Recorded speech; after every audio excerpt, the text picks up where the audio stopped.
Hello, everybody. I am a little sniffly and slightly under the weather today. I just feel like I've been battling this cold forever. But yeah. Here's the thing. It was very cold yesterday, so I turned the heater on. The one that I haven't turned on since the, black snot incident. And oh my God. I woke up in the middle of the night, just with a runny nose and sneezing and whatnot. I feel okay. Just kind of very excited to cozy up and play this, to be honest. I'm really happy to be here. I'm just gonna fill up my beverage and we'll just dive right in because I've been thinking about this game nonstop. How's everybody's Thursday?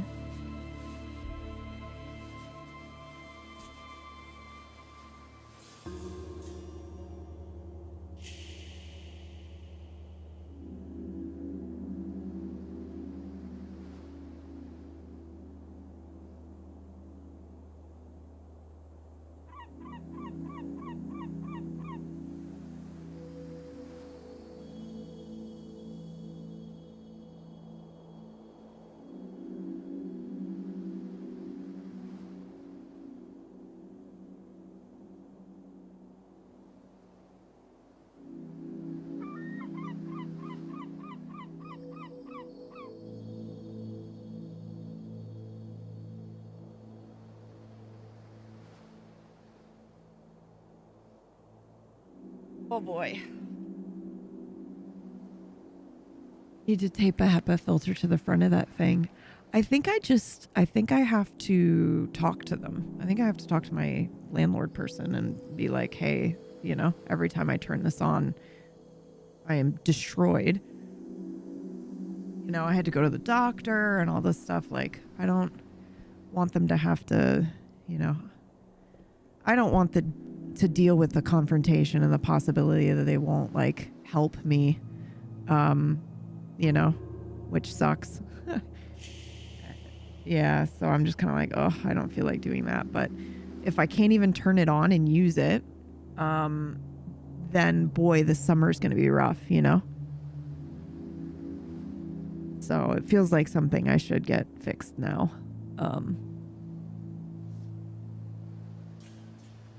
Okay.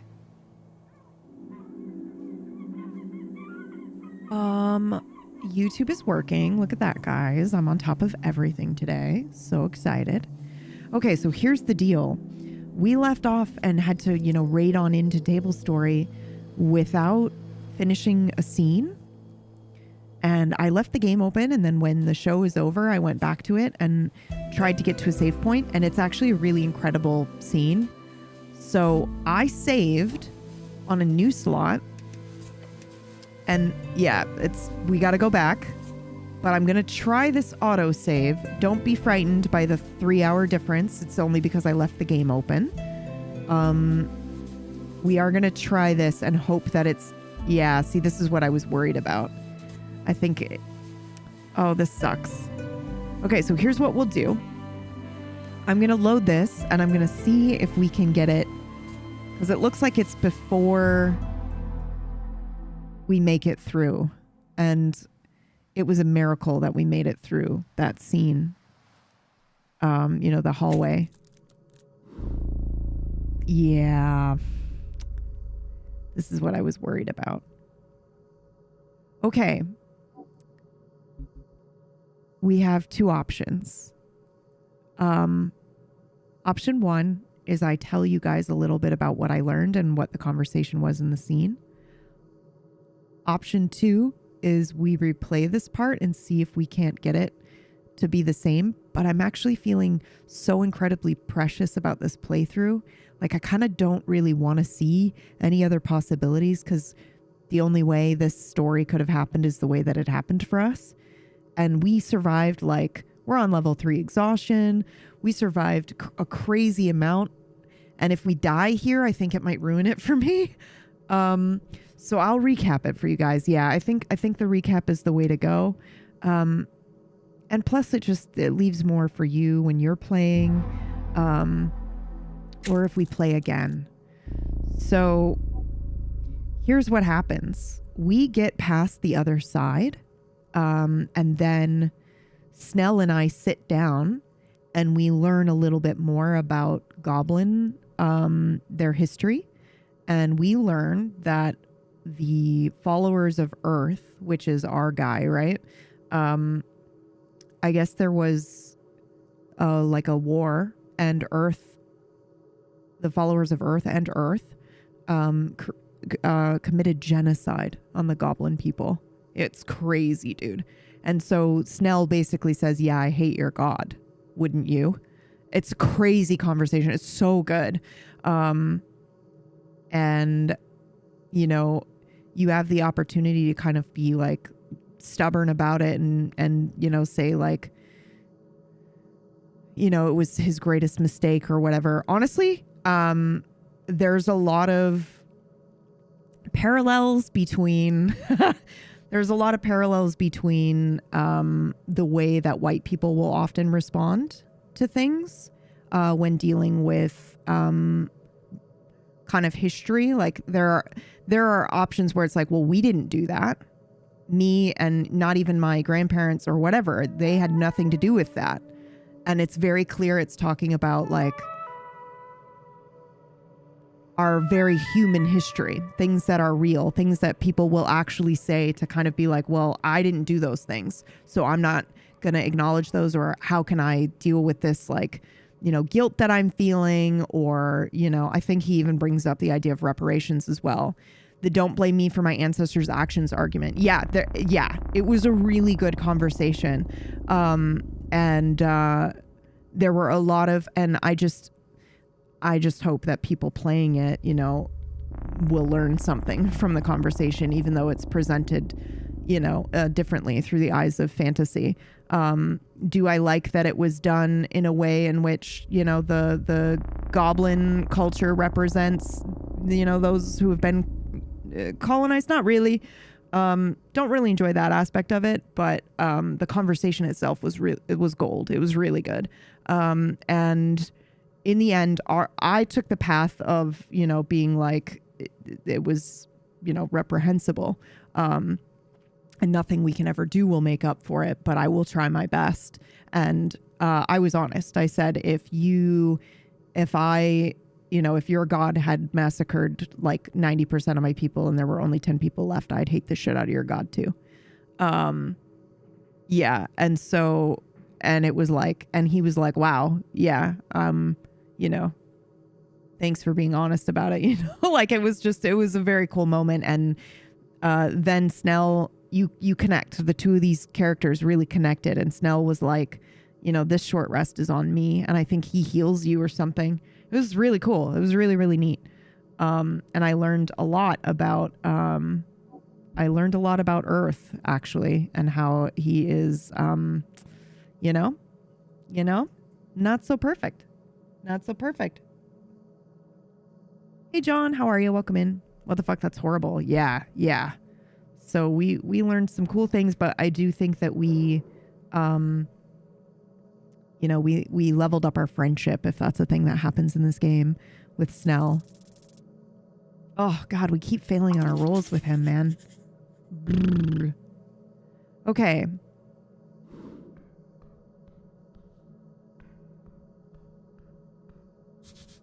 Something's off here. I don't know how. I'm going to try. I don't know how long we'll be doing the voices today, just because I'm really feeling rough in the congestion zone. What does that sound? Is that our buddy? Oh, okay, good.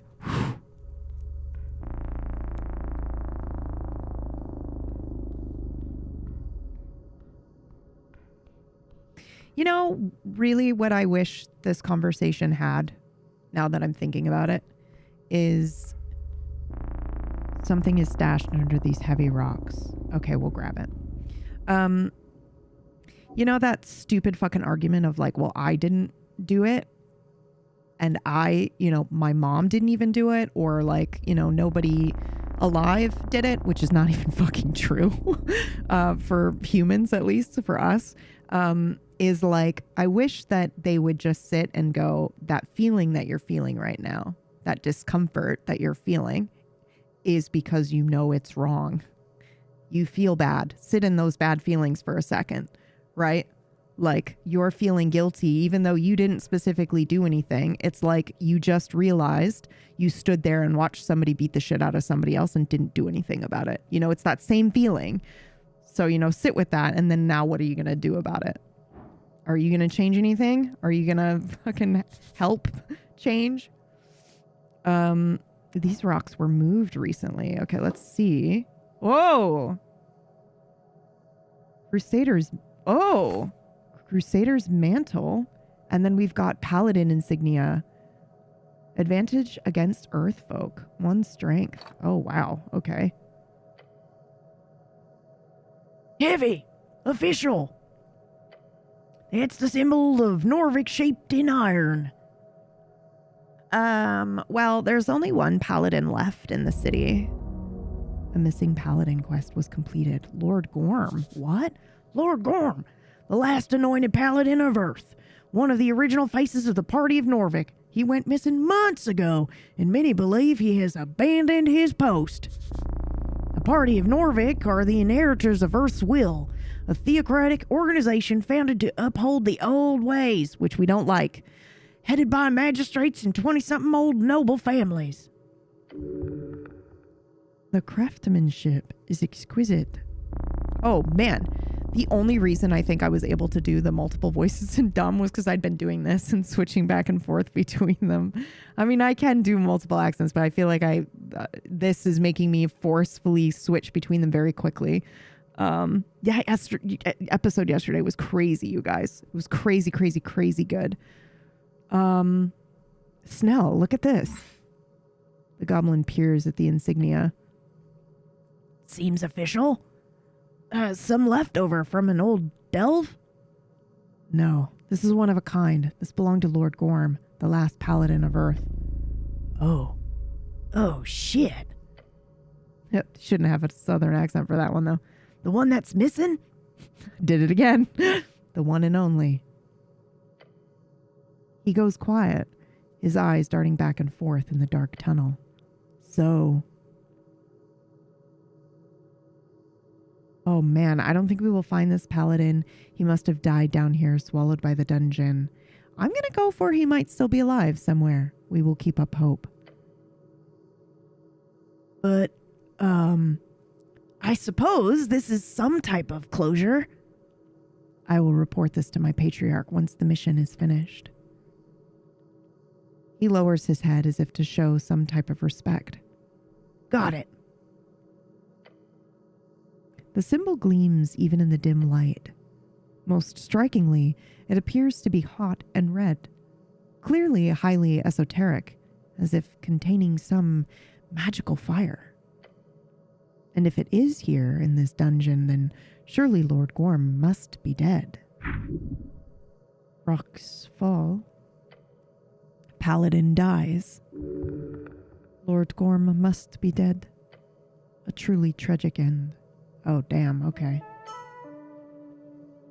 The missing paladin is missing no more. Wow, we're just straight up assuming he's dead. Somewhere down here in the dark. Another sign of how this city will fall. As for the insignia, it shall be returned to the palace. Eventually. May Earth guide him home. Okay. Okay, so we can't go any further, though. Interesting. Well, there must be something here, right? We went all this way. There's our buddy over there. Hey, buddy, old pal. And that's it. Is that it? What? That can't be right.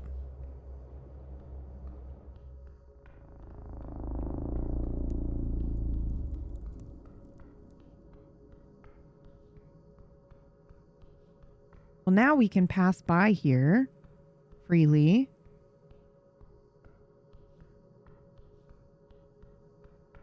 But I'm not... Oops, slow down. I have already gotten lost in this dungeon. I'm not sure where else to go. This is a one-way door, I think. Yeah.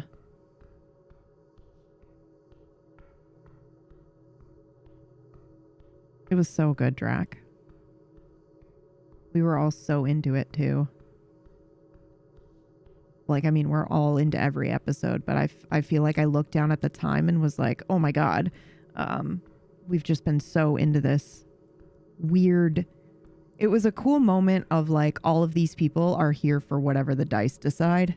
It was really neat to see. I was certainly not expecting that. I'm going to tell you guys, I had forgotten that Alder had said Bloody Mary 3 times at the end of last episode. I had prepped something completely different. And then in the green room, I was like, where did we leave off again? Or like, sorry, in the pre-call, we were like, where did we leave off again? And I was like, we were here and we were here. And I'm probably going to start here with, you know, Gus. And then they were like, somebody mentioned something. And I went, oh my God, you're right. Oh, you're right. And then I was like, well, something has to come of that. So let's roll. What the fuck? Where are we? Something shiny. Take a look. It's in a book. It's 6 silver crowns. Oh my God, your fan art, Sav. It's so good. It's so good. Your art is crazy. Oh no. Oh no. Is this a puzzle? A calendar. It's out of date. I'm not fucking interacting with that right now, dude. We're still 3 levels of exhaustion. Are you kidding me? Sorry, Sav. I don't mean to like compliment you and freak you out or anything, but it's been very cool watching your art grow.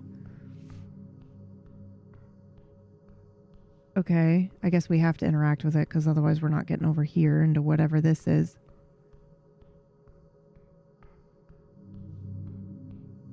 Oh, you could hop down here. Okay, sure. I'll try it. Top of the ruin, you glance at the step. It's a descent of approximately 50 inches. 2 meters. Yeah, whatever that means. Point is, it's not super high. Ooh, these ancient bricks, they could scuff you badly. We'll do oh God. An esoteric triangle leads you astray. What? What do you mean an esoteric triangle? Let's look at our inventory. What do I have equipped? Wisdom. Interesting. What is leading us astray?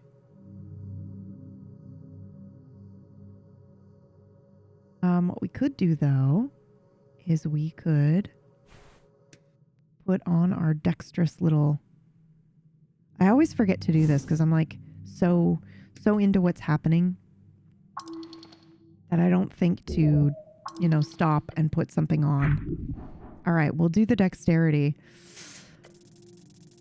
Oh, 11, but 7 because we were at disadvantage.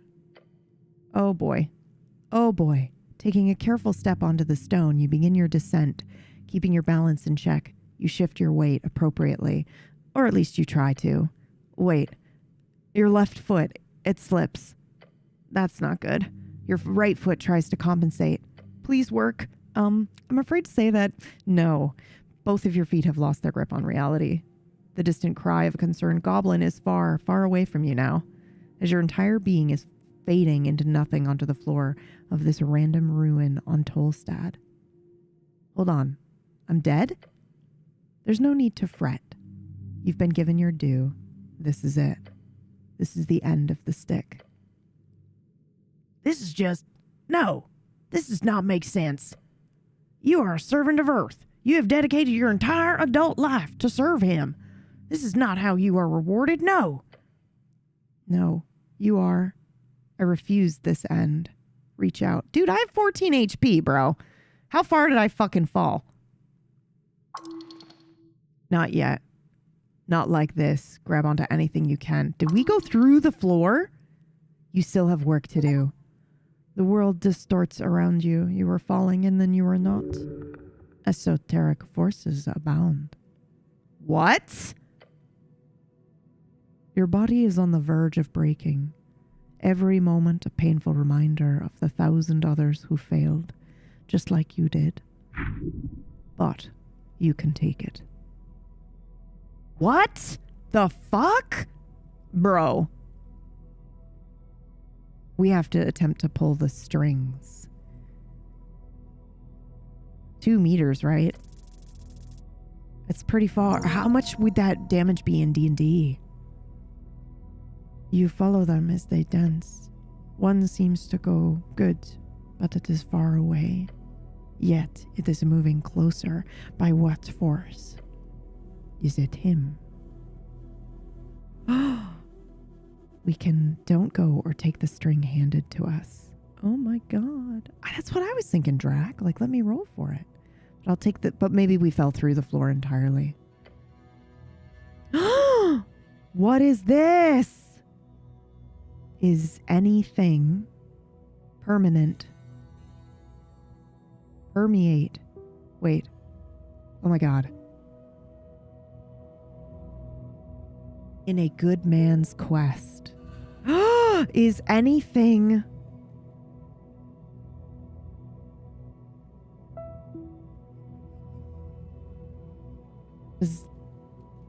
What does that say?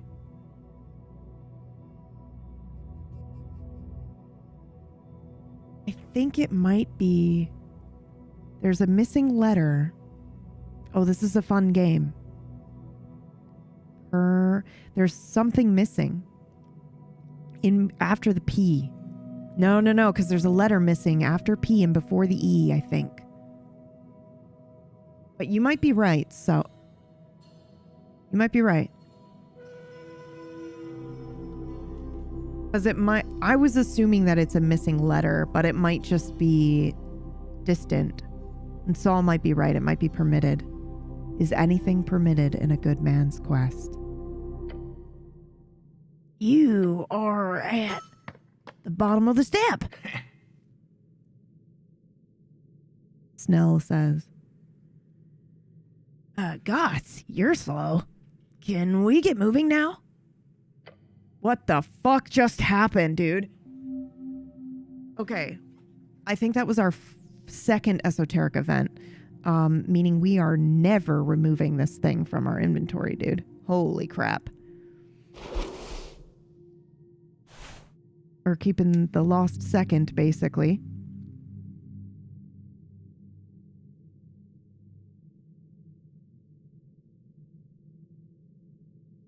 What the fuck?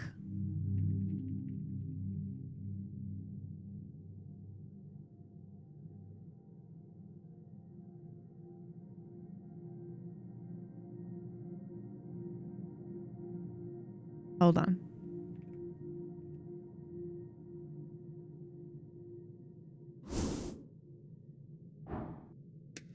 Okay, let's take a look. You can get up here. All right. You approach the step once more. A long step. Thank the gods. You don't have to try so hard this time. You take the first step, and then you are at the top of the step. Did we lose our spell focus? Did I ever have a spell focus? We woke up with nothing, so I don't think we have one. Oh, we do, but it's ruined, and all it does is give us -3. So I think we need a different book to replace it.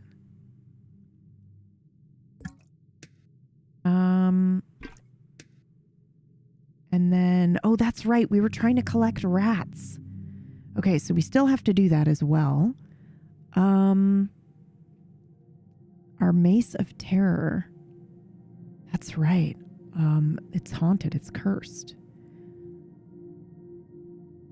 I like the idea maybe of the wisdom block here. Oh no, we were doing our torch because it gives us light. Okay, there we go.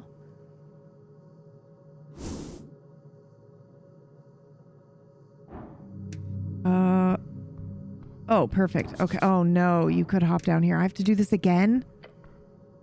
Oh no. No, don't make me do this again. Okay, perfect. We're good. We didn't fall to our death. All right, let's explore. Adventurers must have hidden stuff in this pot. What do we got? Shard and money. Cool. Now we're going to go... What is this guy? Axel Madsen. We don't know anything about him, but it's dexterity to behold him. Let's do it. 12. What do we get? This right here is the fourth pillar of the feudal system. A spelunking, delving, digging, roaming, true-blooded adventurer. Though he's seen a lot of shit in his days, Axel still has his glowing eyes set on the next prize. The true reward of a live on the trail, a horde. Oh, cool. Let's talk to him. And this is a goofy looking cat statue. Hey, buddy. Beside the buried statue, you see someone up on the ledge.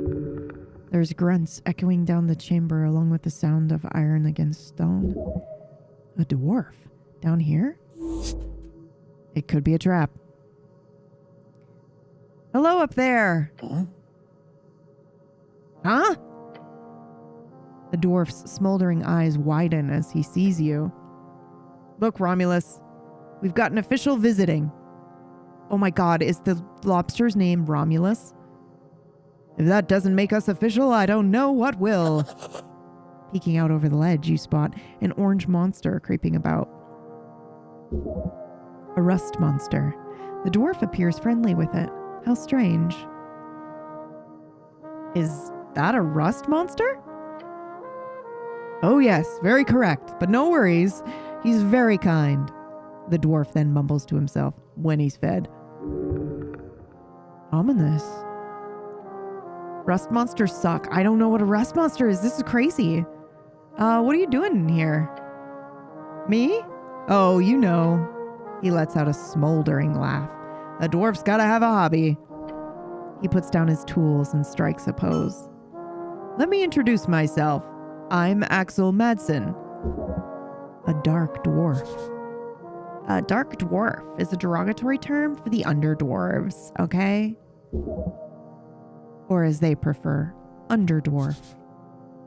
Underdwarf, the dwarves of the undercoast. Their own term for it would be glodvrag, which is that gold?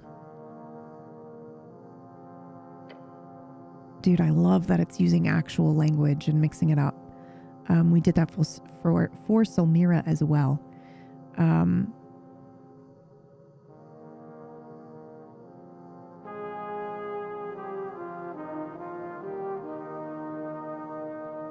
Okay. Pleasure to meet you. You're a Norvikian cleric, I presume.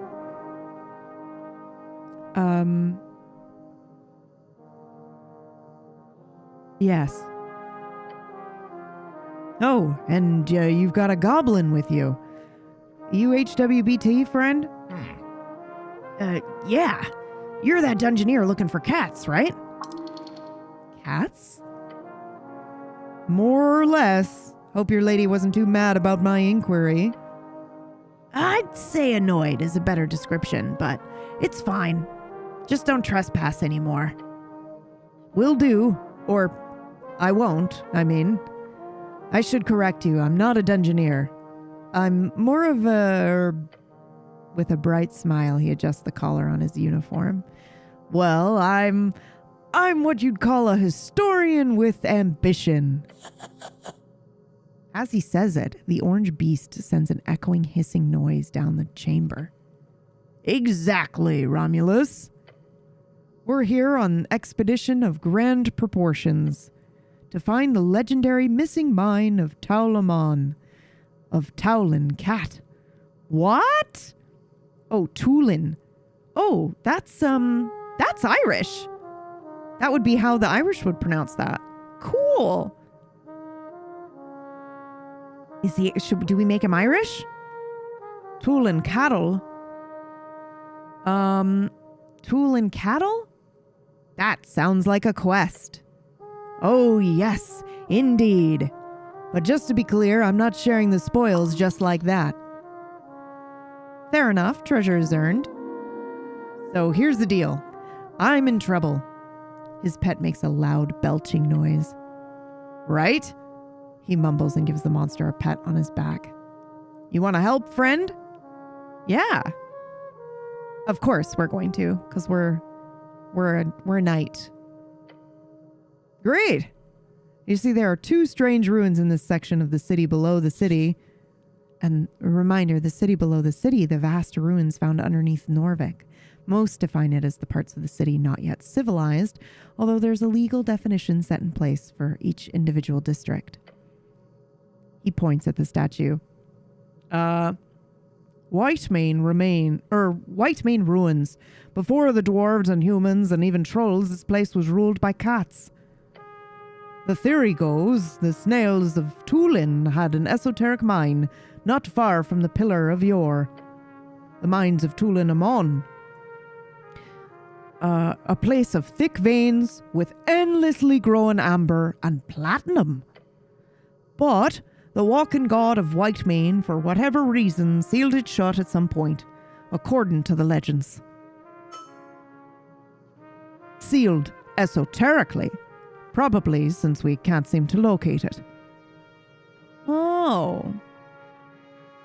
So there's ancient snail folk and then the slightly less ancient cat folk who built cat stuff on top of the snail stuff? Exactly. Layers upon layers like a corpse cake. Jesus. Okay, and you're looking for it. Oh, yes. I'm not alone in this, of course. But in my research has shown me clear indications that these 2 ruins below Tolstad are more or less unexamined. At least by skilled hands like mine. How can you hide an entire mine? You'd be surprised. The city below the city is, well, what it is. 4 or 5 levels of sprawling tunnels and caverns. Here under Tolstad, it's only this here top level that's in any way accessible. There could be easily some crevice far down that no one, not even the city's greatest paladins, have gotten close to discovering. The deep places of the world hold many secrets. Okay, so what's your problem? Well, there's no problem with this here site. But I'm almost finished here, and I'm unable to gain access to the second Whitemane ruins. Because it's inside HWBT territory, and they are very unwilling to allow a dwarf like me past. Your lovely goblin friends have hired a brutish bugbear as a guard. But you're a cleric. If you can get access to their territory, then please, head south. Through the damp high caverns, there should be a Whitemane ruin at the end, a shrine, probably marked by a bunch of feline symbols. He gestures towards the giant statue. Just look for big cats, essentially. And what do you want me to do there? He leans over the edge. All I need you to do is tell me if you find a symbol of a sun or 2 blades. Either of those, then report back to me. And if you're able, and if you have time. He sighs. A deep, frustrated sigh. Wish I could do it myself, but darn those goblins. No offense, he adds, giving your companion a nod. None taken. I really, really do not care. Let's see.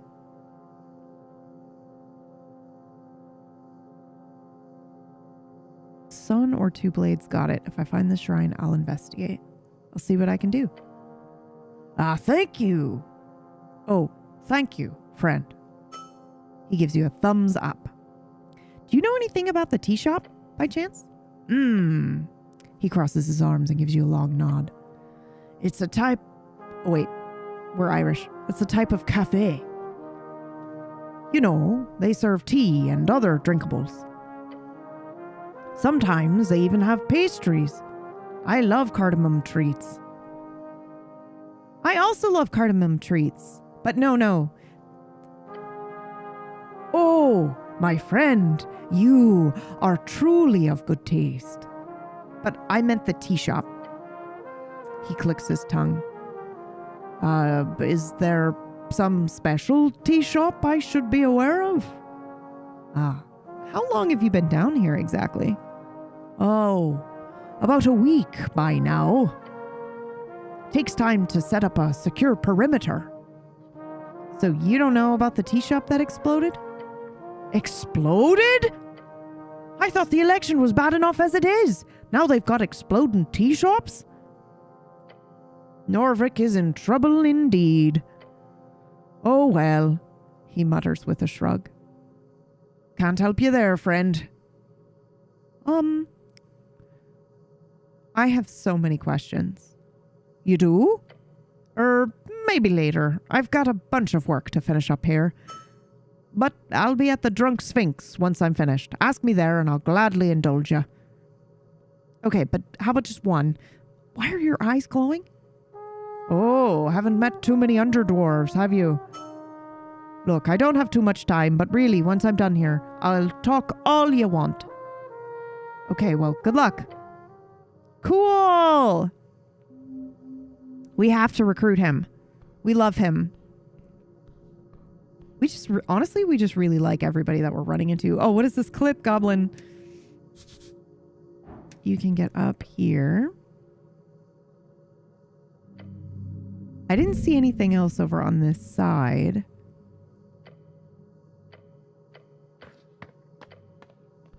But let's take a look at the calendar as well. Embedded upon this altar, you see a circular stone slab. Whoever has worked at the survey site in the past has attempted to place it in its natural position. It reminds you of a copper calendar, but far, far older. It is not spinning. It has not spun in centuries. Yet, moving your hand closer, you sense it. The faintest hum of esoteric power pulsing through the glyphs. It is still keeping time, even with its mechanism cracked. The various glyphs on the surface denote not a language, but rather sigils, it seems. I want to decipher the current day. No. Our intelligence says. That is no use, it is broken. Yet, this is a useless piece of technology if you feel it worthy of such a term. Rude. All right. I do see the pipes up there that I'm interested in. I don't see anything else to interact with in here.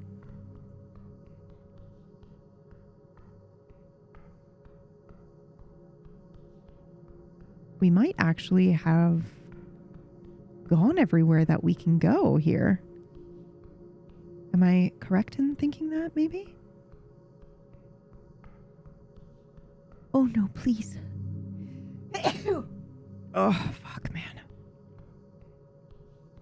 Sorry. Okay. This door doesn't open. We want to keep going down to drop off our little esoteric ant. This was the strange crypt where we got the cursed... Oh! Oh, that's not good. Right? That's not good. Oh! What the fuck?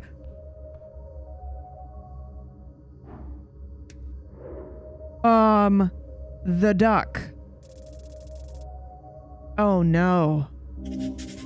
Undead. This is a true warrior. He's off duty, but whatever duty that is, it's everlasting. Level 13 paladin. Oh god. Oh god. Oh god.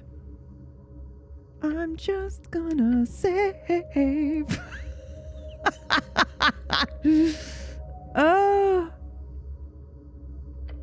Okay. I'm gonna talk to him, guys.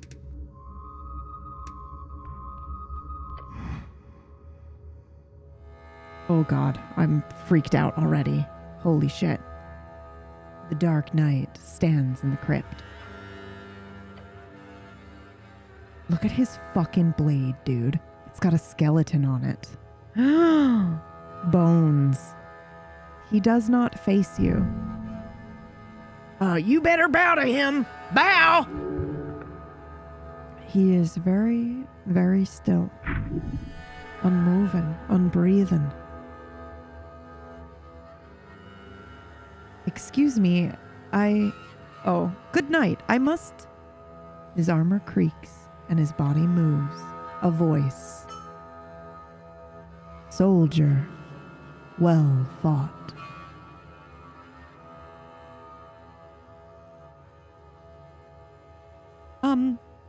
Oh, against the skeleton?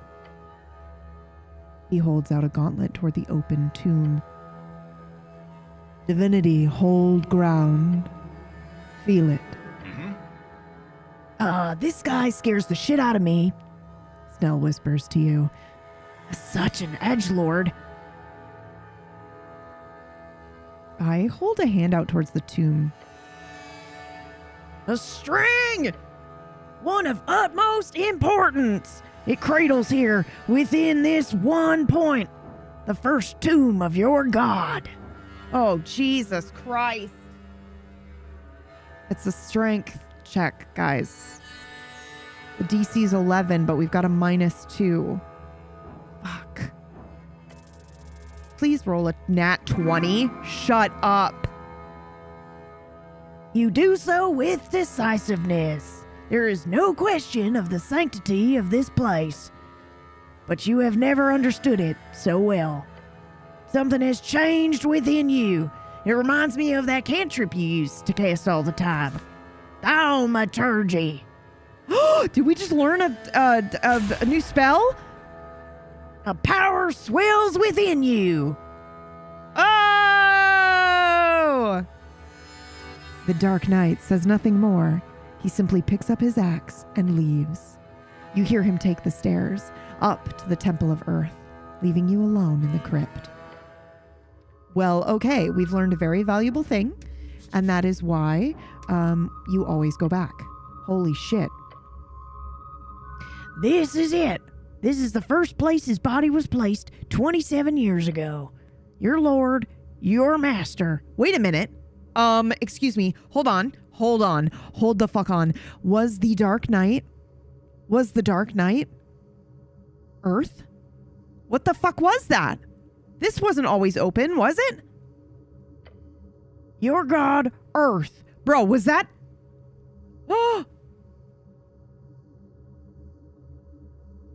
Fallen and exhumed like his city. Watch closely. This is how every divine domination ends. With the cracking of an ugly tomb. This place is still holy. Consecrated. Despite this, horrors still walk the grimy tiles. Earth's traces still linger here, as it should. Wow. Ruined armor, broken sword, but that helmet. I'm not going to rob him, guys. I'm sorry. I know that we could, but it's not happening. Okay. Well, a crypt of an archer. It is empty. Do it. Not this playthrough.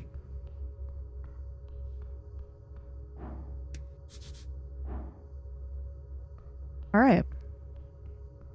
Well, it is interesting to know to revisit areas. These go far up through Tolstad. It's barred tight. Oh.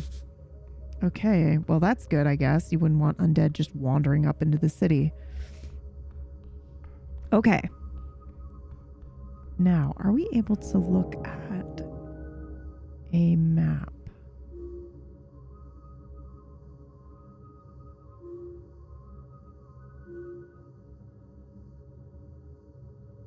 We could go...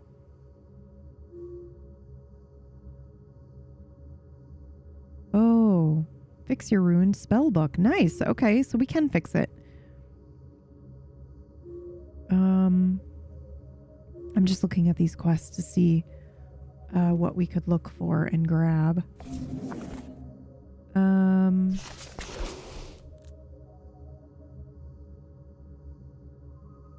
Oh, we can consume the incense to recover first level spell slots. Well, that's good to know. Okay. I honestly didn't want to end the day, but we might be able to speak to... Whoa. A petrified bow. I don't want to take the bow. Dexterity, constitution. I mean, I like our mace. Our haunted mace. It feels like it fits. A rat. It seems to want to fight you. High up from the top of this bush. Well, we're gonna grab him. Hello, cutie. I do believe that we are one rat away.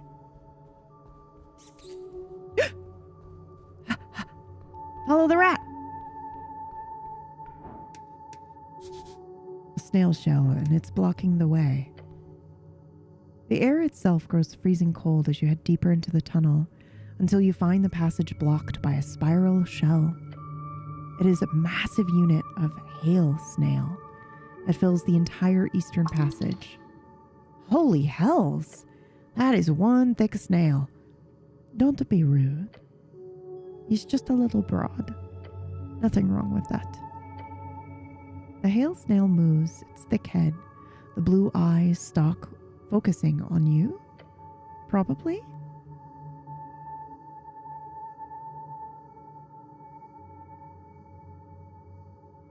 Have you ever seen a snail like this before, Snell? We gesture with our arms to emphasize the humongous nature of the creature. I mean, yeah. The goblin waltzes up to it and looks it up and down. He almost looks proud. This big guy's been here for months. Last time I was here, he was facing slightly to the left. Moving closer, you do not see that the snail is moving. Maybe 10 degrees. Or 5. Not very fast. The frozen mucus slowly melting around it indicates a pattern. Yes, it is attempting to rotate, by hail snail standards, very, very slowly. Hail snail is a small, icy mollusk spread in esoteric weather events, often wreaks havoc on crops and rooftops alike. It'll be done by next year, probably. Then it'll head straight out of the tunnel into another one or two. I want to pet the hail snail. Isn't this creature blocking your goblin operations in some way? At first, yeah. Sage Leaf had plans of cleaning up the roots and establishing mushroom farm across the south and east tunnels. But the prospect of dealing with that kind of cleanup duty wasn't something people were excited by, so when this big boy fell out of a crack last year, the whole thing got postponed and lots of halfway people were very, very fine with it. He points back through the tunnel. And ever since, we've only had to deal with invasions from the south tunnels. Oh, so this leads to the east tunnels. Yep. I wanted to go to the east tunnels. Are you saying that only because you can't go there? Yes. Trust me, everything east of here is shit. The east tunnels just lead to a bunch of dangerous trap-filled spiral halls leading to the shifting falls. And then the water temple. Technically, there's some routes there that lead to the lower palace as well, but if you want to go there, you're better off taking the upper paths. The shifting falls is a deep cavernous part of the city below, found underneath the eastern districts of Norvik It stretches far down all the way to the gravity flip. That's what we need. And it is only discovered part of the city below to do so, known for its magical waterfalls and hanging architecture. I'm already excited for it. You don't have to try to sell it, Snell. The goblin looks at you, his gaze giving a type of neutral, dissociated look. Basically, the snail has halved our work down here, is what I'm saying. He turns to the creature and yells, So take your time, will ya? All the time in the world. Well, I want to pet the snail. A lovely sentiment, but it could hurt you quite a lot. Frostbite is no joke. Oh, man. Don't do it, PB. Yeah, I still want to pet the snail. The esoteric frost will damage you. Well, fuck. How bad could it be? It's going to kill me, guys. You reach forth and place a gloved hand upon the teal mucus-covered shell. It is hard, and the air is freezing cold, and your hand begins to burn. Ouch. Snell says, Do you have to touch everything? I figured it was clear by the bone frigid temperature that it'd be really stupid to pet a magical ice snail. But I guess that was just me. A deep clicking emanates through the eastern tunnel. The hail snail speaks. Oh, is that what they sound like? And we rub our frozen hand. By the gods, yeah, don't get him angry. We like this guy. The snail is not angry. Not those clickings, they are a happy noise. Well, good luck, snail. Oh my god! We love him. We are an esoteric knight. We are not afraid of death or esoteric events. Or magic, okay? That's how we've been playing this.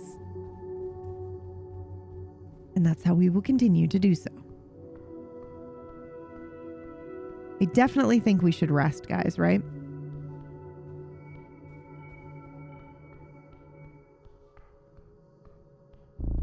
Right?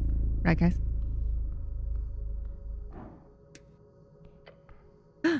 You look up at the pillar. The relic rises upward, endlessly upward. Right. Huh. The central landmark of Norvik. The symbol of Earth's conquest. To think such an esoteric object would just sit here at the center of the city. Not much else they can do with it.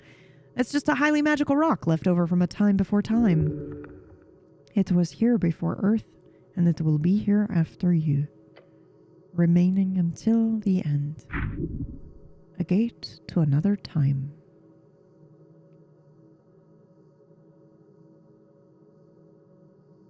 It looks broken. Yes. While the pillar is indestructible, it was once under heavy siege during the most intense moments of the Gate War. Several pieces of the pillar float around in the air. What kind of power is capable of damaging this? Gods. The most powerful of arcanists. Of fundamental forces of reality. How many of these pillars exist? 8? Something like that. One for each band. But ours is the best one, right? They're all equally useless. But the fact is, no one has managed to make use of them in any way, despite their esoteric nature. So the pillars of yore are relegated to being visual landmarks, seen from across the coast through clouds and mist for miles. So what do we do with it? Nothing. It's just a rock to you. A tingly, esoteric rock. You could always attempt to focus on it. Learn from this ancient relic. And you get closer, and as you do, you feel the air itself tingle. Power. He is speaking to you. Touch the pillar. Oh, of course we do. You place your hand upon the cold surface. Your body quakes, standing in awe of this ancient object. How many battles do you think it has seen? How many deaths? how many noble sacrifices given to one's god or king or people.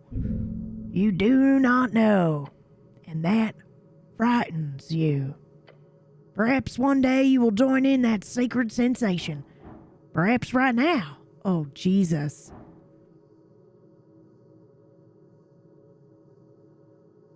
Let's say no later. We're going to see if we have anything that increases our strength, dude. I don't think that we do. We do. 1 strength. Okay, cool. We're going to do this. And we're going to do... This one gives us some strength. Does anything give us more strength?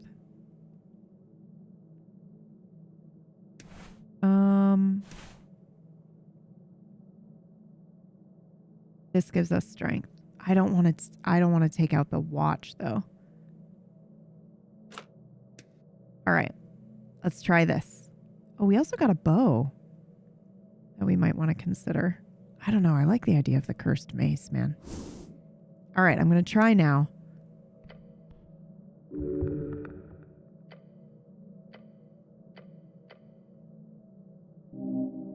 All right. Oh my God. This is crazy, but we're going to roll an nat 20, right? Oh! We rolled a 19, but we had disadvantage. So, closing your eyes, you begin to focus. Your mind placed squarely on this esoteric force. Your mind forms into an arrow and you fire it forward, but it is repelled. Opening your eyes, your hand is no longer pressed against the cold surface of the pillar. You are instead holding it against your heart, shaking. This is wrong. Yes. You could try again later. Whatever is whispering to you from beyond is more powerful than you imagined. Interesting. Okay. I think, is it time to maybe... Oh, we can keep going down? Holy shit, dude. What? No. We gotta go down. Right, guys?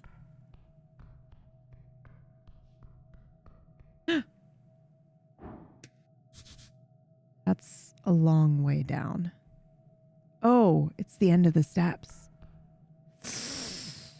This abyss will swallow your soul. Dude, don't be stupid. Oh, thank God it doesn't let me be stupid. Okay. Man, I wonder if you'd been able to stop that trap in time if you could use the stairs. Wait a second. I really do think it is time for us to go upstairs, maybe rest for the night, and we come at this with a fresh pair of eyes. What do you guys think? Where's our map? God, this map is so cool.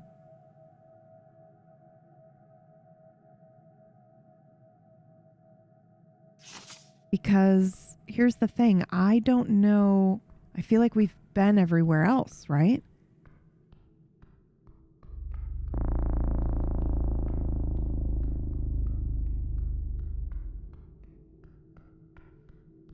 We passed through here. We can't get any further from these stones. Oops. I forget how to run without the double click.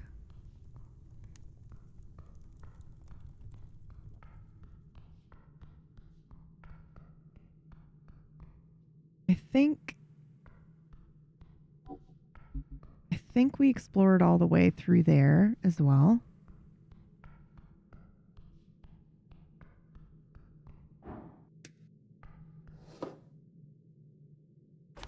What does the piece of paper say, I wonder? Some kind of adventuring log. You look at the wrinkled piece of paper. Its content half legible through grime and stains. It's an adventure log. Highly uninteresting. But it's in Draconic. Good luck to us. There's no way. Well, let's put it away for now, actually. Oh, wait, aren't all checks redone on arrest? Yes, let's try it. Do we have anything that increases our intelligence?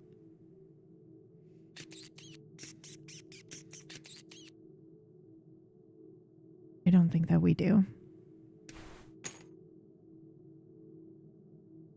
No, we don't. All right, then let's go for it.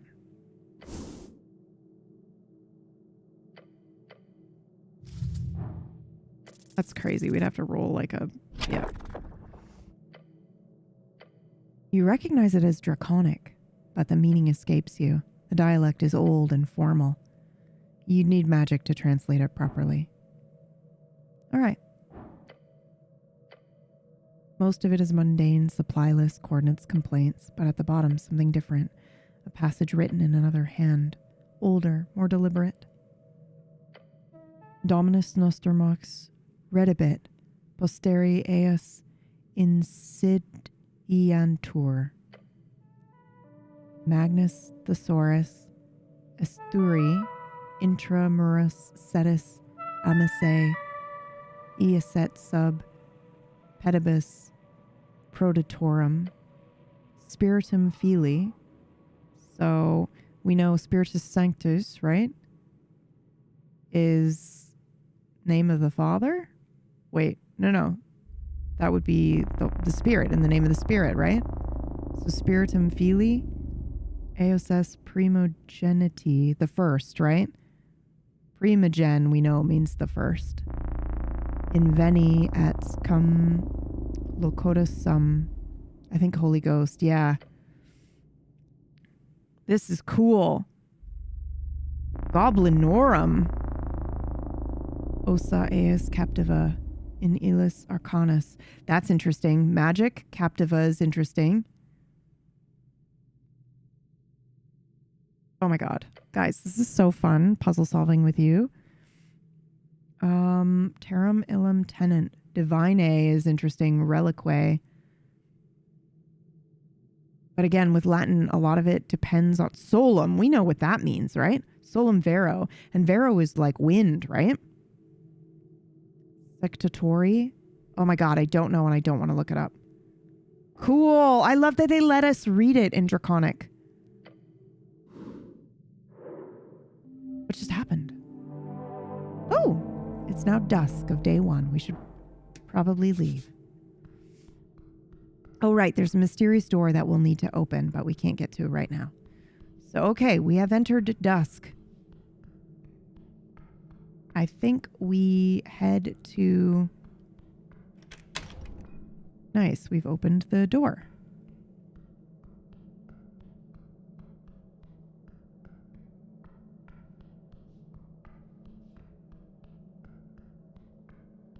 Okay, right. There's our magic book.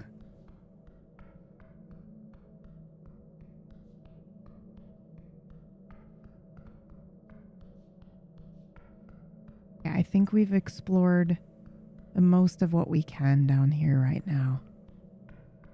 So I think it's probably fine to...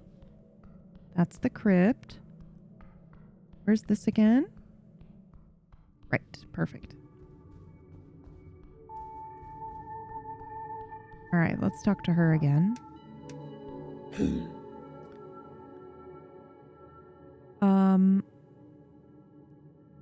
I defeated the skeleton in the crypts. I mean, who cares? Did she ask us to do that? There's a dwarf who says you won't let him pass here. The dark dwarf, yes. He asked for access to the south tunnels. He is not permitted. Why not? The lady does not permit it. Lady Sageleaf does not allow looters on her grounds.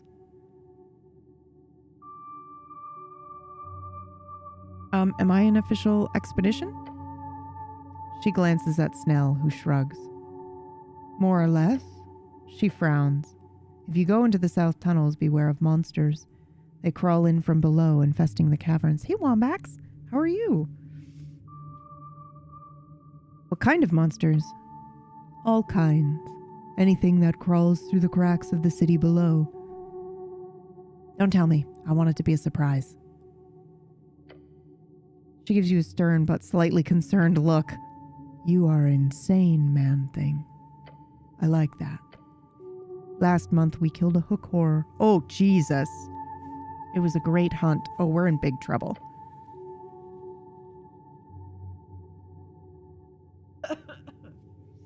Before that, a bunch of giant spiders, a gray ooze. Last year, we had to get a specialist to deal with a hive of cranium ants. They negotiated for days. But the worst was probably the gricks. I hate those things, but I'm sad to say we have not yet had to deal with a boulette. The land shark predator! They burrow through the air with intense speeds. They have been known to invade Norvikian streets at times, taking many lives in the process. I do not think those land sharks enjoy tunneling here, but there have been reports of a few of them moving closer to settlements in the last year, over Verdun. I want to skin one of those things one day. That would be pleasurable. I'm gonna stare at her. She grins. I will tell her I defeated the skeletons in the crypt just because it's new. You did? Well, she looks you up and down. Okay, we're not gonna flirt with her. We're gonna nod our head and leave. Okay. Guys, we should go rest, right? We should not go be where there are monsters. What is wrong with you, peeps? You have 3 exhaustion. We're coming back tomorrow.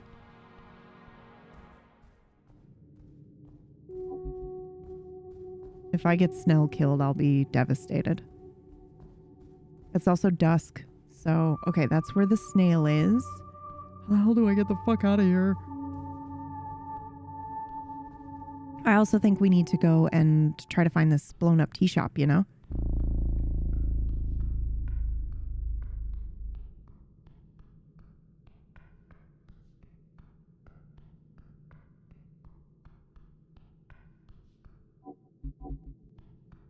Okay. I guess we gotta go to an inn.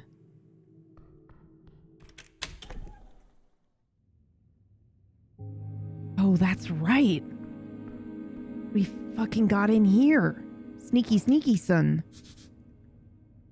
There's a door inside this tunnel. Where does this go? Oh, shit. Oh, perfect. Oh, that's right. Oh my god. Okay.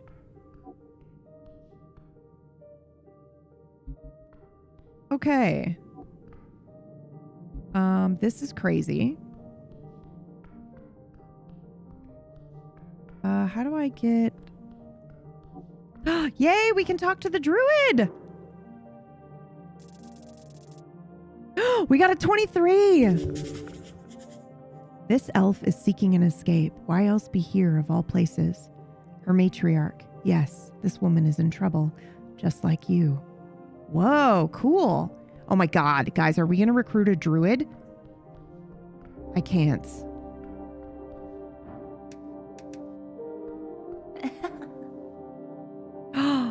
At the top of the garden lookout, you see a strange creature hunched over. Underneath a large red hat, her drooping gaze slowly slides towards you. Not the hat. She's got an actual mushroom growing out of her skull. The elf drops a final piece of mushroom into the bowl on the table and gives you a creepy grin. I'm gonna lean in and stare. Slowly, and in an appropriately dramatic fashion, she widens her eyes to reveal piercing red pupils, and her grin widens even more somehow. Her expression leaves your legs weak, and not in a good way. Ears, white hair, ashen hue, and those eyes. Snell seems to stay behind a bit. The goblin is staring into the wall. He looks queasy. An elf, aren't they rare? In your days, you've only seen a handful of those gangly freaks. Fucking strength, dude. Holy crap. Elves don't hang around in Norvik a lot. They usually stay away from the lesser folk.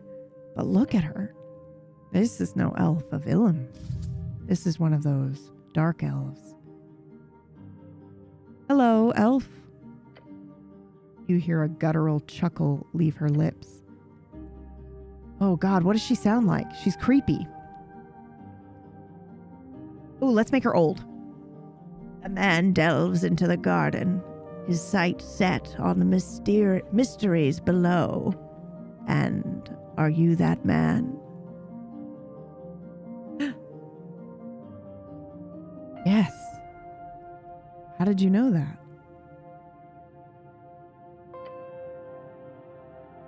Goblins are not the only ones who whisper underneath. I'm sure there's ghouls and goons as well. Bubsy! Yes!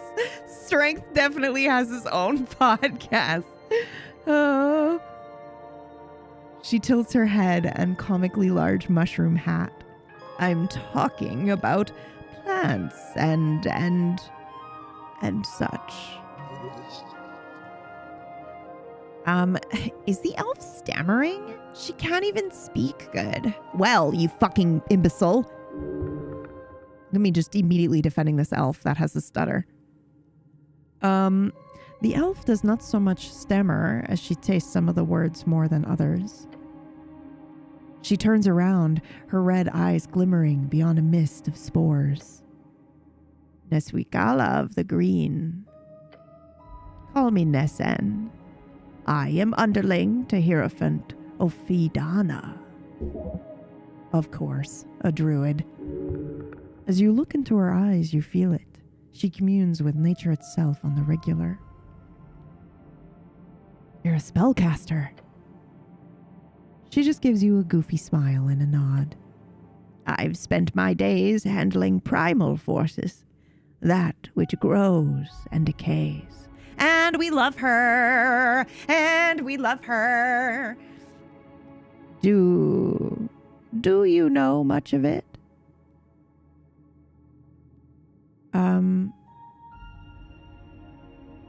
It's about nature spirits, right? Like warlockism? Spirits do inhabit all living things. Although, compared to making a deal with some fiend, I can promise you trees are much more austere. She lowers her gaze for what you realize is the first time since she raised it. I would like to hear your tale, human. There is much to be learned from your folk and your settlement in this band. Settlement?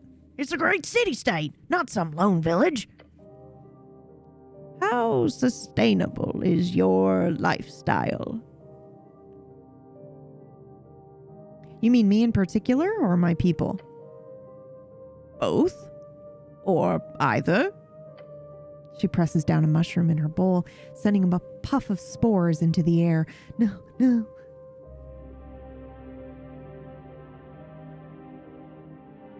Oh, I hate it so much. Okay, I thought I was going to sneeze again.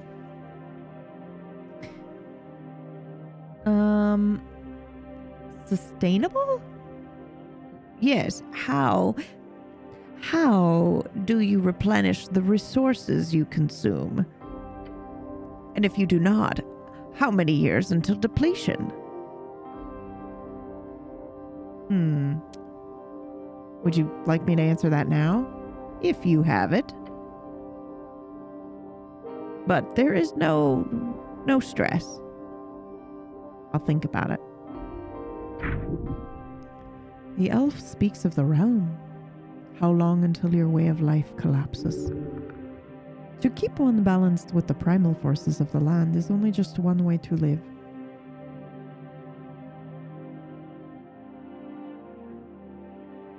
I personally could live on an apple a day. That's pretty sustainable.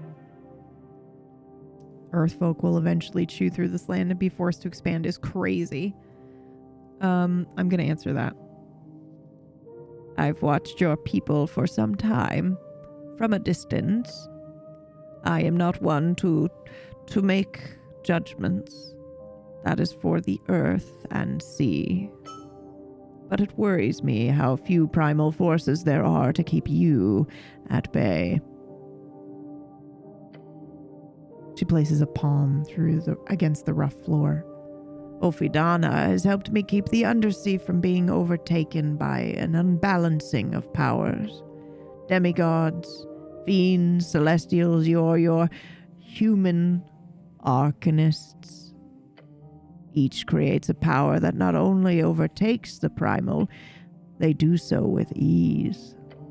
That great war your kind waged upon one another delayed it, but I do certainly believe it is inevitable. She speaks of the unsustainable nature of magic. Don't worry. Nature always survives. Most often it does. But look at your so-called burned coast and those cursed in the lands of Dimenor. Dimenor, anyone who uses this term for anything modern is either an anti-free strider or lives under a fucking rock. I mean, which she does. Nature makes it through most things, but there are forces in this world that can wring out the life of every band if it so wishes. Magic is not what it used to be, but she is wise to stay. We must stay vigilant. She takes a deep and deliberate breath. Now, enough of complicated topics. Tell me, human, do you have a mate? The elf speaks of nature as a close ally. You should... Wait, what did she just ask? Well, what the fuck is happening? Your cheeks clench. No, not good. Wait, what? Whoa, what's happening? Your companion takes a few steps further away. Calm down. This is not a hostile situation. Elaborate? Bro, he keeps stepping back and it's scaring me. Of course. I apologize if I was vague, human. I only mean most humans in this settlement group in pairs. That was scary. What was happening? I wondered if those of your kind do the same, form such long-term committed partnerships. She did not have ill intent in her original inquiry. Oh my god, I've got Snell. Oh boy, do I ever want to say I've got Snell. No, we gotta play it cool, guys. We gotta play it cool. I'm married to my work. She lowers her mushroom cap and sighs. I see. It is the same here, then. The path of an esoteric guardian is to be alone. You are never alone, even when it feels like you are. The elf starts adding some kind of oily liquid to her mushroom bowl. A strange substance, golden, perhaps from some kind of undersea whale. If this old elf can guide you in any way, make it so. If not, I will return to my toil. We're exhausted! She finds you reasonable. It brings that DC down, dude. Well, I'm going to say, what do you know about the tea shop? Only what the roots whisper to me.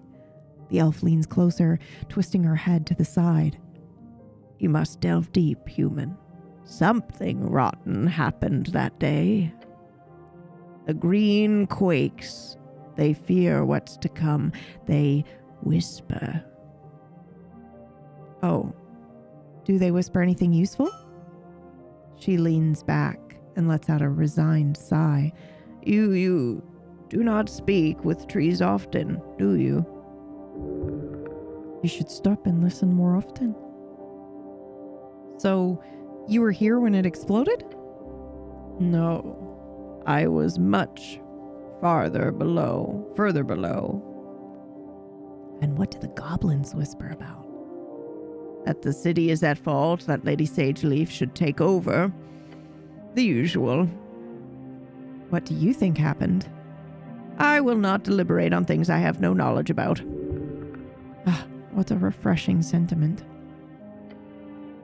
Thanks. You're welcome.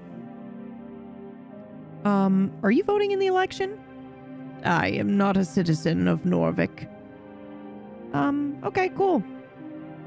Cool. I'm not going to say you don't look like an elf. That's crazy. We've never seen one before. Snell, why are you acting so weird? Shut up. He turns away from you and the mushroom lady. Do not worry. The ladies runner here is not a fan of fungi. I'm just keeping a safe distance, all right? He takes a few more steps away. Your companion must have had a bad experience with mushrooms at some point. You should inquire about that later. All right, we're going to try it, guys. DC's 18. We're going to blow it, but we can always come back tomorrow. We blew it. We blew it. How could you do such a thing? To prove attunement requires years of training. You've perhaps done a few exercises in your spare time and you've read about druidic magic, but perhaps you can try it anyway. I have to try. Let's kneel and focus, even though we know we failed. You focus your mind on the nature around you, the life, the decay, the funny-looking mushrooms, but you cannot sense it. Nothing. Why isn't this working? It takes time, practice, patience. Maybe if we're going to keep trying. You move from mind to muscle and keep clenching. Pressure, pain. Perhaps this was a foolish choice. But pain can be a good teacher. Perhaps you've learned something here. The elf keeps working on her brew. We took 4 damage from that. Crazy. Oh, that was so fun. I loved it. Okay. Cool. Love this game so much, you guys. Let's see what else there is to see at the garden. Does anybody remember? Oh, perfect. I got it. Oh, where does this go?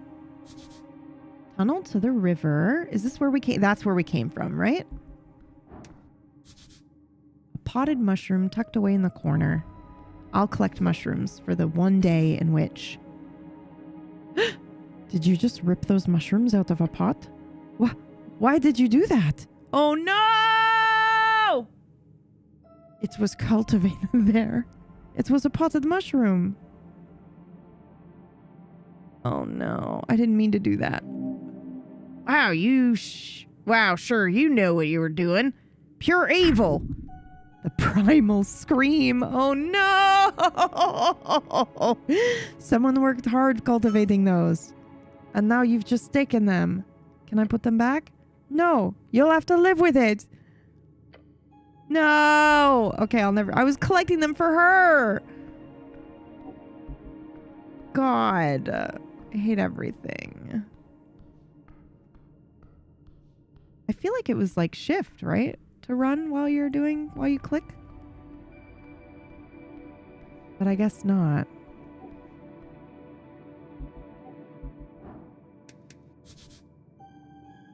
Okay, do we want to go to Central Tolstad, do we think? Oh, wait, no, stop. Lower layer. Is this where we came from? That's where we came from. Yeah, okay, cool. That's where we came from most recently. The one up left is where we came from in the very beginning. So why don't we head out this way? Oh. This is a different pillar, right?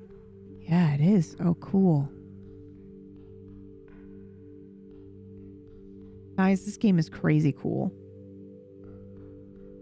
Would you please let me select this thing that you're showing me? No, we have to be down there. Okay.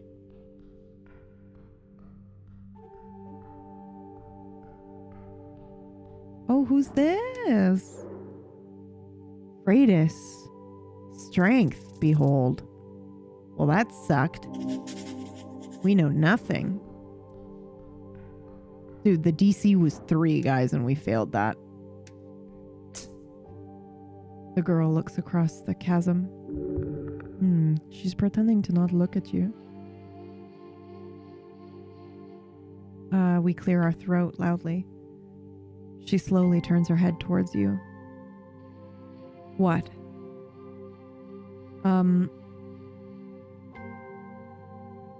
What's your favorite color? What do you think I'm going to ask you? It's so interesting. Don't know, don't care. She looks uninterested. Come on, guess. Nah, go away. How rude.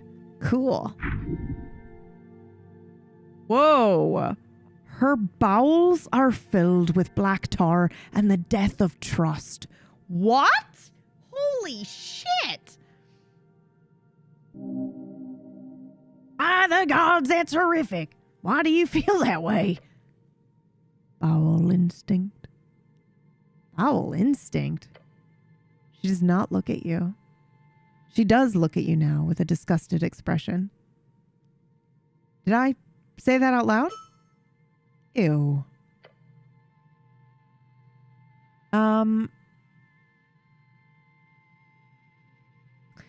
What do you know about the tea shop? She rolls her eyes. It exploded. Everyone keeps saying that. Duh. I get the feeling you don't want to talk about it. Don't have anything to say. I want to ask you some personal questions, but I have a feeling you won't respond in any meaningful way.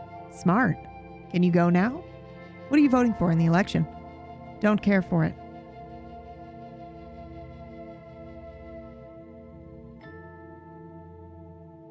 The election? I don't. It doesn't matter. And I wouldn't tell you if it did. Cool. I still don't know. I do think the Asgalists are probably the closest one I'm going for. But okay, I don't care. All right. Thank you, citizen. That is all. I think we're going for Esoteric Cleric. I don't really think that we want to vote for Erg at the moment, or Earth rather. Tunnel to Waterlane View. The sound of the docks echo from beyond. Okay. And then what's this?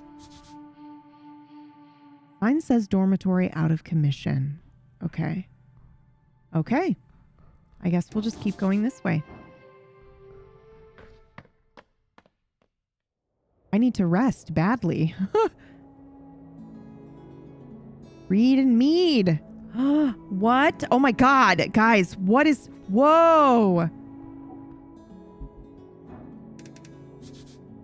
There's a slot in the door here. You approach the door. The bookbinder. You've got business here? Yes, of course, Nell. I have a deep love for books. Well, that's fun. I didn't expect that, considering everything. I'm not a big reader myself, but I indulge occasionally. He sounds surprised. That's rude. Very rude.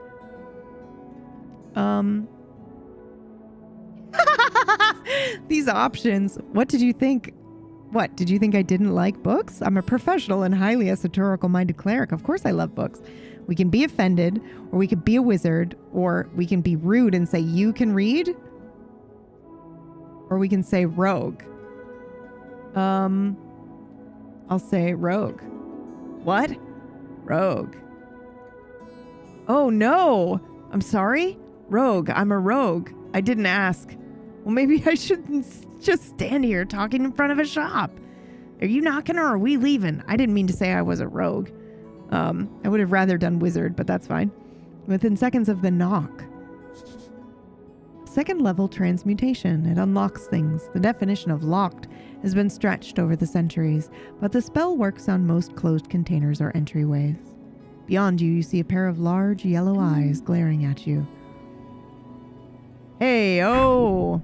It's a bird! Is this pest control?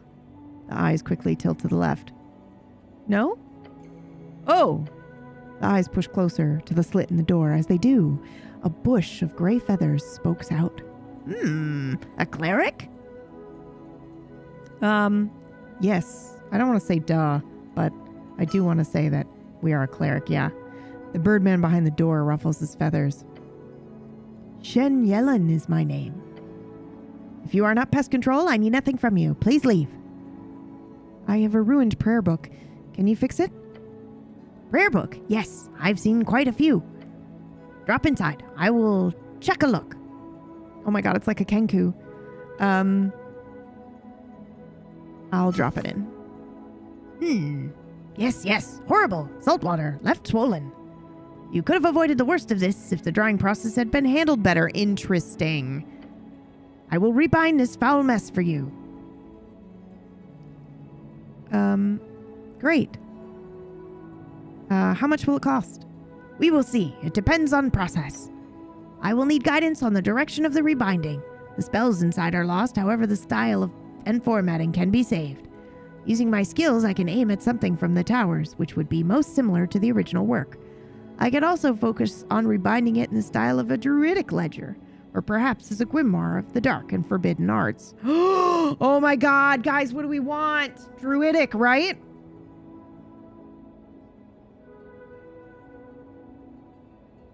A wisdom upgrade. We gotta. That's our thing. That I will do. Return tomorrow, not while the sun rises. I am either resting or working intently during those hours. Anything else you want, or will you leave me to work? You want to go drink at the tavern later? No. Okay. Are you a scholar? Oh. You are interested in the arts. It's kind of my job, yeah. Oh, it's an owlkin. If you have, I'd love to hear more about you. An owlkin in Norvik is not so common. I was trained in the knowledge. Back in Three Wings, I know many things. Three Wings is the name of the birdfolk tribes which ruled far inland in Divinium, Torum. They unified 57 years ago and created a sovereignty based on Asgalian ideas. They were subjugated by the Golden Horde 32 years ago. But no time to talk or share. Busy. If you want scholarly teachings, go speak with my upstairs neighbor. That gnome never stops talking. Who? Just go upstairs. His door is always open. Why do you need help from the Pest Control Guild? Rats! They are awful. Keep spawning out of the sewer pipes. Oh, we can handle it! He lets out angry bird noises. But that bastard guild leader, Torlim Slip, keeps telling me they don't have time. No time? They have dozen teams running around the city. No time? I've heard the big problem is they cannot get anyone to do pest control missions at 1-star levels. 1 star? Yeah, they've got a whole ranking system. The halfways. We haven't relied on the PCG for years. They just don't have time for anything over 2-star danger ranking. It is very annoying. I have looked into it, and the problem is the pest control teams that join the guild only take 1-star missions for a couple of weeks. Then they quickly start focusing only on the higher paying tasks, and all the actual normal pests keep on spreading throughout the city. It is a ridiculously idiotic system. So while all the mimics and monsters keep getting slayed, nothing is done about these darn rats. The problem is it's too privatized. If the city held full control of all pest control, then even the less valuable missions would be handled. Obviously. The bird takes a few breaths after his rant. Worst part, my nephew has a team himself. The White Doves, they're called. And I've tried sending messages to him also, but he just says the same thing. Too busy, too busy. I could take a look at it. It does kind of sound like a quest. If you do so, I would be very happy. The rats seem to come from the sewers, connected with the city below. All right. Tell me more about your nephew. He calls himself Valerian Windrider. That is the Norvikian way of saying his name. He's also active within that Free Strider party, if you're interested in throwing a vote for one of my fellow Owlkin. He works with one of those filthy yobas, which I am not happy about. Oh, and a halfling. A cleric, in fact, of the Lady Fair Church. That does sound very fucking sketchy, but I'll say that's interesting. And I've heard about that church over in housing, right? That's the one. I think they are connected with an orphanage. Okay, well, good luck with that. Okay. Democratic propaganda. We need your knife. Oh my god, there's so many people to talk to, dude. This is amazing. Who are you? Rollo Malik. We got one thing. The next generation, a late-stage teenager representing all young men among the Earth folk. Who is this baddie? Youth Asgol Modissa. Let's behold her with our wisdom. 17. She is a girl on a mission, out to fight for the green, no matter the battle. Her brash exterior is no fakery. It is her heart worn on each of her sleeves. Responsibility, that is the weight she feels weighing upon her shoulders. Modissa does not see herself, her ego, as having any greater meaning. Rather, the meaning has been transposed from others, her mentor, her friends, but most importantly, her ideology, which is, by the way, I believe, the same as the people up top. Is that right? That we first ran into? Fuck, the ones doing the protest? Oh, it's Snell. Okay, hold on. I would like to talk to you. Oh, we've walked into a tense scene. Oh, a cleric, just in time. 4 young guys, each looking a bit nervous, except the angry-looking blonde kid. We've confiscated the illegal goods, he says, and he bows his head. For the city. He turns his head towards one of the kids behind him. How's it going, Earth Niece? Earth Niece. I'm trying. Hold on. Hey, stop. He freezes and gives the blonde kid a nervous look. Oh, sorry, cleric. You see Rollo waving towards him, a gesture for him to ignore your comment. I'm Rollo, the blonde kid says and takes a bow. Rollo Malik, at your service. Behind me are Earth Niece, Sten Buskin, and Toli. We are members of the Norvikian Resistance, a movement to... You're thieves! And ignorant book burners. The girl adjusts her spectacles and straightens her back. With all due respect, Mr. Cleric, she says, I don't believe a word from these thugs. You notice the other 2 girls behind her, a halfling and a dwarf, both look at each other. Assholes! Careful, it's an actual cleric. Thugs? Come on, Modissa. Really? Like the AY aren't just a bunch of ruffians. Oh, I've seen enough, the goblin whispers to you and sighs. Just activists clashing. What's the AY?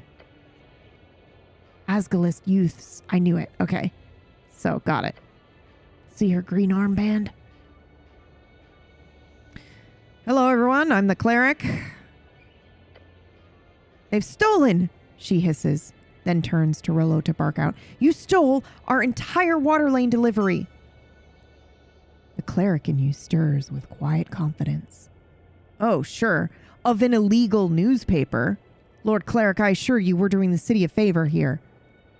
I take that back. It's just a bunch of LARPers. I see. It's a lover's quarrel. Oh, no.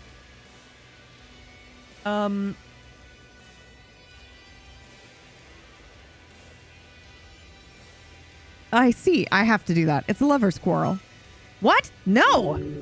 He's blushing.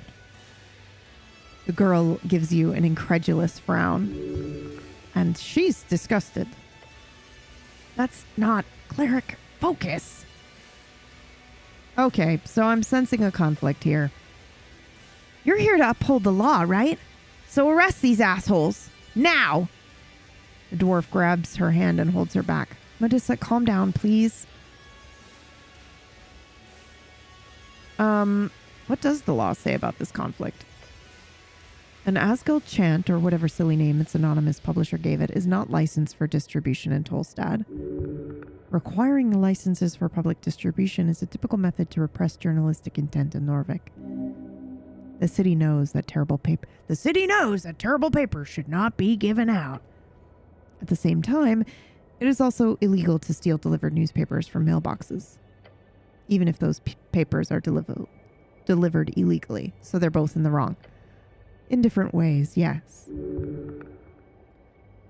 Although it's clear that the boys are bullies and the girls are victims. Okay. Explain your side. She scoffs. Okay, fine. Her dwarven friend mutters, Modissa, in a concerned tone. We deliver papers for the Asgalian chant. Maybe you've heard of it. It's a pretty big deal. He chuckles. Snell chuckles. She draws a sharp breath. We have a busy schedule, and right as we started delivering the papers in Waterlane, these pieces of shit started following us, taking papers we've just delivered right out of people's mailboxes. That's illegal, right? Asked the halfling girl. Highly illegal. Of course it's illegal. Your opinion does not even register. She does not even hear it. Insolent behavior.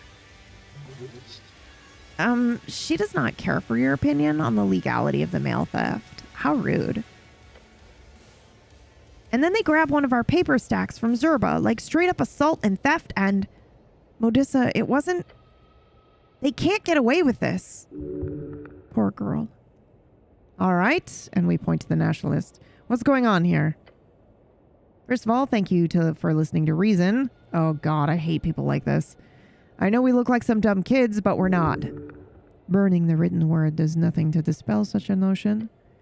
He gestures towards you, then himself. We're on the same team here. I don't look dumb. Stop stalling and tell me what you're doing here. So, we heard about the Asgeld chant being delivered on Tolstad, or I did, at the guild. I work at the fishery, and I see every day how Earthfolk get radicalized by dwarven nonsense. Earthfolk, the people of Earth, the ancestors of those who reconquered the Ascani coast. True mythological heroes. So I figured I'd get the boys with me and we'd, put a stop to it. Okay. I'm going to glance at the pile of paper behind him. We couldn't figure out where the thing was printed or anything. A lot of copper press zines don't really have official companies behind them. Especially trash like the chant you hear coming from the short kid in the back. Go fuck yourself, Toli. Hey, relax. I'm telling our story here to the good Lord Cleric. He turns back to you and coughs once. Of course, it's illegal to distribute unlicensed paper in every official district. So I ask around. Apparently someone saw these girls at the university going around delivering it. Wasn't that difficult to figure out. It was Modissa doing the deliveries. Fucking Modissa. Oh. She's not allowed to do that, the large kid in the back says with a nod. Wait, you guys know each other? There's history here? Yeah. Back in school, everybody knew who Modissa was. The Asgalist Annoyance, the blonde kid says with a grin. Such a terrible nickname, unimaginative and boring. Also, fuck you. Anyway, that's how we got here. They're delivering an illegal magazine, and we've put a stop to it. He grins, wide and proud. Just out of curiosity, what are you guys voting for in the election? Not the time, Snell says, rubbing his eyes. The Workers' Party. Modissa says, duh. Same for me. The dwarf raises her hand carefully. Yeah. And these stupid boys are obviously voting for the Party of Norvik. No, we're not. None of us are. Yeah, fuck that. What? Yeah, no. The silent kid in the back raises his fist into the air. Fuck the establishment. Rollo nods to the cleric. There are deeper forces at work here. Divine forces. Huh. Ooh, interesting. You should support the city kid. You're also voting Asgalist. It would be very interesting if they were going to vote the same way that she was, but because they're collecting the trash paper, I've assumed that they're going Free Strider. But Esoteric, I think, is Gregarian. So I'm just going to ask, what? You're not voting for anything? Indeed. We're not voting at all. Whoa! He looks insanely proud. What? If you don't engage in democracy, the bad guys win. Oh, shit. We, the blonde kid says, gesturing to his 3 friends, are fighting the evil powers, ready to establish true resistance to anti-human sentiments. For Earth! The girl with the creased brow sighs loudly. Take my God out of your mouth, kid. Holy shit! Holy shit! That's so hostile for no reason. I'll say interesting. Yeah. Okay, I've come to a conclusion. Good, she says and nods. She's hiding a nervous expression. Great. Good. He's outwardly very nervous.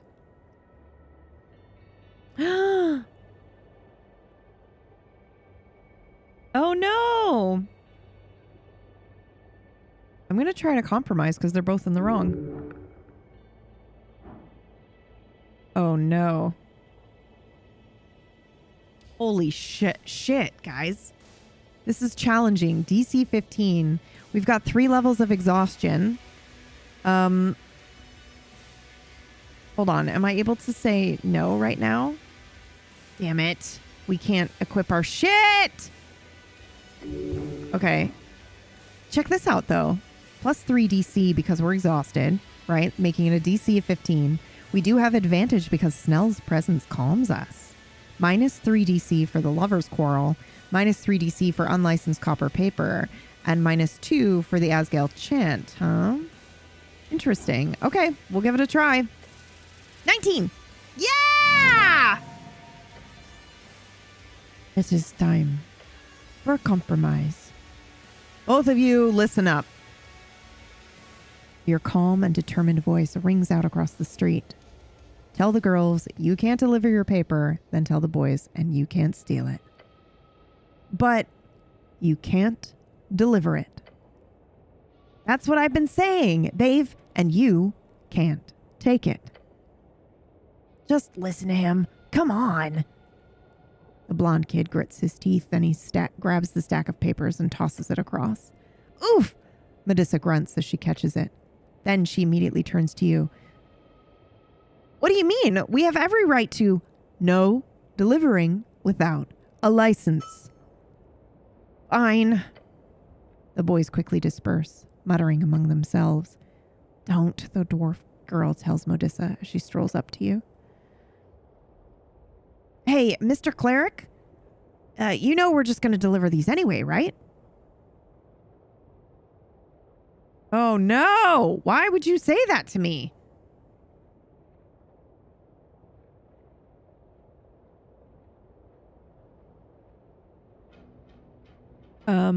I don't care. Just stop causing trouble. I'm counting on it. If I catch you doing that, you're heading up to the stockade. Oh man, I feel like we're the cleric. I feel like... we want to uphold the law. We're kind of paladin-y that way. We're the cleric.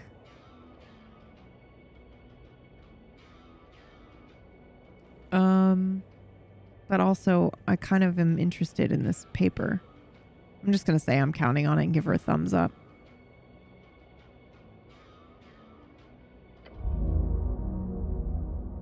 As you answer, she turns and walks away. Well, you made the problem go away somewhat. Now let's get out of here. I mean, if she's just going to do what she wants, that's fine. She's young and stupid. Stares down to the bustling docks. Ooh. I'm not going to go through the... Oh, the bin is making a sound? A strange sound? How strange. Rye first whiff melding with what? This voice is from a primal spirit. Open it. I'm going to open the trash can. As you lift it aside, you immediately see something moving in the pile of shredded documents and old scraps of food. A pair of legs. Kymorth? Suddenly, jumping out of the pile with a poof of moldy dust is a pine cone. A pine cone with limbs. Orin Mirrenherren! It hands you some leaves while doing a strange, seemingly improvisational dance upon the trash. Wait, are you one of those? Before you're able to do anything about it, the little creature poofs away. Don't breathe it in. Mold is, as your research... Oh, sorry. Don't breathe it in. Mold is, as your research has shown, bad for you. That's one of nature's essential workers. A blessing to meet it in the wild. As it fades, you see only trash. I've heard about those things. Never seen them, though. What do you know about them?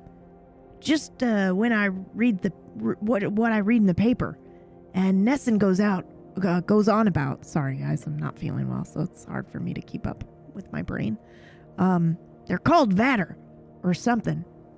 The Lamplighters Guild has a public spat with them a couple months back. He points to the lamps behind you. Apparently, they've messed with the everlasting... I keep doing the southern accent for the strength. For the everlasting lights.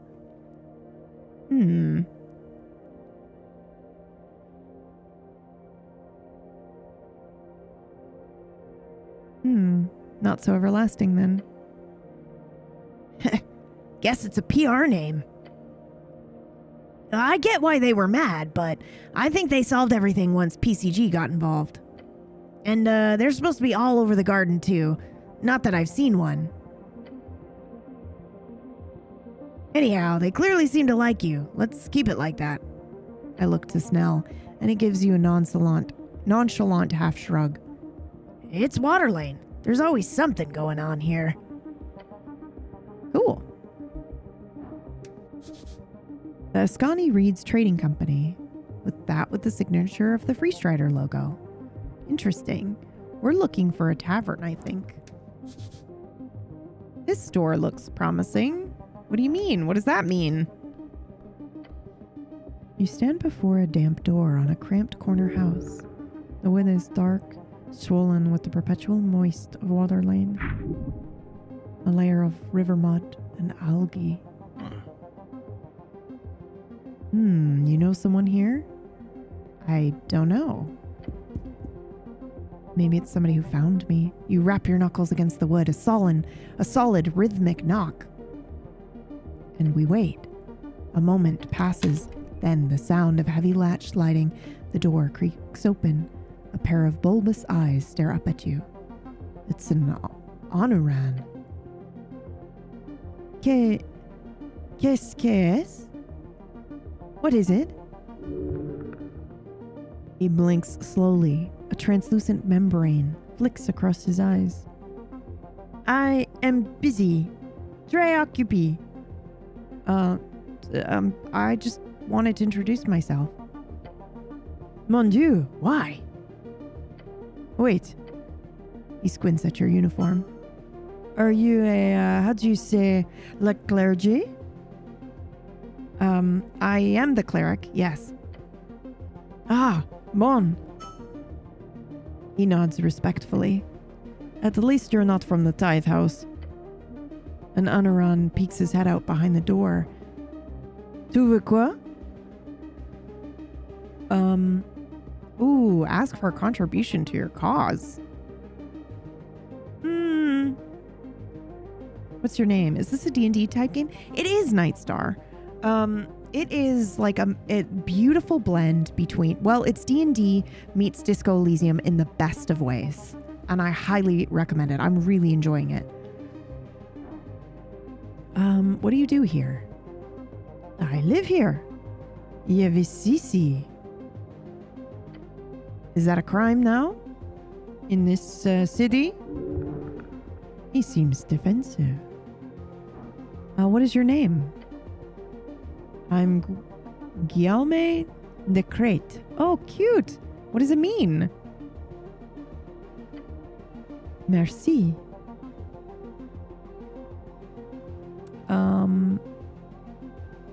Why do you ask if I'm a cleric? Because you smell of incense and self-righteousness. C'est évident. Oh man, imbecile. Fucking wow, he hates us. Rude. Okay. Well, nice house. No, it is as you say, shit. Temporary until I take the next ship home. Home. If I'm doing French. He gestures vaguely to the port. I'm gonna go now. Good. Au revoir. The door clicks shut. So you really just went and knocked on some stranger's door. Look, I'm not gonna knock you for your methods too much, but if you keep this up, we'll be done 6 months after the election. And you didn't even ask about the tea shop. Not once. I just had a feeling this door was important, was all. The goblin closes his eyes in short, silent contemplation. Then he says, maybe stick to points to interest, okay? That's funny. I like that. That was interesting, though. I liked that.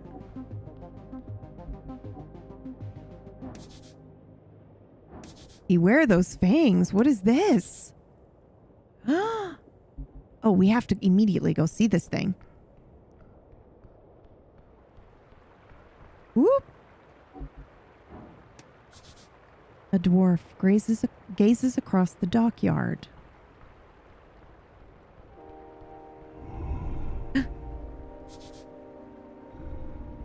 Oh, is he sleeping? You approach the ball of feathers and wings and really, really sharp claws.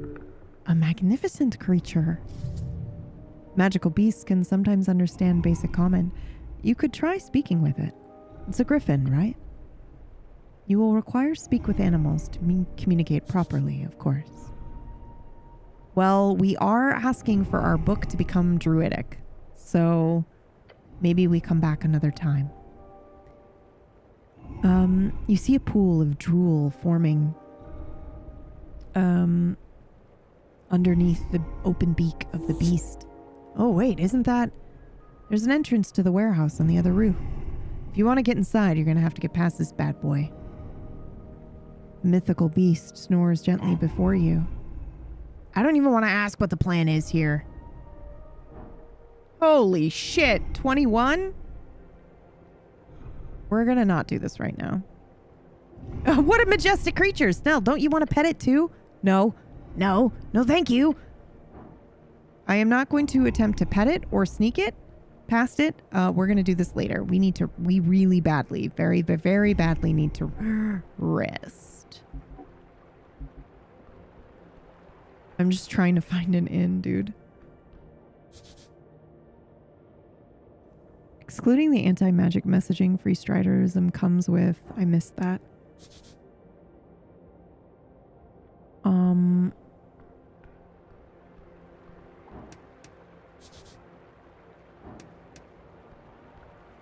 Comes with great branding. Okay.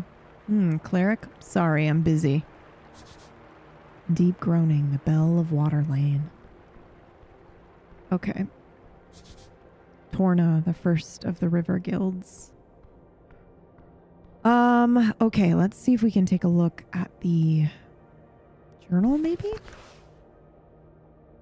Water Lane View, Tolstad, the garden. I have no idea where to go to rest, but we definitely need to.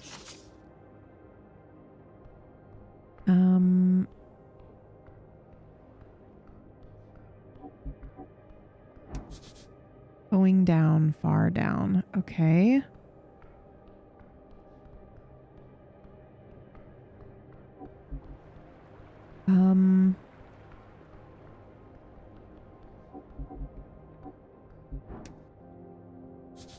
Going up. I can't reach that from here. Oh my god. Stir's office. Children's drawings on the wall. Oh! Oh, we failed that very badly. Okay. Well, there is a rat in here that we can't interact with.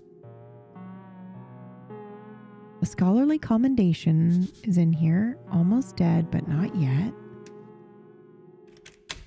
Okay, we need to sleep before we continue talking to people. I'd like to also talk to people during the day. So, we're looking for the tavern, I think. Let's maybe head down to the docks.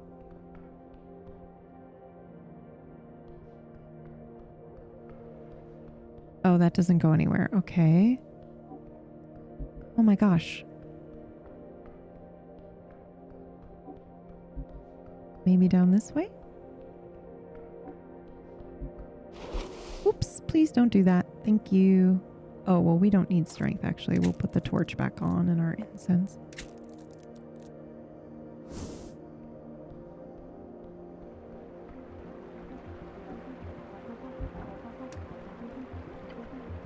You approach the shrine.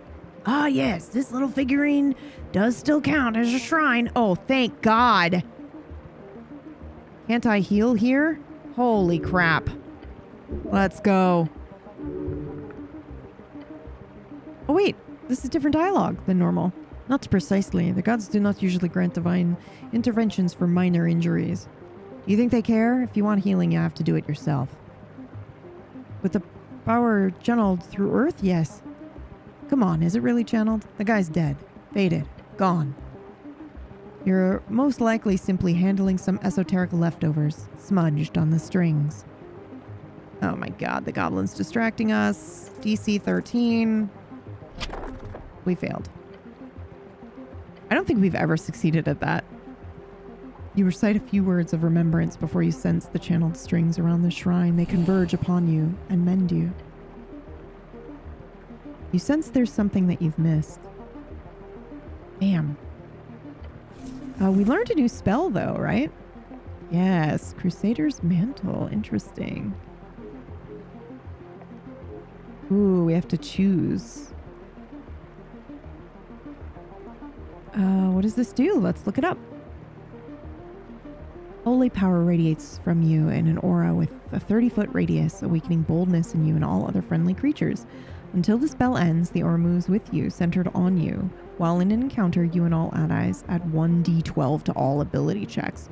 Holy crap! Alright. Let's fucking go.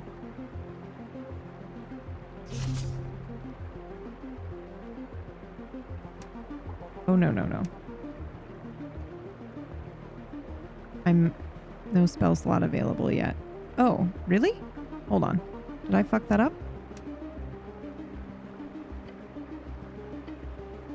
Prepare spells. It is 3rd level. Weird. It looked like it was going to let me prepare it. Oh, there we go. There. And then finish. I have 1 3rd level spell slot, don't I? Why would they give that to me if we couldn't have 1 spell slot?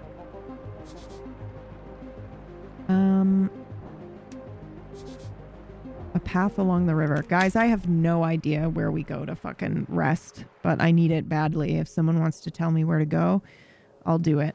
But I need to pause really quickly here. How's your lunch, Gary? I just need to pause and also stretch. I should probably end stream, but I want to play for a little longer. So I'll be right back.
Okay.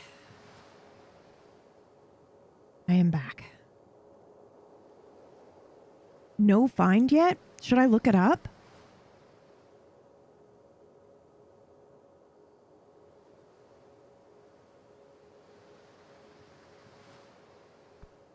Oh my god! Regular non-giant crab. You spot a crab on the rock. It does a little shimmy. Yes, cleric, that's a crab. Oh, for fuck's sake. I have to pet the crab. The crab pinches your, grips your finger hard. Oh shit. Ow. Your steely bones tank most of the damage, but it is hanging on. Please let go, Mr. Crab. It says ... and does not let go.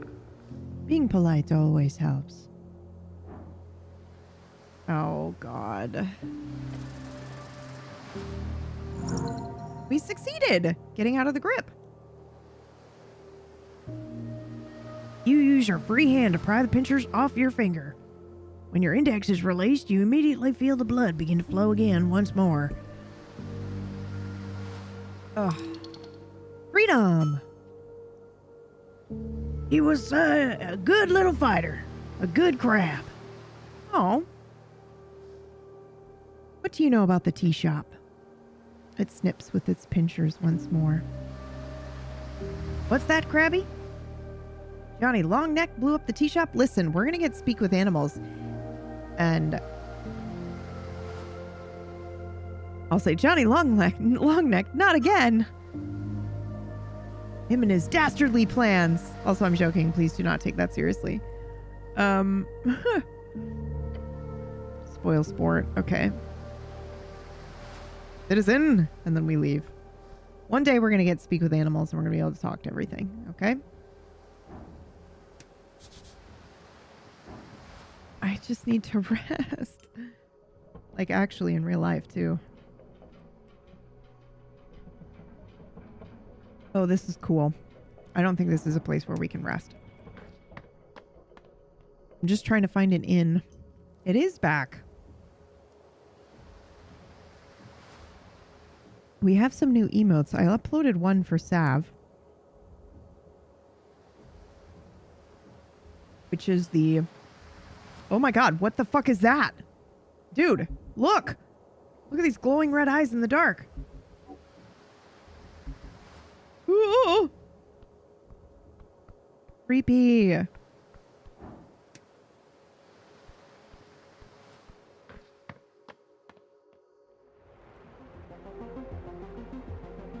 Guys, I have no idea where a tavern is or where to go. That looked like a rat. Just now in that sewer.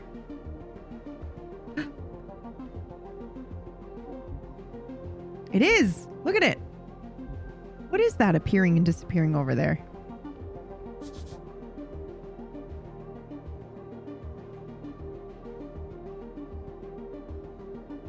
I would advise to explore the upper city, but I can say what I did. How do I get there from here? I'm just lost.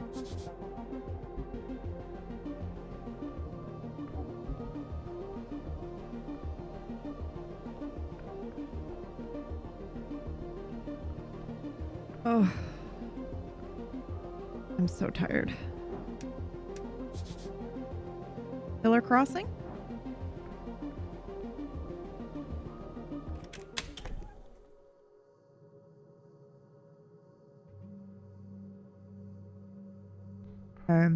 Oh, she's gone. Interesting.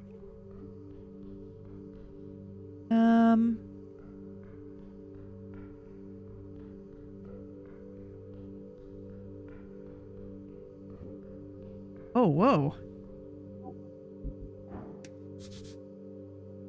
Timmy, son of Strokeback. Okay. Head back across the bridge. Okay, but look at all these. RNA. Okay, fine. We'll do it tomorrow. It's nighttime. People are going to bed. No! No, please don't! Your muscles tense up. Oh, God, not right now. Oh, God, a masked assassin? Oh, guys, we're in trouble. Guys, we're in trouble.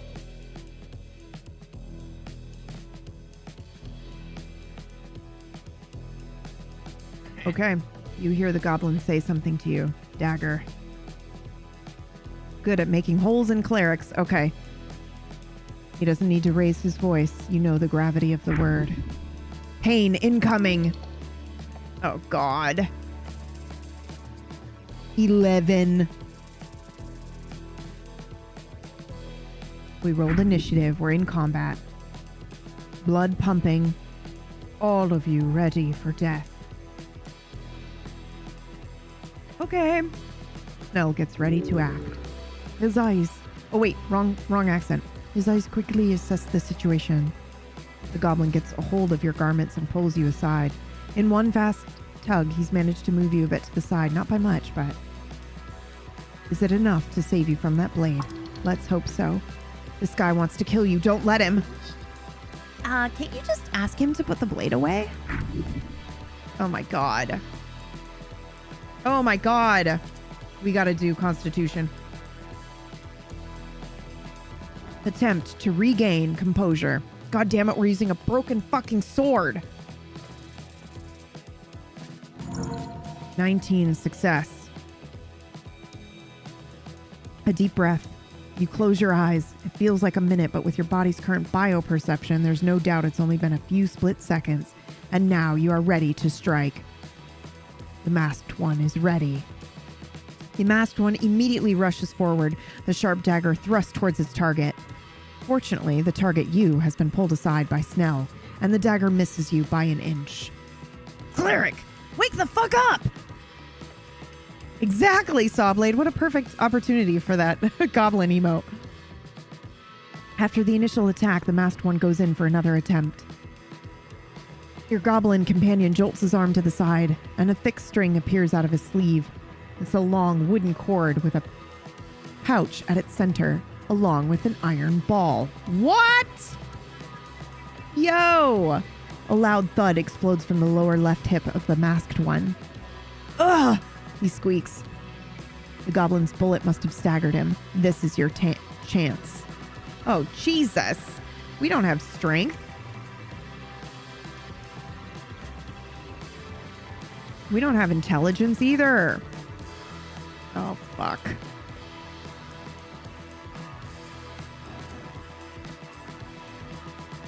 All right. We're going to try it. 12! We succeeded! Oh my God. Spending a few seconds actually thinking about it, you realize what this is. A quick hit. This guy will run away, so you should strike when he tries to get away. Just so. Okay. He's pulling himself together, and the masked one lunges forward, the dagger now aimed at your vitals. This will not break you. His movements. They are desperate. The masked one does not do this out of devotion, it is fear. Cleric, look out! The dagger hits. Oof! 10 HP right below your neck artery. The shock sends a shiver through your system. The complicated shock of both being aware of a sharp object piercing your skin while also not feeling any pain, however, is very strange. Fuck! You hear a weak voice behind the mask. Breath is short and strained. The masked one seeks your death, but not a real fight. They will not seek further violence this day. Is it over? After an impressive display with his sling, the goblin rushes forward, trying to grab one of the masked one's legs. You're not getting away, asshole! He is dead set on escaping at this point. Maybe you should let him. Shit! The battle is over. Stay and be safe. Snell is grabbing his leg. We've got to do it, guys. I'm sorry. This is so stupid. We have 1 HP left, but we're the cleric. 16! You rush after the masked one. Once you manage to grab an arm, it doesn't take you long to pin him to the ground. He's struggling. Careful, he might get loose. Ugh! A tingle. An esoteric tingle. Something magical. The goblin rushes after you, yelling, "Get him!" I'm grabbing the mask. As your hand gets close to it, you sense the intense esoteric energy surrounding it. Ukil, Asami, Udami. In an instant, the masked one is gone. What? We look around.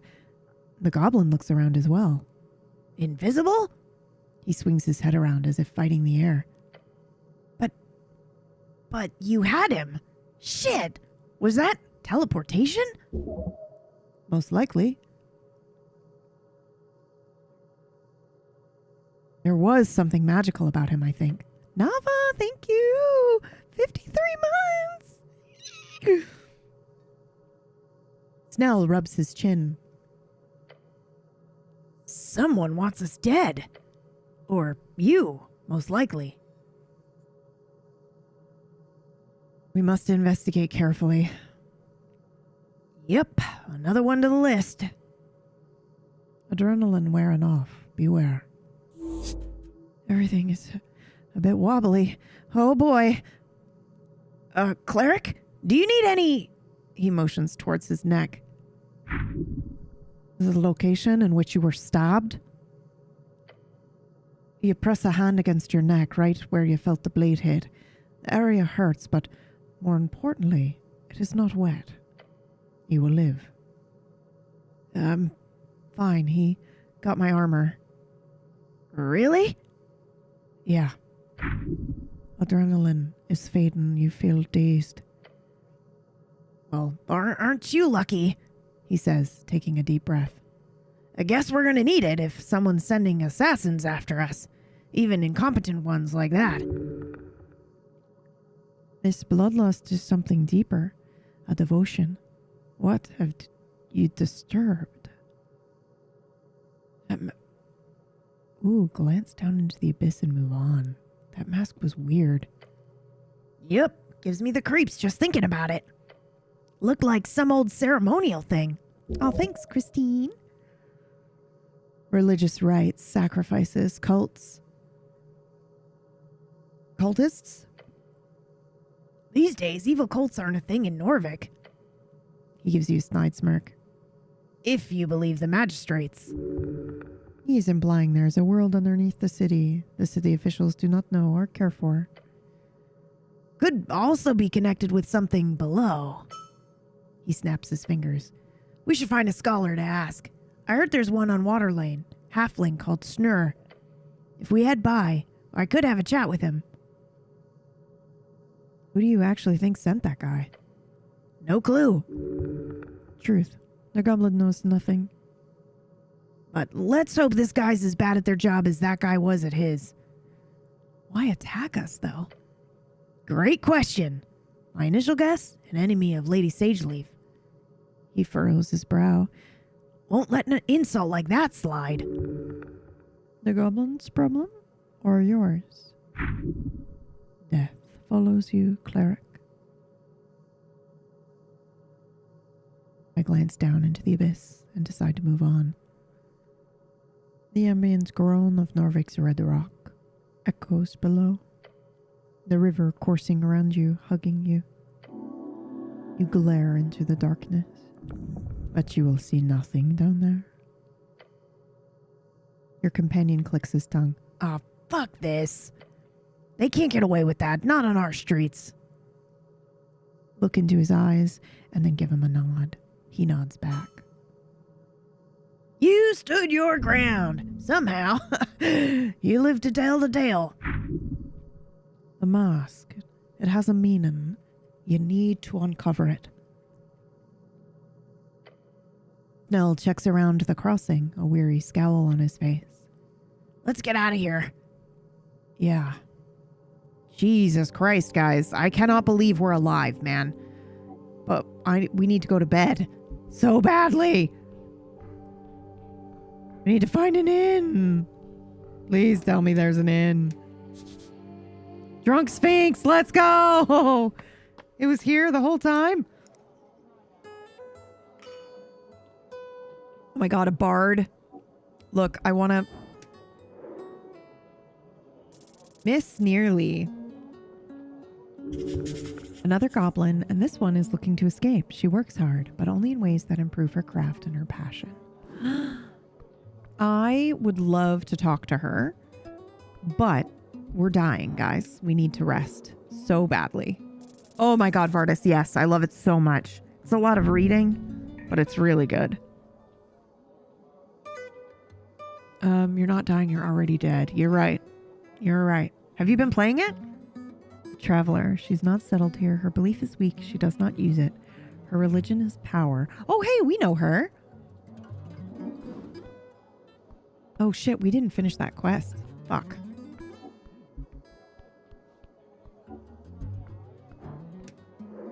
Smart Bangu. Well, we're not so smart, so no clue who the fuck that is. Raz, bow for hire. Ooh, our charisma's not great. He wants to kill you. What? This is a massive, unregulated, confident, and highly problematic goblin supremacist. He will not debate you on it. He doesn't even see you as worthy of being alive. Oh my god. Okay. Crazy.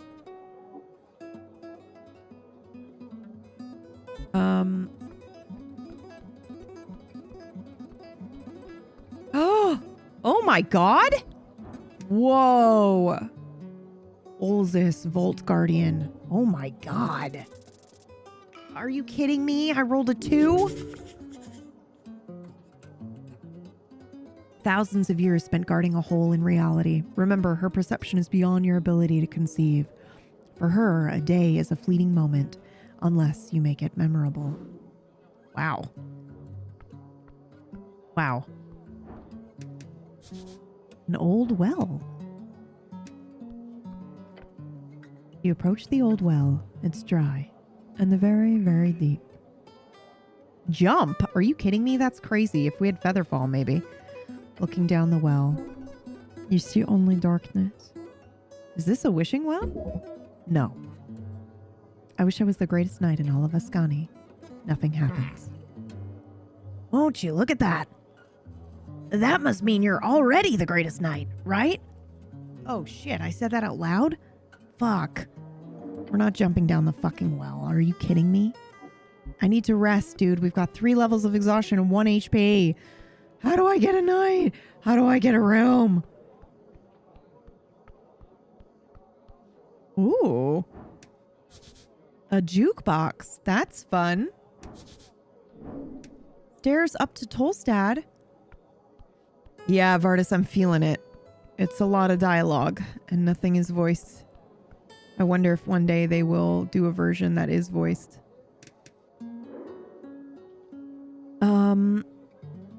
Oof.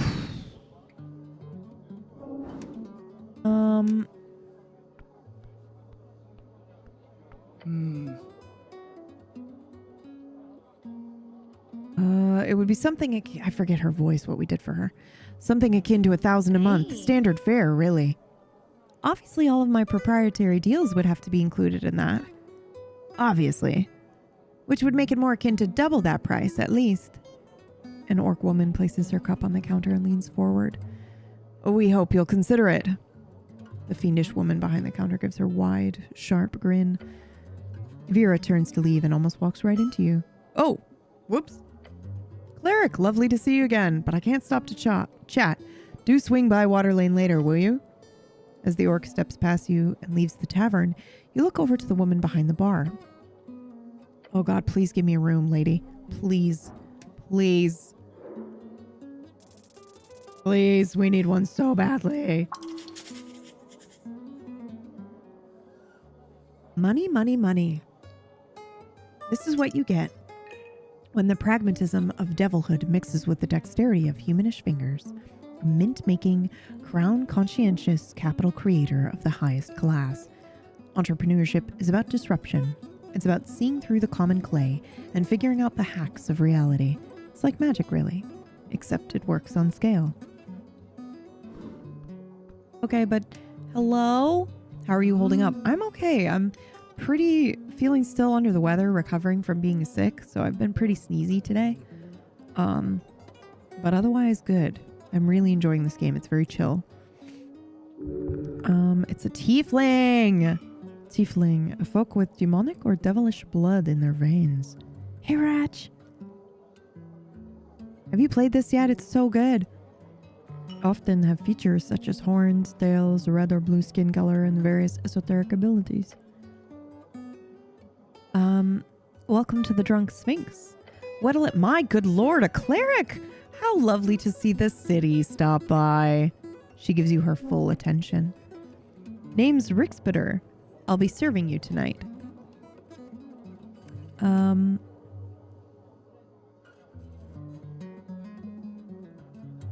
my god. Fuck, I'm the cleric of Norvik. The cleric? Oh my. Your commitment to clerikish behavior runs deep. Aren't you a catch? I'm not going to ask her how the tiefling horns happened. She was born that way.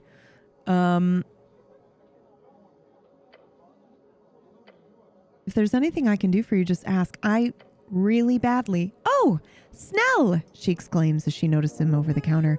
Aren't you a sight for sore eyes? Want something to drink? I'm on the clock. He nods towards you. Oh, you're the escort. That's not how I'd phrase it, but sure. She laughs and sticks a sharp finger in your face. Don't get Snell into too much trouble, you hear? He's already grumpy enough as it is. Do you have a room? Do you have a room? No, literally nothing. Cool. Fuck, dude. We need to rest. This is awful.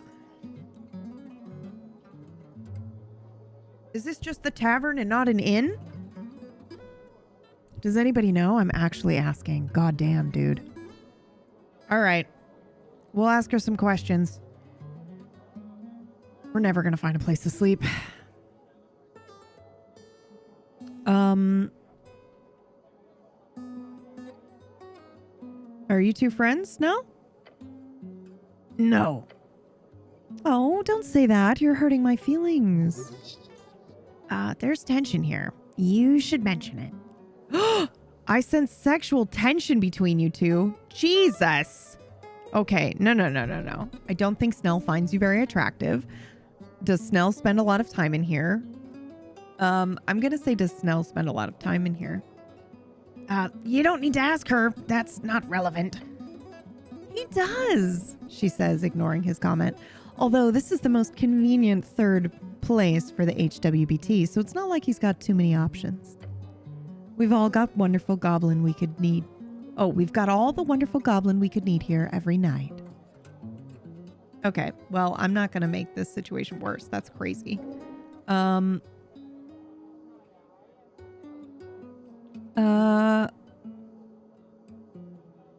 me about the owner of the tea shop. Drummer? He's a real piece of work. Like, I'm impressed that he kept that tea shop afloat for so long, but look, I just know the rumors, okay? I love rumors. Falsehoods, or just tell me. I'll say I love rumors. She leans in with a smirk. Same. Drummer kept the tea shop full of Asgalists, mostly young ones, but supposedly he'd been working with the Free Striders on the side, like some kind of spy. She laughs. Could you imagine? That's interesting. Do you think he blew up the tea shop himself? No. She shakes her head and repeats her answer. No, that bird couldn't make a ballsy move like that. Now run away from it? For sure. That's what I'd expect. And indirectly, I'd be surprised if he's not at least a little to blame. Does he come here often? Nah. Or well, yeah. Is that a maybe? Look, I see him around. He's not a regular. But when he does show up, he's loud and wants to perform. You know. She gestures, drumming on the counter. Not the greatest patron. Okay. Do you have any idea where he might be? Well, I do remember him mentioning something of an escape plan one time. Really? That sounds very relevant. But escape from what? The bird was drunk, okay? Muttered something about covering every liability, and how his escape plan was, look, I thought it was a bad joke. But he said, from what I can recall, that his plan was to sneak into a crate and ship himself to Reed's. Idiotic. You'd have to survive for weeks in a tiny cramped space, unless he floated down the river, down in the... Oh, that's exactly what he did. He put himself in a crate, floated himself down the river, and that explains why our lizard friend down there saw him running through the tunnels. That's ridiculous. That wouldn't work, would it? I mean, I'm sure it's happened at some point, historically. She shrugs. Drunken ramblings, but if I were you, I'd check water lane. That's it for now. Sure. I'm gonna ask what's up with the Sphinx. That's Ulysses. Great gal. She's a what? Gynosphinx. Gynosphinx. A monstrous being often found undertaking missions for the gods. A feminine in the forest capable of seeing through time and space. Collector of ancient lore and dispenser of riddles. Known to test mortals to uncover their true worth. Ah, like a true sphinx. Oh my god! But good luck getting more than that out of her. Does she always drink this much? Yeah, that's the only reason this place stays open. She lets us all hang around her sacred chamber, and in return, I get her pumped up on some river wine. Cost-wise, it's not that much worse than a regular city rent. Well, thanks for telling me about the Sphinx. No problem, she says with a wide grin. What do you know about the tea shop? It blew up. She looks shocked. People keep saying that. Right? Very strange. She gives you a quick shrug. I wasn't here. Not usually on Tolstad over noontime. I'm more of a night gal. Obviously.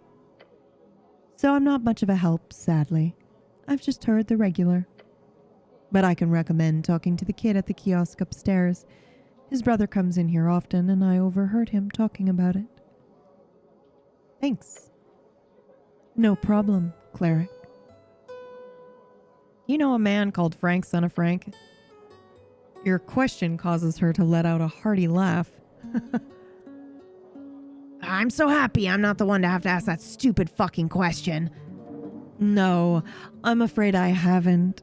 She eventually manages to tell you. Sorry, cleric. She cannot help you. Okay, have you read the Asgol chant? Nah, not my scene. But since the tea shop went poof, I've got a lot more patrons bringing it in here. I wonder why. Very strange. She winks. Why? She sighs and rolls her eyes. Duh. Asgul's loved that tea shop, and now they're slowly trickling in here. Interesting. Where is it printed? No clue. Here it's somewhere on Tolstad, though. In some dark corner, probably by a group of angry dwarves, I imagine. I wonder if it's that place that we just went into. That, like, with a bunch of the gears and stuff. Where I was like, we'll come and explore this later.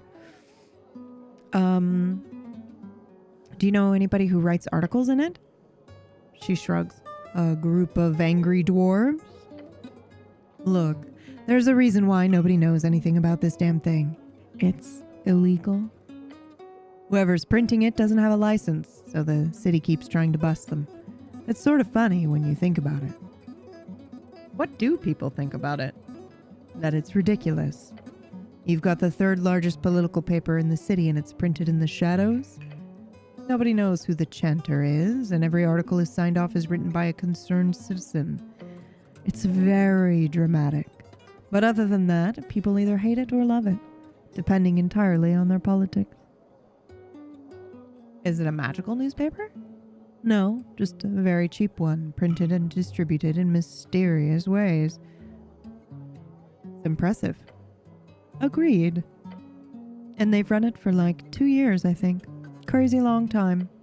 Will be one hell of a story once they get caught. If. And is the paper political? Oh, not at all. Not at all? Indeed. It's, in fact, the only newspaper in existence that's ever managed to be completely apolitical in every way, shape, and form. What? I would not expect that at all. Truly? Okay, no, I'm joking, obviously. The Asgul Chant is clearly a highly politicized paper. It's literally filled to the brim with Asgul propaganda. Yeah, okay, that's what I thought. Is it a big newspaper? Oh, gods, no. It's just a very popular copper paper. Okay, well, that's all for now about the paper. Are we searching for a paladin? She shakes her head. Don't expect to find much. I haven't seen Lord Gorm for weeks. Oh yeah, we know. He's dead. Did you know him? I've handed him a few drinks. Sure, exchanged a few words. So sure, I know him. What does he look like? Big guy, Earthguard-like outfit, but with more gold. Not the type you'd like to arm wrestle. Other than that, green eyes, blonde, long hair. Did he wear a helmet? Oh no, never actually. He always showed off those long golden locks. A clear sign of corruption. What sort of man would choose to show skin instead of iron?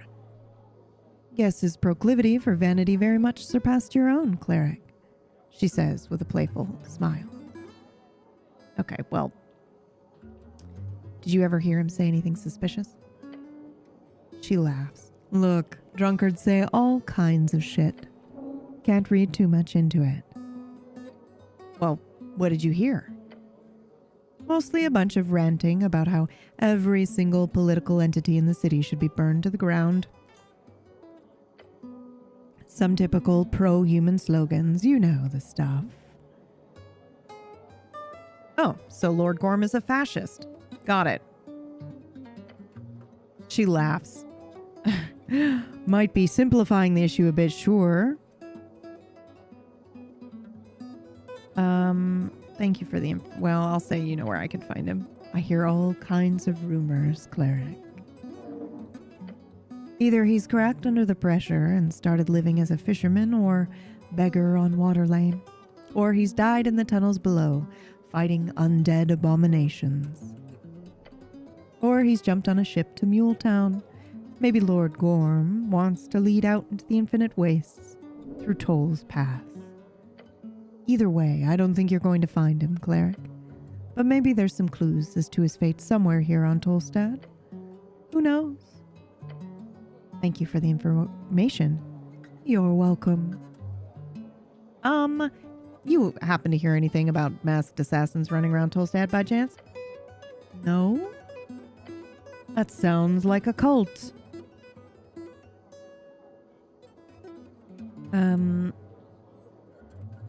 Would it really be a cult?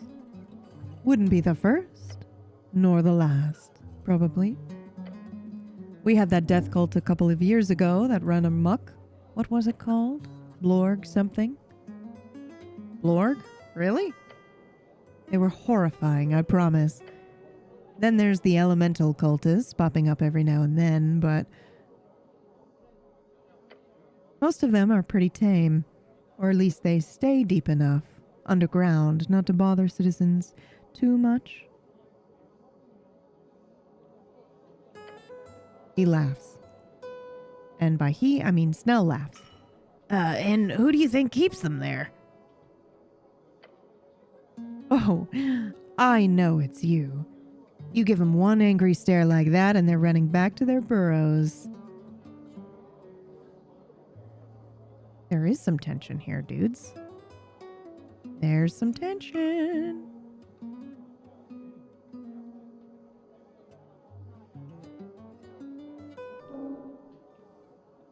Okay.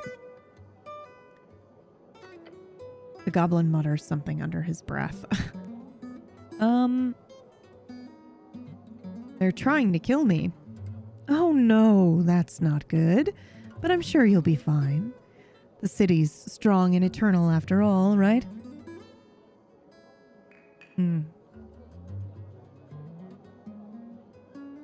Sure.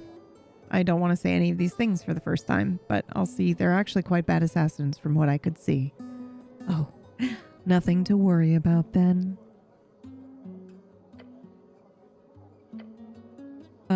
Tell me everything you know about these cult assassins. Oh, of course. So, she leans forward over the counter and stares at you.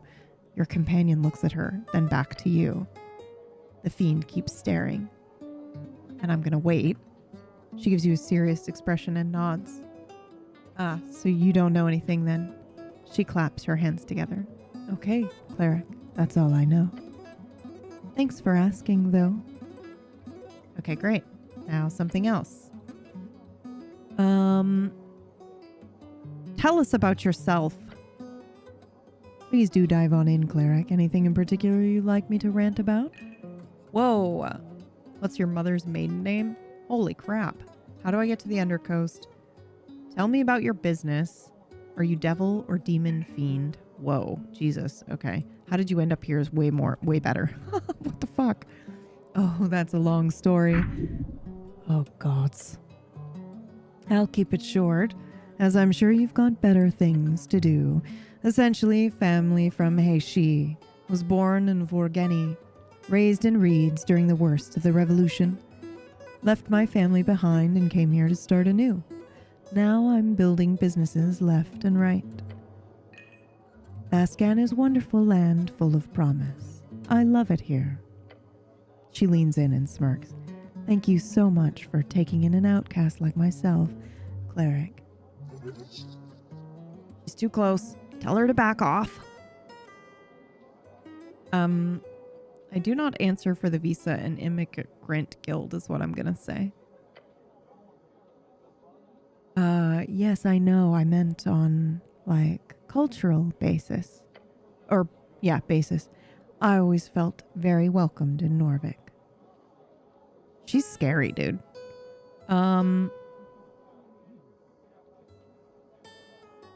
Let's see. I'm not going to ask any more personal questions right now, I think. I need to find a room, dude. Whoa, Moonwatcher. What the fuck? Thank you so much.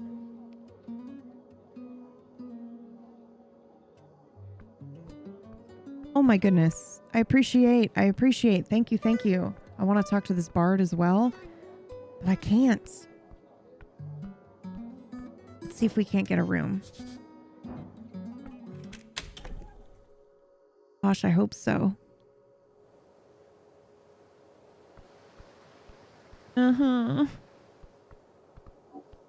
It does not look like we can, guys. I want to talk to the Sphinx, but we desperately need to rest. Like, so badly. And I have no idea where to... An entity? Oh. Oh, you know what? We do have 1 HP. Hold on, in case an assassin comes at us again. Dude. We can't be walking around like this. Okay? I will eat an apple. Consume. Oh, that's for spell slots. That's not what I meant to do. I meant to do that. Fuck. Okay. Oh my gosh. Thank you again so much, Moonwatcher. I assume that is simply because you are enjoying the game. I'm so glad you're enjoying it. I am as well. A trash receptacle, mostly stacked with old zines, but it looks like there's something in here. Oh. I don't want to take that. No, do not. You did not just, let me get this clear. You find yourself out on Pillar Road, you see a tree in the bin. It's been out there for God knows how long, and you think to yourself, what the hells? I'll just eat some trash? Calm down. It's not trash. Rationalize eating trash or it is done. You're too late. You can't just take a half-eaten... I'm gonna ignore the voices. They don't control you and leave. I didn't know. Okay. Sorry, my bad. There is something that keeps appearing and disappearing, guys. Somebody knows where the inn is, right, guys?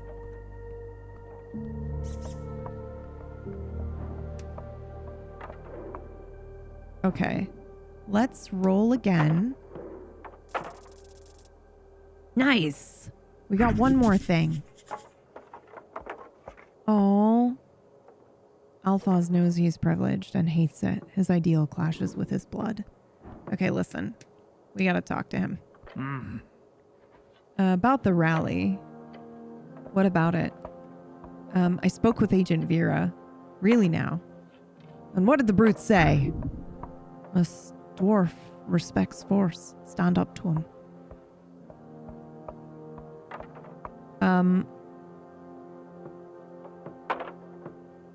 Oh, I don't want any of these decisions. If you don't leave before sundown, you'll be fined and arrested. You should leave now. A pretty little nobleman like you wouldn't want to get arrested. That's awful. I'll just say if you don't leave by sundown, you'll be fined and arrested. Oh yeah? Will you do the honors then, Mr. Cleric City Man? Yes, I will. Oh, Jesus Christ. We've got 2 HP. Oh, really? You hear a chuckle from the dwarves. Oh, no. I don't want to do this. I was just going to let them... I wanted to get their papers for them, for Christ's sake. Well...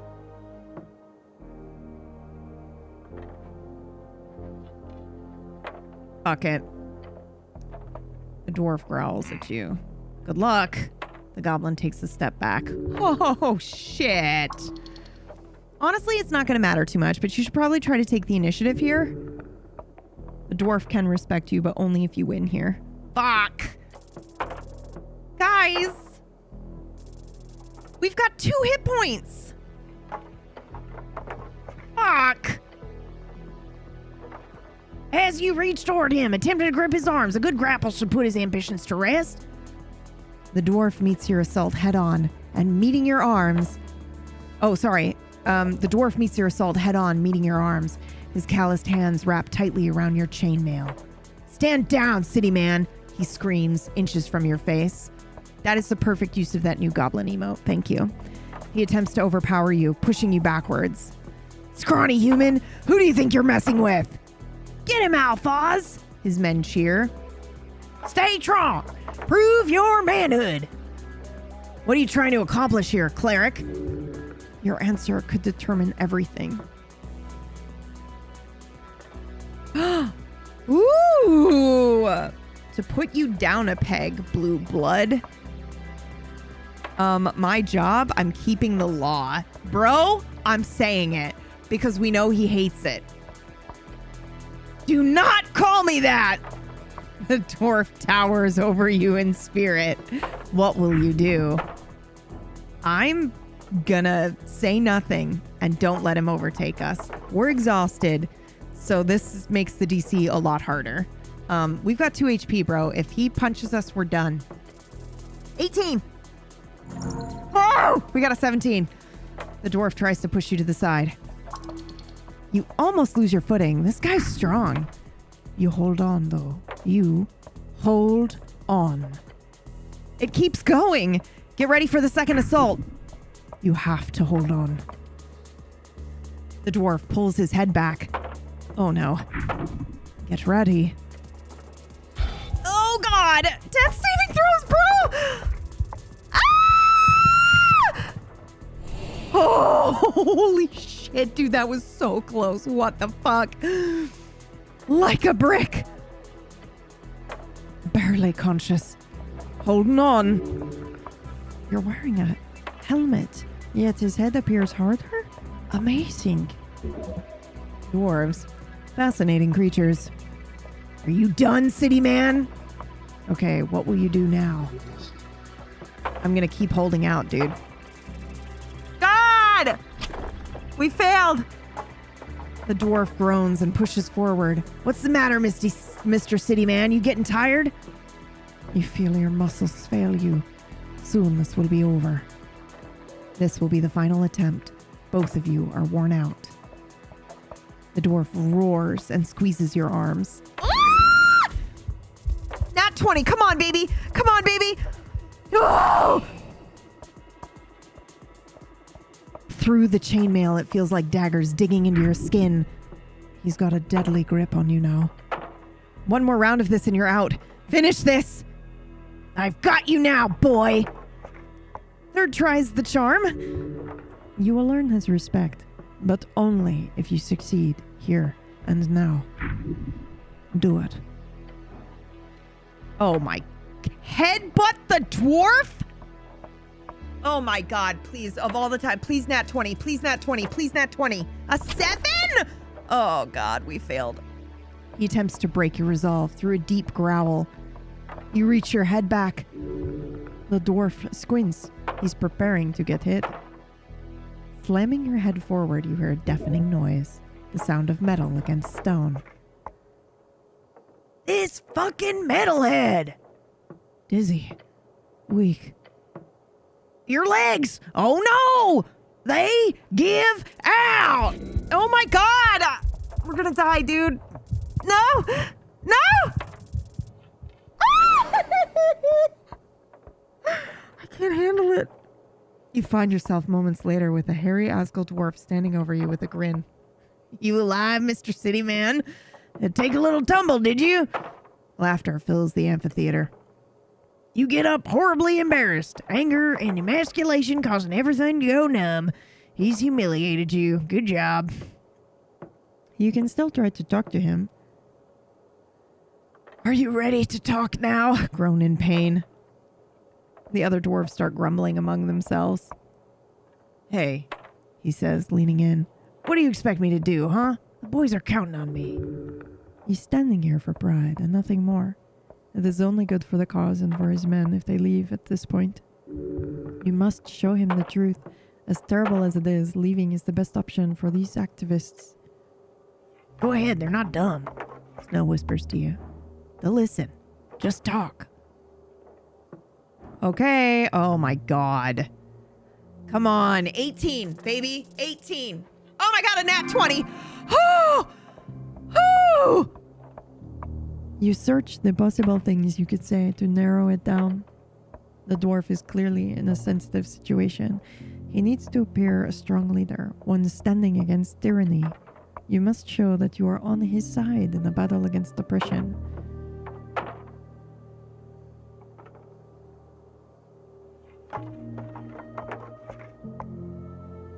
The cause will be better off with you a free man, or you'll gain nothing from being arrested. Just go. Don't put your boys in danger because of your pride. I'm gonna go with, I'm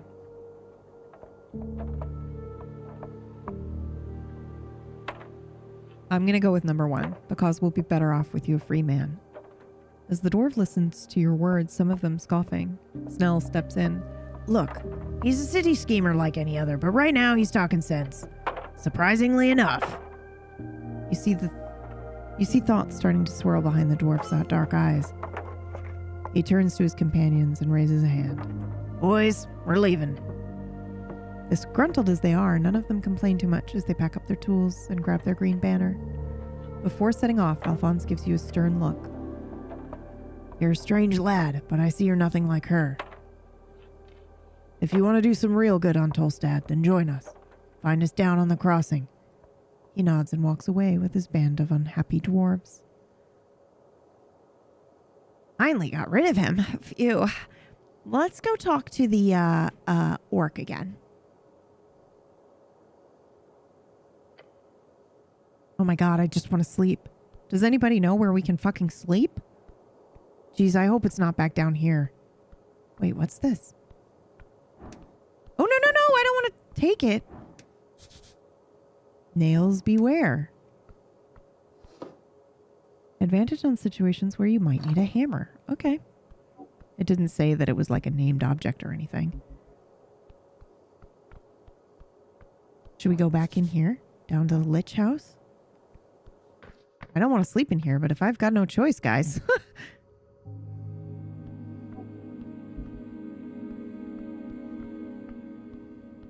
There's also a book in here we need, right?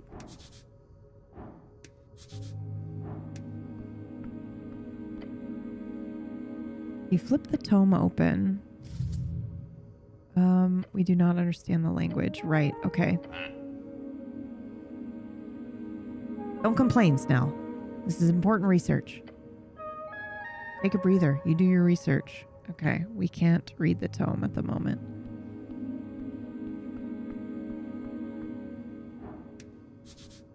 Your fate one day. Oh, I'm not stealing from them. Jesus.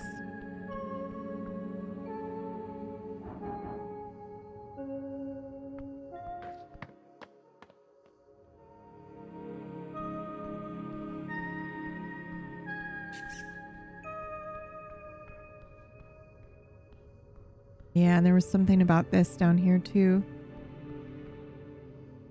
Okay, well, I don't know where to sleep.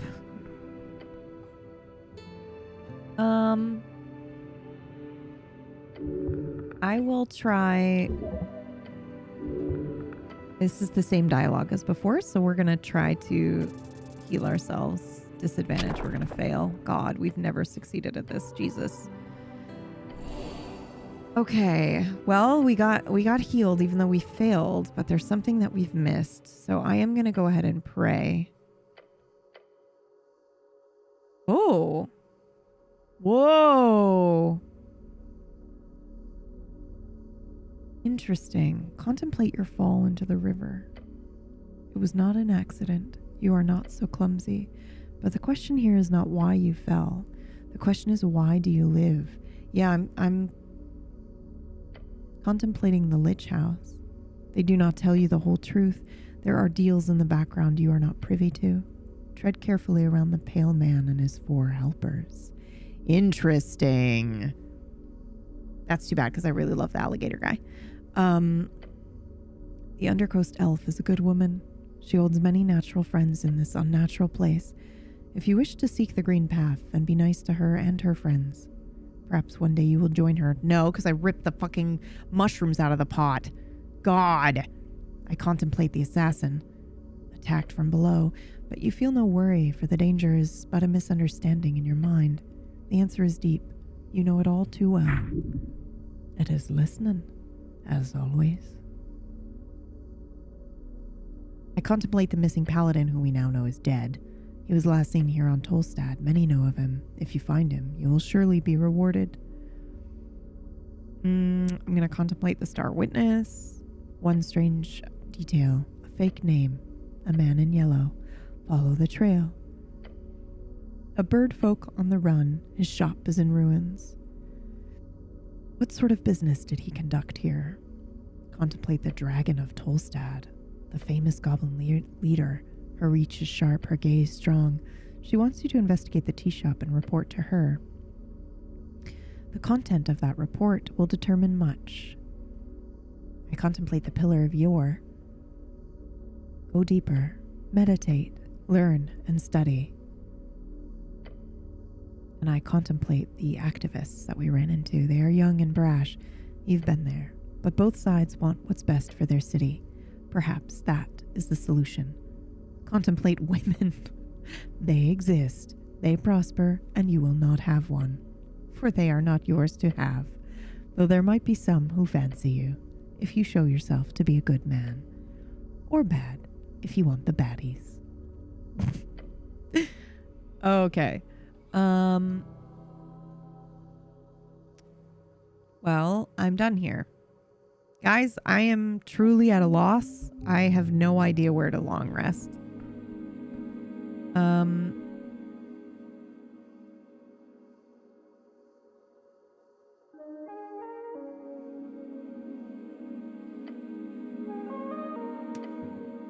Gonna save here.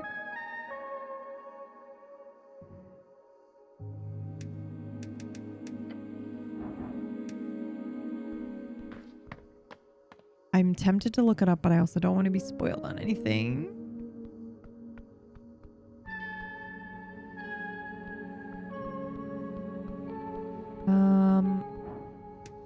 The guard tower. Ooh, okay. Thank you for looking that up. I don't know if we know where the guard tower is yet.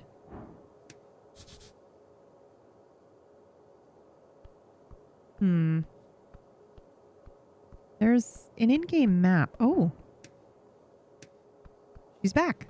I have to say, with all due respect, well done. Oh, right. The dwarves. Do you know which way to go, Bear? Oh, yes, I saw the whole thing. The whole thing? So that's how you handle them, by resolving it with a few kind words. Won't say that's not impressive on its own, human. She's actually quite annoyed that you didn't solve it with more force. No blood spilled. Mission complete. Yes, I suppose this was the cleanest solution. Her expression says, but a little blood wouldn't have hurt. You've done a great service to Scani Reed's trading company today. On the topic of payment, she hands you a pouch of silver coins. Oh no, I didn't want... Give me another job now? Ugh, gross. Thanks. She gives you a kind smile. May Earth smile upon you. And do visit our trading post down in Waterlane if you have time. I would love to see you there. No, you wanted us to fucking... Yeah. She would love to make use of you there for profit. Well met, Agent Vera. We can tell her I love you? That's crazy. He clicks his tongue once it's just the two of you left on the circle square. I don't like this. It's trouble. Bunch of trouble. Yeah, I agree. Is our little devil's gone? What does this sign say? Our Lady's Apartments! Do you think? Probably not, huh? Like north and left. Okay. Pillar crossing. Okay, let's talk to this tree. You look up at the branches of a bracken tree. It stands in the garden, towering over you. Nature is reaching tall and deep. These roots go below the city, nay, even below the river. I'm going to touch the tree. Your hand lays firmly on the bark, connecting with the natural world. Well done. Going to look at the branches above. The wind is causing the leaves to dance. Wait, between its branches, high above. Oh, is that a hole in the bark? A hollow. Just wide enough for you to stick your hand inside. Something glimmers up there. Treasure in the bird's nest. You have a feeling this could end really badly. Then again, risk and reward, right? Oh, fuck.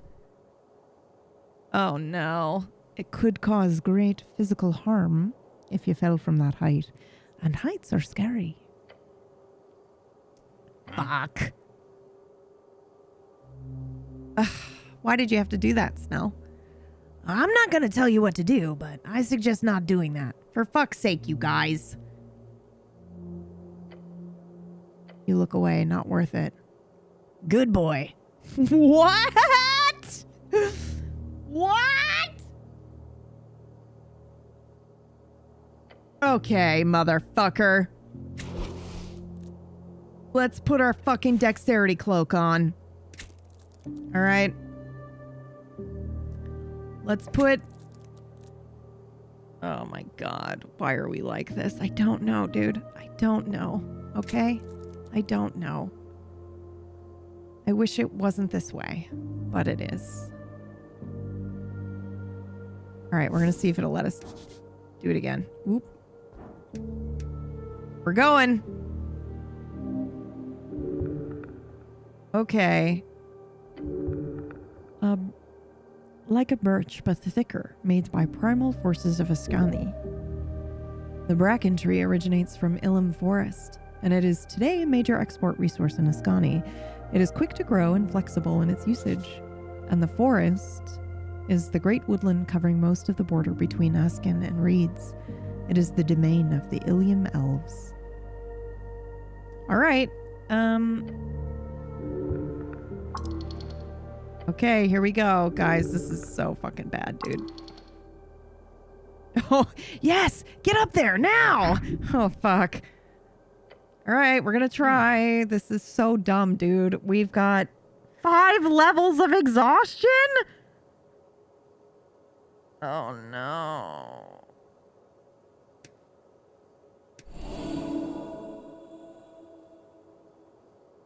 Okay, we're gonna climb the fucking tree, dude.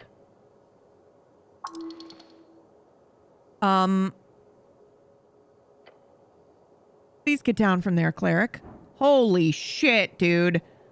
This is like impossible. The DC is 18 because we're exhausted. We'd have to roll 18 and we've only got a +1, dude. We'd have to roll a 17 or more. Oh! No way, dude.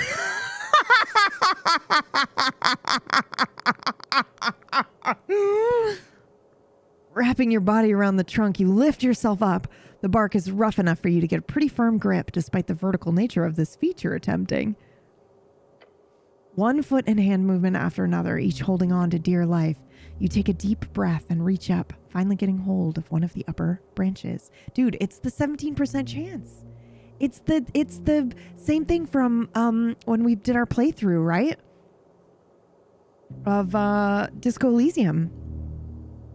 You take a deep breath and reach up, finally getting a hold of one of the upper branches. You've done it. Heaving yourself the last way, you get a view you did not expect. A bird's nest, unguarded, full of shiny trinkets. Jackpot! Well, I don't want to hurt the nest. Do we want the... Okay, chat. Guys. Do we want the ring, the coins, or the polished stone, or do we want to walk away? I kind of want the polished stone, I think. I think that's like one of the things of your... shards of your... Or the ring, because it could be like a ring of something cool. Ring? What do you guys think? It's either the ring or we get back down and we leave it alone.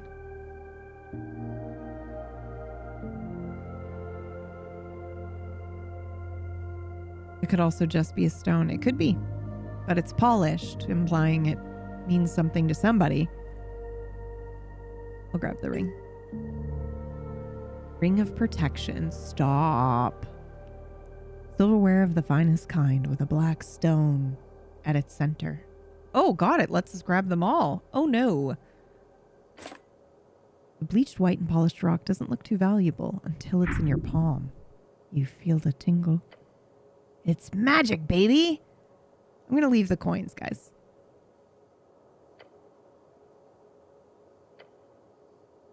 Greed is rarely good. Yeah. Well, I mean, it's also like stolen objects from like a magpie or a bird. It doesn't need them to survive, so. The most useful tool through human history. A barrel. Guys, I don't know where the fucking...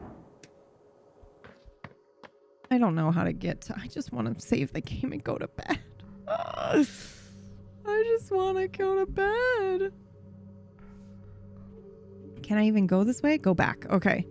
Did I come through here? Wait. No. I came through here, right?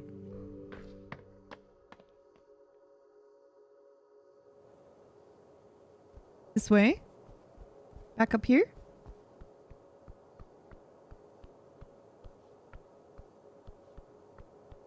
Oh, up here maybe. This looks like a reasonable place where you would... Oh, it's another pillar. Okay. Oh, is this it? Is this the guard tower? Oh my god. Right, it's red. So it must be. The Great Perch of Norvik. The Great Temple of Earth. Oh boy, I'm taking a goblin in here. I feel really badly about that. All who pass are mine to keep. Oh! It's the big knight.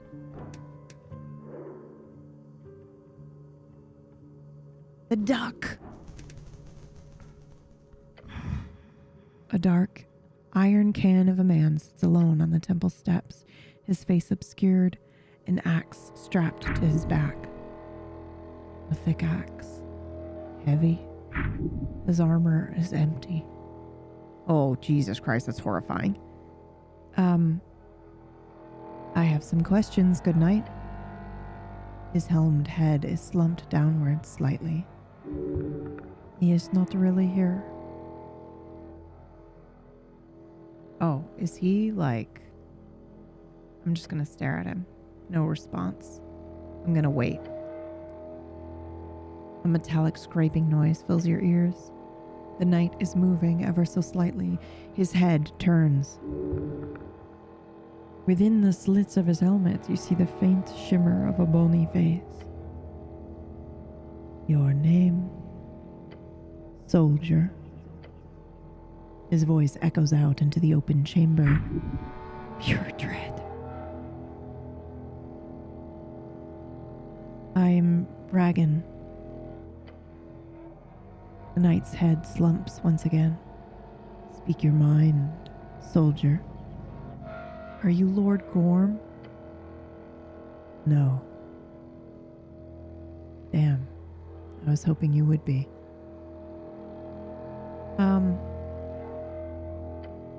The knight doesn't move. Who are you? He is silent for a while. You feel a slight breeze pass through your armor. The duck. Excuse me? I am the duck. Horrifying. You should be proud of your name. The knight does not respond. He does not wish to share more.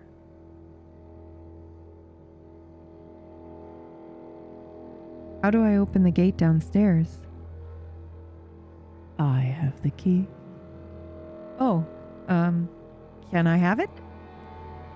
No. You are too weak. Who's he to judge you? The city below is dangerous. You should make sure to prepare properly before heading down there. Perhaps bring more spells. Perhaps make sure to recuperate enough for you to once again be able to cast higher tier spells, you know? Rest.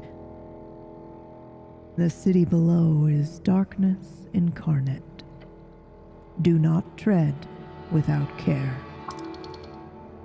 You never do. A warning from someone with ages upon him. Heed the call from beyond the grave.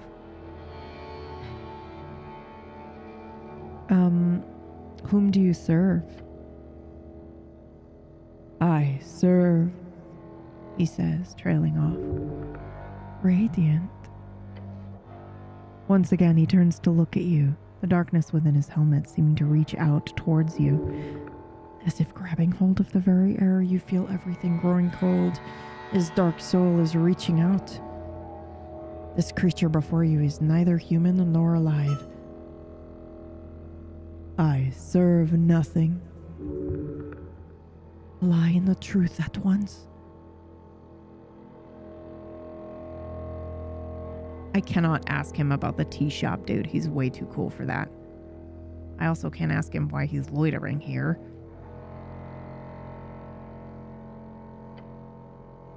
Why are you loitering here? I am not. The cold voice echoes throughout the chamber. What are you doing then? I am on my off hours. Just sitting here in the temple? There's no response. I too would like to hang on the steps of the temple. His helmet turns slightly. Scary. But I won't force you to hang out with me. Some metallic creaking is all you hear from the night. I suggest we immediately get on our knees and serve this man. What do you know about the tea shop? Not much.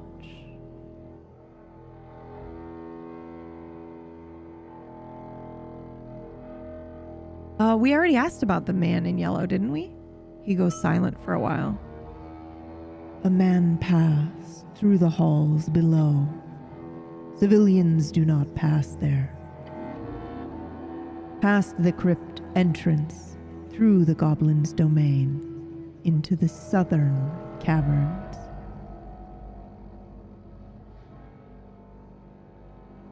This is great. Thank you, my good knight. He is quiet. Has he been ordered to answer your questions? This feels forced. Maybe he just likes you? Ooh, this is creepy. Did you see anything suspicious before the explosion? No. Are you sure? No, we're just gonna say got it. The knight nods slowly. And where were you at noon on the 21st? Below. I need more than that, my good knight. The walls shook in the crypts. I was on patrol. I was not in position to perceive any misdoings. Wait, what are you patrolling for? He is silent and still for a moment. I have my purpose. As do you, soldier. Do not pry too deep. Oh my god. He's definitely threatening you. Okay, noted. He places an iron hand on his knee, waiting for the next question.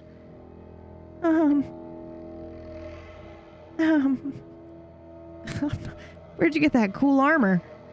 The knight sits completely still and does not answer the question. I think you're amazing, my good knight. There's no response. This creature holds no grudges, yet his hollow disposition taunts your senses. You feel invalid next to this man. You must learn from his ways. You can attempt to have a firm discussion about masculinity, but you're exhausted, and so the DC's gonna be 15 and you have a -1. Do you want to try it anyway? Sure do. Oh, fuck. You rolled a 16. And with a -1, that makes it a 15 and makes it breaks it, so we pass. He just sits there, ready for a good talk. Divinity. There is light within this man. We stare at him. The knight shifts slightly, his armor scraping against the rock. And we begin to breathe heavily. The knight turns to look at you through his helmet. Soldier, your presence is unwanted. Present your query, then leave these hallowed grounds.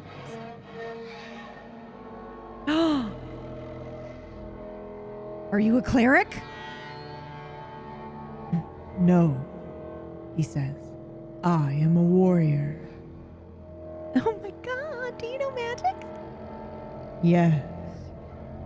Can you teach me magic? No.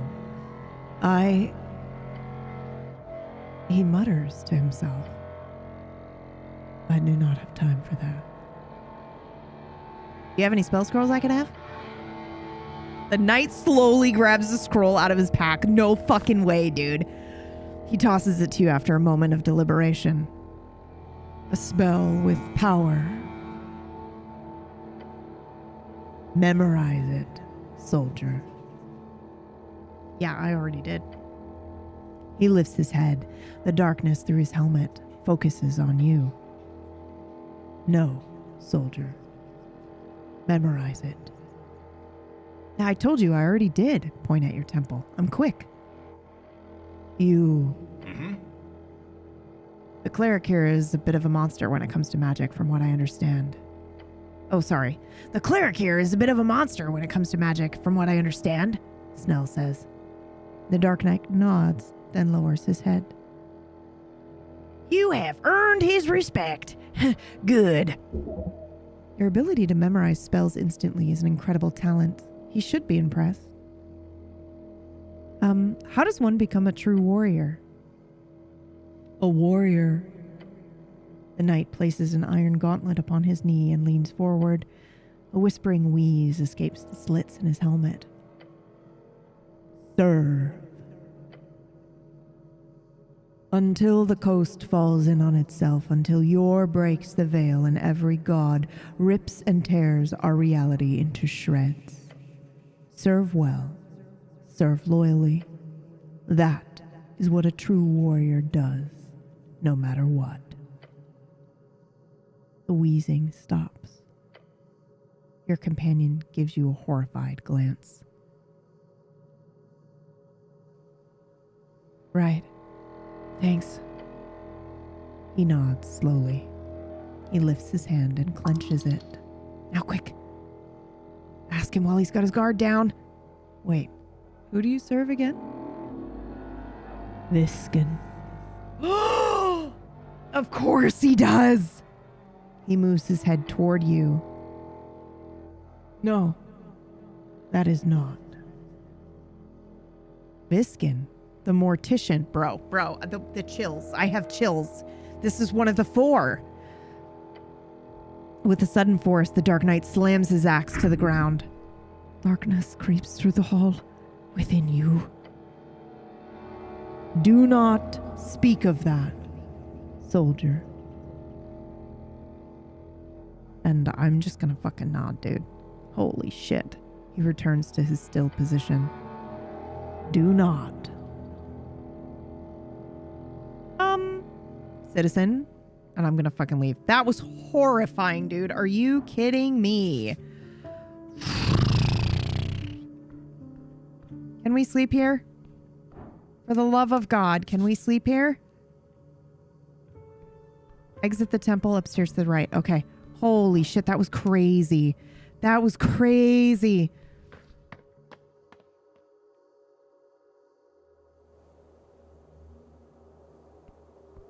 Up the stairs and to the right. Okay. Oh God. Is it you again? Lady Chamber, Mountain Lamb. What the fuck? We got a nat 20. Let's go. A follower of the Holy Mountain of Divinitorum, she'd understand the book. She hates you entirely due to your blood origin, or maybe there's something else. Of course, it's not you she hates herself. The human part of herself. The part which places her below her glorious golden celestial masters. If she could sever that humanity, she would do so in an instant, all for a slim chance to hear the choir. Beyond the veil of a faithful servant, there is also a layer of scheming. Yes, this woman is not so much kneeling before power as she is intending to grasp as much from the hierarchy as she is able. What an interesting woman. Lawful fucking evil, dude? Holy crap. Okay. What does this sign say? Oh my God. And up and right. Okay. We'll just maybe up here. Oh my God. Who's this?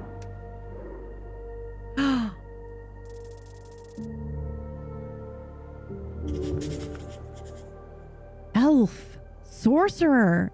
Strange. There's something not quite right about this elf on the corner of the fortress. Her presence appears not vivid enough for you to even accept her as real? Elven magic? Feminine mystique? Or something else? Oh my god. I want to talk to her, dude. What do we got? What do we got? What do we got?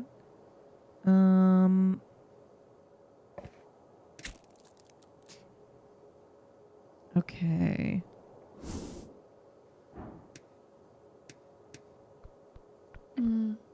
Standing at the corner, you see a woman in a green coat. Her intense gaze focused on the cityscape horizon across the river. Greetings, citizen. Oh, careful, cleric, Snell says under his breath. Easy to slip and fall here, for fuck's sake. She turns her head, the expression cold. She is mourning. Yes? This is a real lady. Impress her with your poetry skills. Elves are scary. Do not trust her. Well, it's a good thing I don't listen to charisma or strength. Wow, I'm the cleric of Norvik. Bow your head is crazy.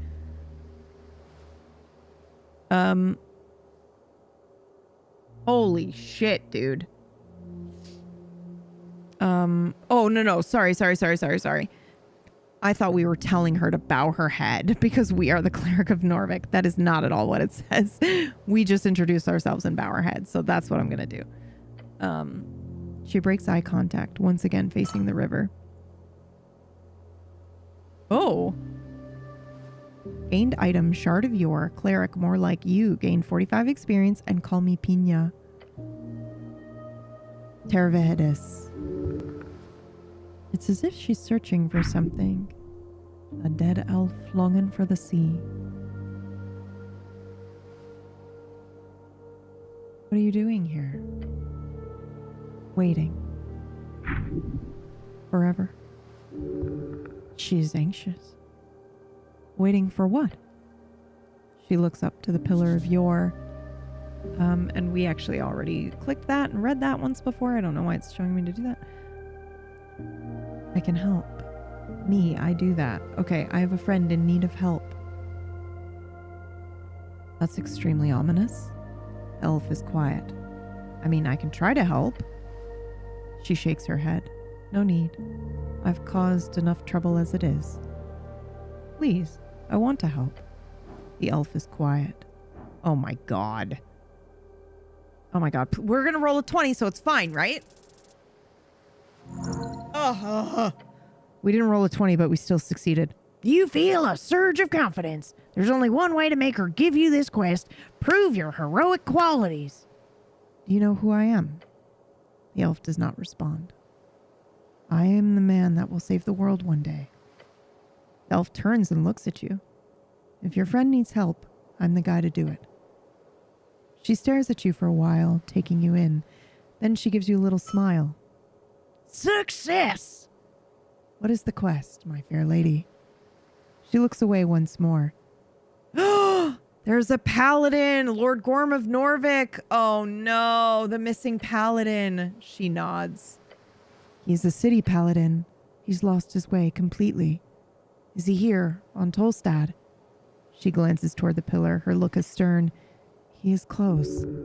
She means he's physically close, but spiritually far gone. Or the other way around. I cannot say much, but if I could just have one more chance.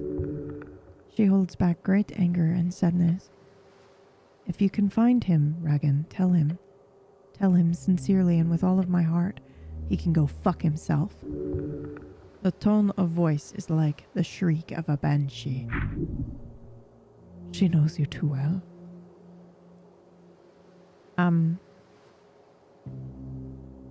If I find him, I will let you know. Can you tell me anything that would help me? One thing. Lord Gorm might be lost, she smiles, but you don't have to be. Truth. She looks up toward the clouds where the pillar disappears into the blue. There is yet hope for all of us. Where can I find him? She shakes her head. I will find him, my lady. Thank you. Quest acquired. Well done. But I'm pretty sure we finished the quest, right?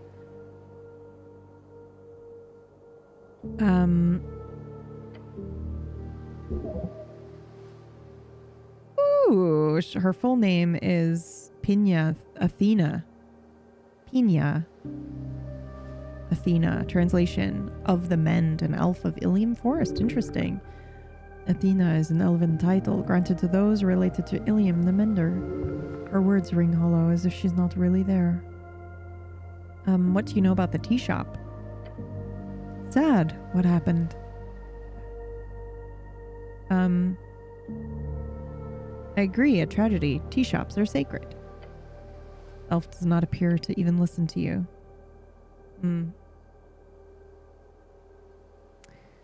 She simply nods and mutters, "Are you here to look into the tea shop?" "Yes." "Oh, what do you think happened?" I don't know, but I will find out." You see the elf look at you with her piercing eyes. "Thank you for your service." Cross your arms and look tough. It's no biggie. "Are you saying that to get me to stop asking you questions?" The elf says nothing and just turns away again. She's grieving. "Remember? How are you connected with this missing paladin?" She shakes her head slowly. "Got it." She nods. "Bow your head and leave." You feel a great emotion well up inside as you turn to leave. Tears. Tears for her and her friend. Hey, cleric. Are you okay? Yes, thank you, Snow. No problem, big guy. The goblin appears to not understand you. Why are you simply standing here staring out across the river in silent contemplation? This journey will take much. Man, maybe we're him. You know? We've got our helmet on, but maybe underneath there's a bunch of blonde hair. Who knows? I would like to tell her. Hold on.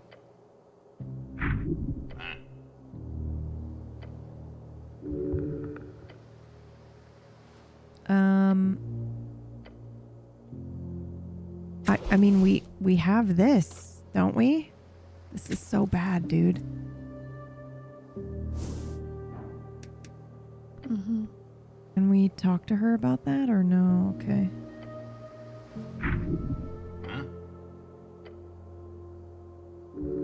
He thinks the view is wonderful as well. This journey will take much. Okay. Just up the stairs, not this alley. Okay, sorry. I got distracted by the elf giving me a quest. Okay. Up the stairs. We need to rest so badly, guys. Oh, is it Darrow House? Is this a resting place? Entrance to the old guard tower. Holy fuck, dude. What? No way I'm getting in here without a key? Oh, come on. This is government property. I'm with the government. Oh, no.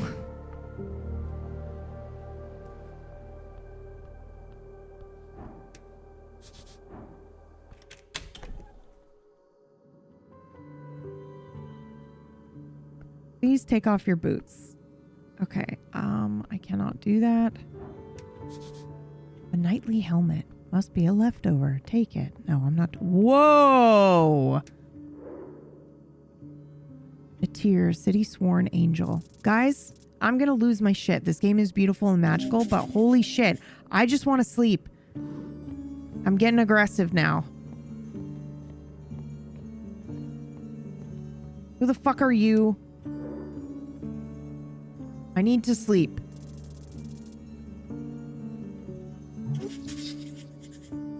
Oh my god.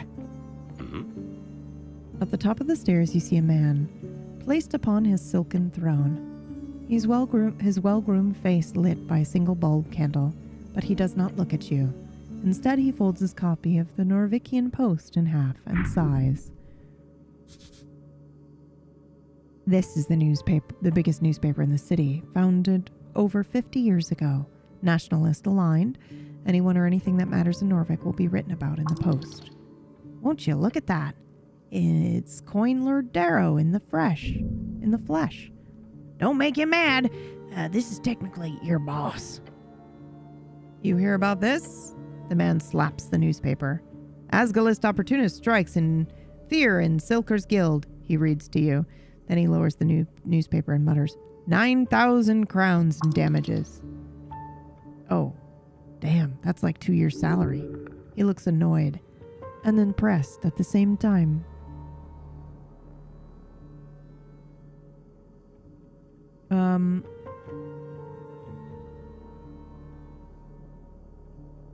I'll say the Asgul spirit is strong. Yes, they certainly are tenacious.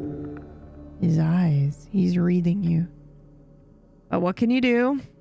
It's democracy. I'm just gonna nod, dude. Darrow lets out a sigh, folding his paper in half again. It's the age of crowds, that's what they call it. And the loudest voices keep shouting at me in particular, it seems. He furrows his brow. The moonlight makes him look like a marble bust. He's certainly playing the part. He shifts his eyes over to your companion. I see you've picked up a goblin. He takes a step forward. Lord Darrow, Lady Sageleaf has declared a joint operation. Of course she has. Cleric, if you will, I would like to speak with you in private. Excuse me? The goblin glances to you and then back to Coin Lord.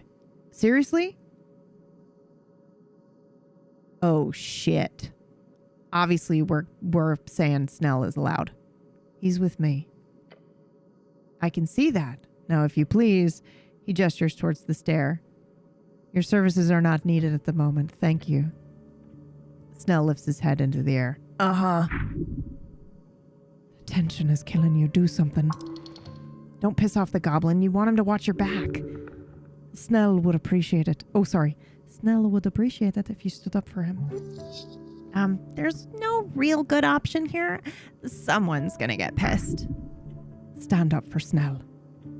Snell stays. The tall man glares at you. Stand your ground. I glare back. You hear a chuckle from your companion. It's fine. It's late anyhow. Oh, don't do that, Snell. I stood up for you and now you're gonna fuck off? And I got my boss pissed for no reason? Bro, I've got your back, you better have mine. He gives you a knowing glance. I'm heading home. First thing tomorrow, cleric. Oh, for fuck's sake.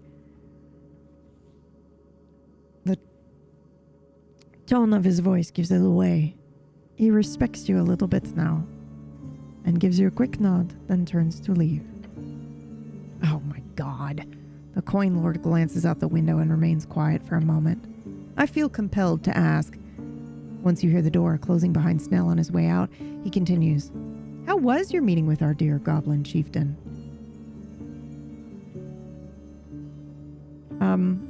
I mediated.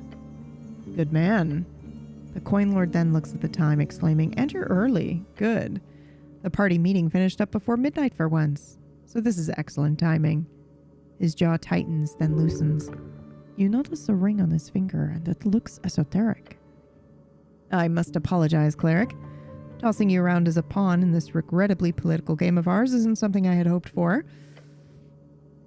You obviously have much more important matters to attend to in the palace. Nothing in your life has value to society.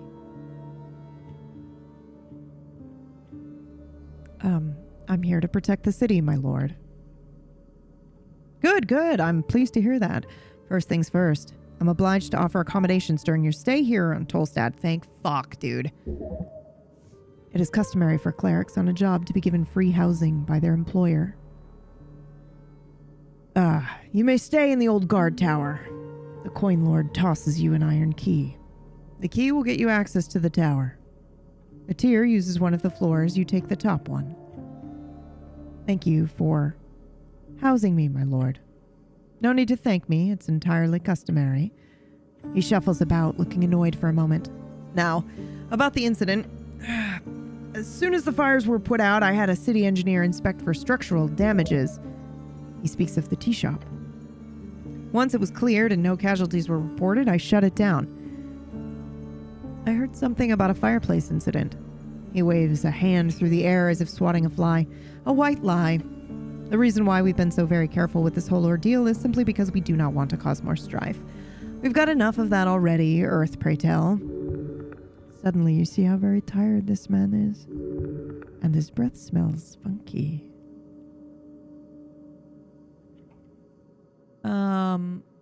Strife? It's election week, cleric.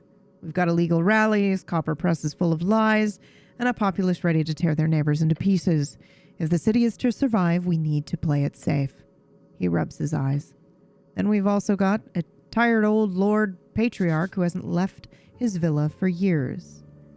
Lord Patriarch, the commander of city forces and top cleric beneath Earth. The title is appointed by Earth. Currently, Lord Akisam holds the title, having led the city for the past 30 years. He is a withdrawn leader, over 80 years of age, and has put most power in the hands of magistrates. That leaves us in charge. You, the magistrates. Yes, cleric. We, along with the straggling patriarchs and other palace officials, hold the reins in this election for the party of Norvik. Trust me, it's not easy being a magistrate. Anyhow, the tea shop. He gestures for you to continue the conversation. What information do you have? Aggressive spread of fire, a loud explosion, militia rush across the halfway bridge and put it out. He looks out the window. The owner is missing, but no one got hurt. Do you have a theory? This matter with the tea shop is one big distraction, I'm afraid. So it's just a smokescreen. Well, my purest guess would be someone with access to arcane artifacts, or at worst, a rogue spellcaster. Someone who would benefit from scared goblins and angry Asgulls. So, a radical. If a party was to blame, that would cause a headache for him. Got it. Keep him talking. You need more info before you can just ask about the tea shop. Well, it might be smart to go for the tea shop question straight away. You require information, so ask. This is bad. He will own you. What? Oh my god. Okay.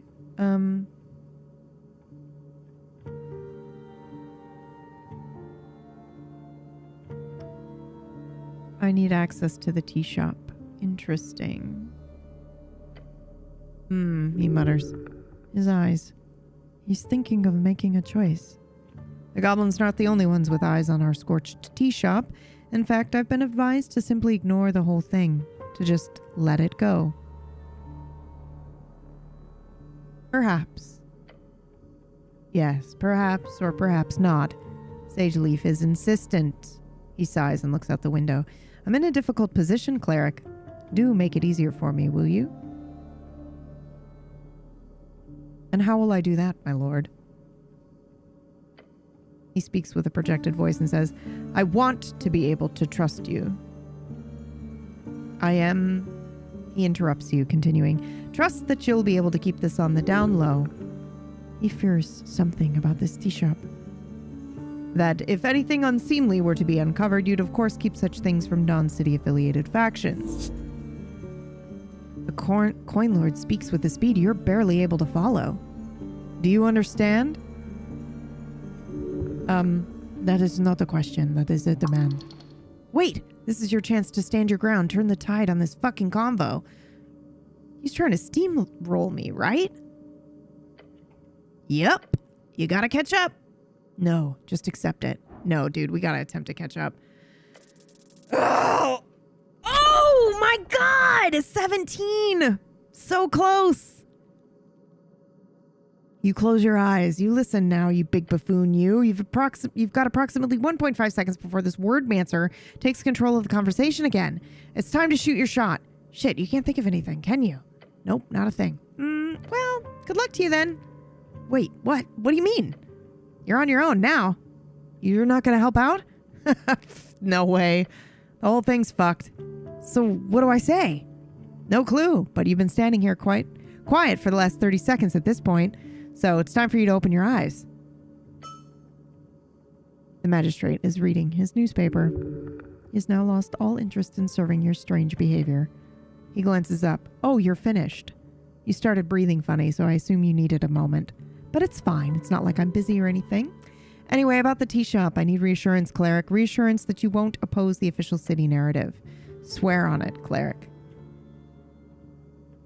Oh, no, we can't do this. If you want my blessing to investigate the tea shop, yes. Really? This is a sensitive situation. I need to place my trust in you. I cannot. You cannot? I won't do it. I'm disappointed, cleric. He seems a bit intrigued by your reluctance, but mostly annoyed. I simply cannot grant you access to the tea shop in that case. You'll have to find a way to tell sagely if you cannot perform your duty, or find another way into the tea shop. Okay.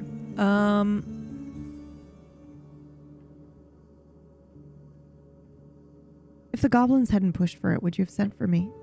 The posh man looks you up and down. No, I don't think I would have. Honesty. Is the missing paladin involved?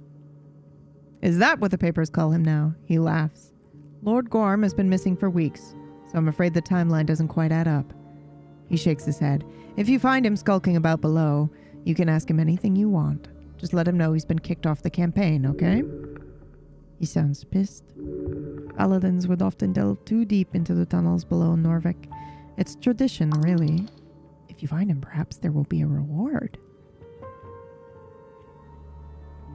Okay. I think I'm gonna leave for now. Uh-huh. He gives you a moment of silence. Or sorry, he leaves a moment of silence in the air as he glares at you. You're really ready to go at this alone, cleric. You are aware I will not grant you access to that tea shop. I am aware. So how do you intend to solve this then? Holy shit, we can say I'll find a way. I don't think you need to know that, or maybe just a few more questions before I go. I'm gonna say I'll find a way. Interesting. Okay then. Good luck out there, cleric. Thank you for your time, my lord. Damn, dude. Well, that was a choice we made. That was a fucking choice. Whoops. Sorry, we're a cleric. We bow to no one. Except God. Whoever our God is.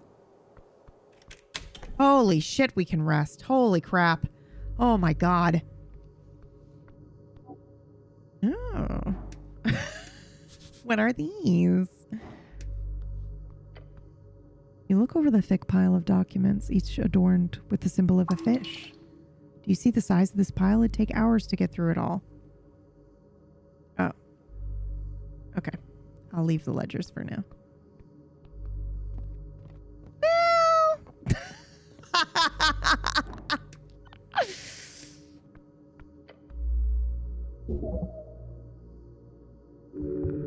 It could be of value to spend time here, or it could not.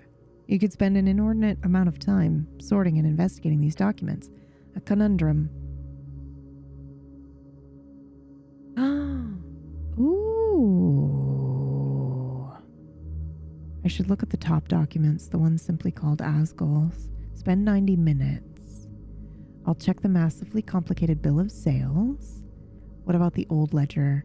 Undercoast expansion efforts. I'm going to do this, and I'm going to spend 2 hours. A journey through the gravity shift tunnels, a trek past the infamous gnome liches of perpetuity. Surviving the depths of the yelling pits of loudness in the fungal valley right above it. Then it goes on for several chapters on the topic of traversing the undercoast itself, along with visits to the various enclaves and the remote isles and the esoteric events that often change the landscape that far seaward. A seaward, a term for travel toward the coast, towards Yours Point. The knowledge held within might not help you directly, especially by just taking a look through it, but if you run into trouble below, some of these steps could save your life. I'm going to glance at the note sticking out at the end. A short list is stuck to the last page. It contains a bunch of names you don't recognize. Oh, cool. Druidism meetups. That's where we're trying to do. Oh, a political movement pushed mainly by groves of collective druids across the coast. They have many divergent ideas, but primarily they focus on reverence for nature, primal spirits, and a focus on cultivating honorable relationships with physical landscape and all its inhabitants. Druidism meetups. Exactly, Sir Sam. We can rest. 2 hours later. They have many divergent ideas. Okay, right. They meet in various parks and eat some sort of snack. Not interesting nor dangerous. Okay, interesting though. Oh God. Do we want to spend another 90 minutes? It'll be 3 a.m. Yeah, fuck it. Spend an hour and a half looking through these. Okay, here we go. Alphaz, exile, born in Vizca, a collection of loose dwarven cities in the northwestern Ascani, known as the Vizca Kingdoms. 49 years old, fourth son in the second branch of the House of Bon Embers. The question is, why is this here? Simi, exile, born in Norvik. We did see Simi at the protest or the assembly, and then we saw Simi's house as well. Zerbra. Okay, I can't remember who Zerbra was. Modissa, human, born in Norvik, 18 years old. No known guild affiliations. What? Huh. It's terrible that the archives contain such information on these people, but having now read it, you do perhaps have more of an understanding of them all. Perhaps you can use it for good. Huh. You wonder who keeps these records? Must be some freelance investigators hired by the city. It's a bit invasive, but it could prove useful. Quite. If you ever have the unfortunate fate to deal with Asgul's again. I'm not going to spend 3 hours, guys. It's 3:25. We're going to sleep now. Yeah, Zanzibar. It's very interesting indeed. All right. We are going to pray.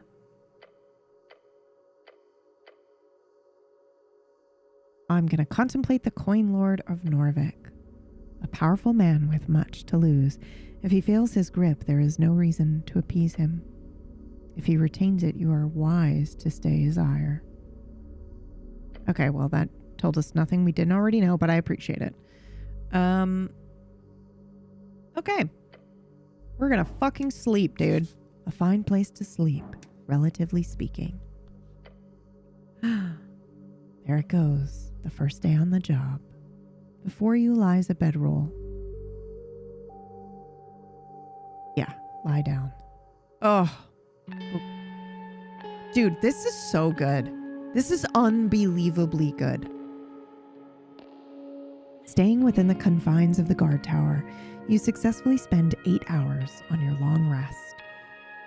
No need to roll any encounters. You've had enough for one adventuring day. Now, let's see.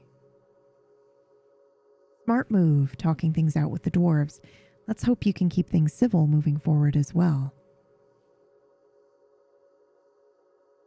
And sorry about letting you stumble into the city below. I'm just surprised you made it out alive. You really handled that fire trap quite well. Couldn't have done it without Snell, eh? Though, considering you waltzed right into that gelatinous cube, let's just say you're real lucky to be alive. No, I know, dude. But now it's time to deal with the main quest. The tea shop awaits. Dude, oh my God. We had 5 levels of exhaustion. But what a crazy adventure we had, guys. That was a wild day 1 of our little campaign here.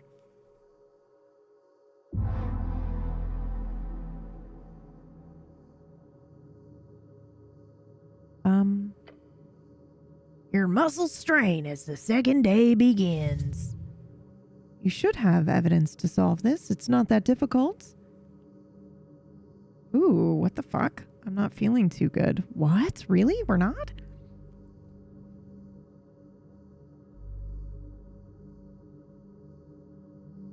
Question, who cares if I actually complete this mission or not? I'm not feeling too good. This is literally how you feel like 50% of the time. More sleep would help. Perhaps tomorrow. I fell asleep quickly for once. Because you are and were exhausted. Gotta keep running around if you want to get shit done. Ignore those third leg, those tired legs. Jesus Christ, guys. Ignore that third leg is also relevant. Keep on running. I have the weirdest dreams. Do you? Fragments, whispers, a voice that isn't yours. A new city, new tower, new bedroll, newish. You'll be a little scatterbrained. It is what it is. Some say dreams are mortal mind's way of receiving divination. Who cares? Your patriarch, for one. There are rumors that the Law Lord is putting a lot of pressure on your superiors. Law Lord is the magistrate handling judiciary, rulings, stockades, archiving, culture, the Earth Guard, as well as anything esoteric. It's a position currently held by Swentil Alamikin in the Palace District. Stockade is the great prison dungeon of Norvik, comprised of a large section of the part of the city below that lies beneath the palace. It's been refitted to be used for modern rehabilitation and confinement of all types of convicted criminals. If you cause trouble, if you don't handle this, there will be trouble. Even more so than last time. I know, right? What in the gone with the song? Okay, let's prepare our spells, bitches. Okay. Prepare spells. We have, definitely we're doing Crusader's Mantle, right? I think we should do Inflict Wounds. Wait, what? Do I really not have a 3rd level spell slot? Why for you do this to me? Maybe we need one more level. I guess we learned it before we were ready. Okay, in that case, we'll do Cure Wounds, Inflict Wounds, and Shield of Faith.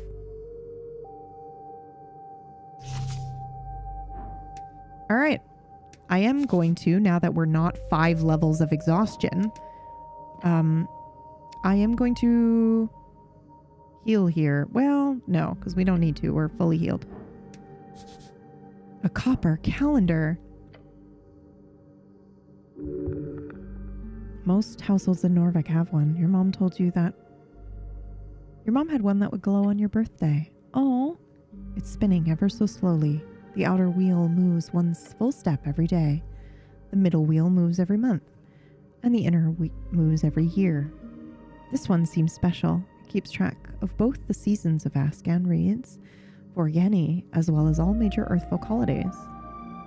Oh. What day is it? March 23rd. Whoa, what in the gone?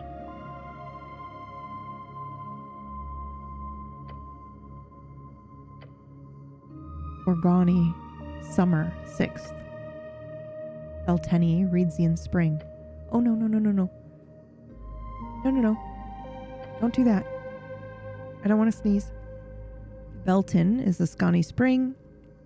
March is Vorgeni autumn. Thissy is Vorgeni winter. Interesting. That can't be a coincidence. What can't be a coincidence? Oh my god, it lists them all. I'm sure this has meaning, but I don't know why yet.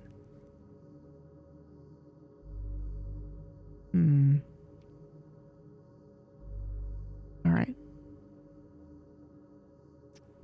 Alright, that's all for now. Ooh, what's this? A pile of books. Open Beyond Reads, Humans, A Brief History. It's 11:30, so I'll read those a different day, I think. Hello.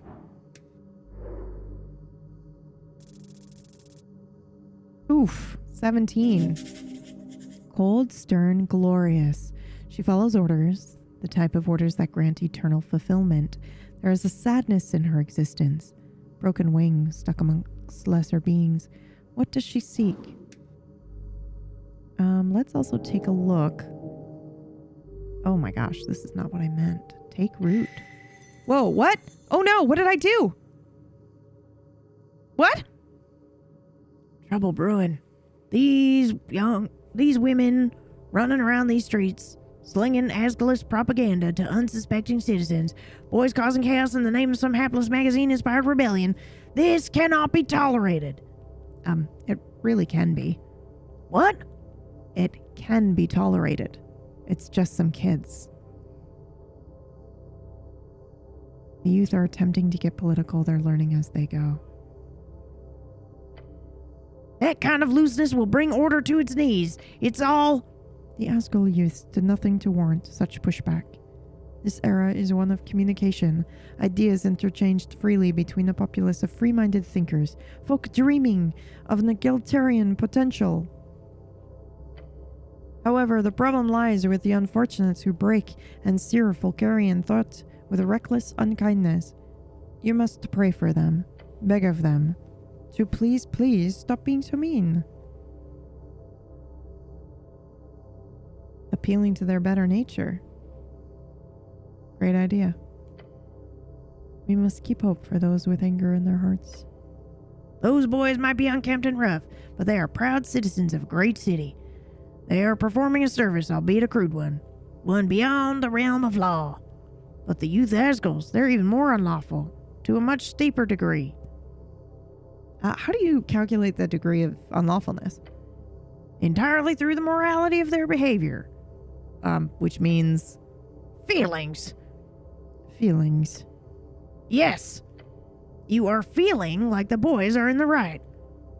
No, what happened here is a complication upon society, a representation of the wider culture. Young men are drawn towards the rough, downtrodden world of the dreamers, the hope of national unity through an Earthian story, one of leadership and honor. But without that guiding star, there is no such singularity, no control, no wise king to bend the knee to. Instead, those boys are simply expressing pain through violence, enacted onto those who are attempting to craft a more caring future. That is young women. They, as opposed to young men, are drawn towards a more social type of unity, with a welfare and Asgalian flattened hierarchical structure. Beyond Asgal himself, who is by his function also a male figure, it is to womanly people you shall look towards. Hey, foe, how are you? Welcome. Lady Fair is one. The halfling god? Yes, Lady Fair and those not. The walking god who gave everything to save her people. A young halfling leads her clan through a mountain pass and defends it for 3 days and 3 nights. She's known to be responsible for founding of the Fort Nip Commonwealth. Her words are few but spread far across the coast. Her church is quite active among Norvikian society as an organization of charity, one open to all folk, no matter their origin. 13 months in a row, thank you so much. An egalitarian dream. This is so hard with this accent, dude. This is why women, as harsh as it is to say, are simply more suited for the Norvikian leadership. Lady Fair makes it clear. A house held by women stands any season. Okay, that's so general and weird.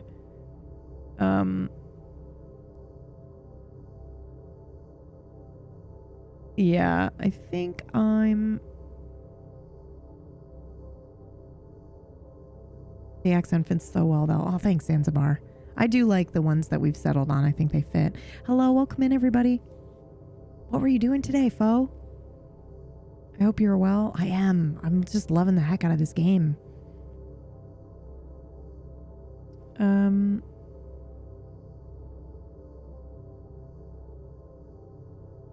I feel like there should be some sort of middle ground here. There's something so powerful about dreams. Ideas spreading from man to woman, woman to man. But the Asgalian dream is not a blessing. It is a smile wrought in pain. A vision of 1,000 layers of intersected nets and labels, tangling every person and snaring them into oppressor or oppressed. And there is oppression. There are unfair hierarchies. The world is corrupt. But not fundamentally. If these boys are pushing back against Asgalism, that is only natural. It is an ideology which pushes a foundational belief that they are naturally, oppressively superior. If a young man grows up in squalor, finding zero advantages from him being a man among patriarchs, nor any power from being a human, especially if he grows up with non-human clusters, something many of poorest humans do, when he is unable to find a job at age 19 and has almost no political, societal, or economical power in his life, which dream do you think he would believe in? The one calling him to fight to reclaim what is his by right, a good life as a future patriarch, or the one calling him the oppressor? It does not call him an oppressor. That is an unfair reading. Asgalism is about systemic change. That young man is trapped in the same cycle of violence that all men find themselves, since the dawn of time, that he must fight, that he must be a patriarch to have that good life. Asgalism would lay the foundation that allows him to be free from those burdens. He would be free to find that job, that good life, with the same prospects as everyone else. That foundation is laid by raising women to the forefront, by allowing them to flatten our hierarchies and to bring about a new world.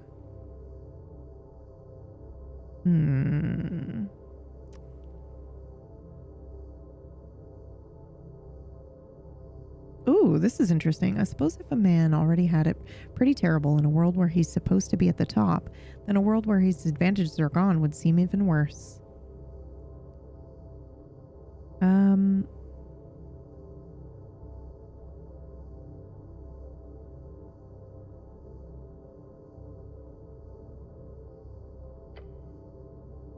That is again the unfair reading, yes. You can think of it as unfair, or you can think of it as a clear message. You need to come to that realization. The one every boy reaches toward the late stages of their capitalistic, puristic, and socialistic awakenings that... No, not at all. It is only your placement you must understand. Figure out where you've planted these 2 feet of yours and accept where your bones will begin their incessantly slowish grind into the pavement. Learn more. Steel yourself. Seek love. Holy shit, dude. Holy shit, dude. We can roll strength at a DC 12 to realize our place in the world, or wisdom to suddenly understand gender. Oh, we rolled a 2 and failed. No. This is far more complicated than you ever could have imagined. So many revelations, so many intersectional divergences.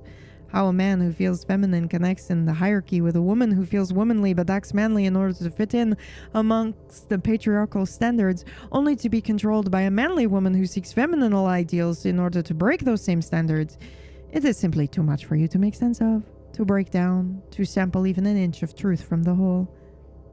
Okay, well, nobody said this was going to be easy. That is true. But this is far too much for you. Right now, at least. Maybe it is only your side of the aisle which you have any hope of understanding today. To know man in order to know woman. Then, yes, everyone lay upon your spectrum, each judge for their perceived and internalized values. You are approximately 0.52 decimals across the line into masculinity. That is, in less abstract definition, a little over halfway to being a full man. sorry, what? Slightly over halfway, yes. Can I disagree on this, or? Opinions are fleeting, facts are firm. Does that mean I'm a woman? I don't know what's happening right now. This is such a weird time for you guys to come in.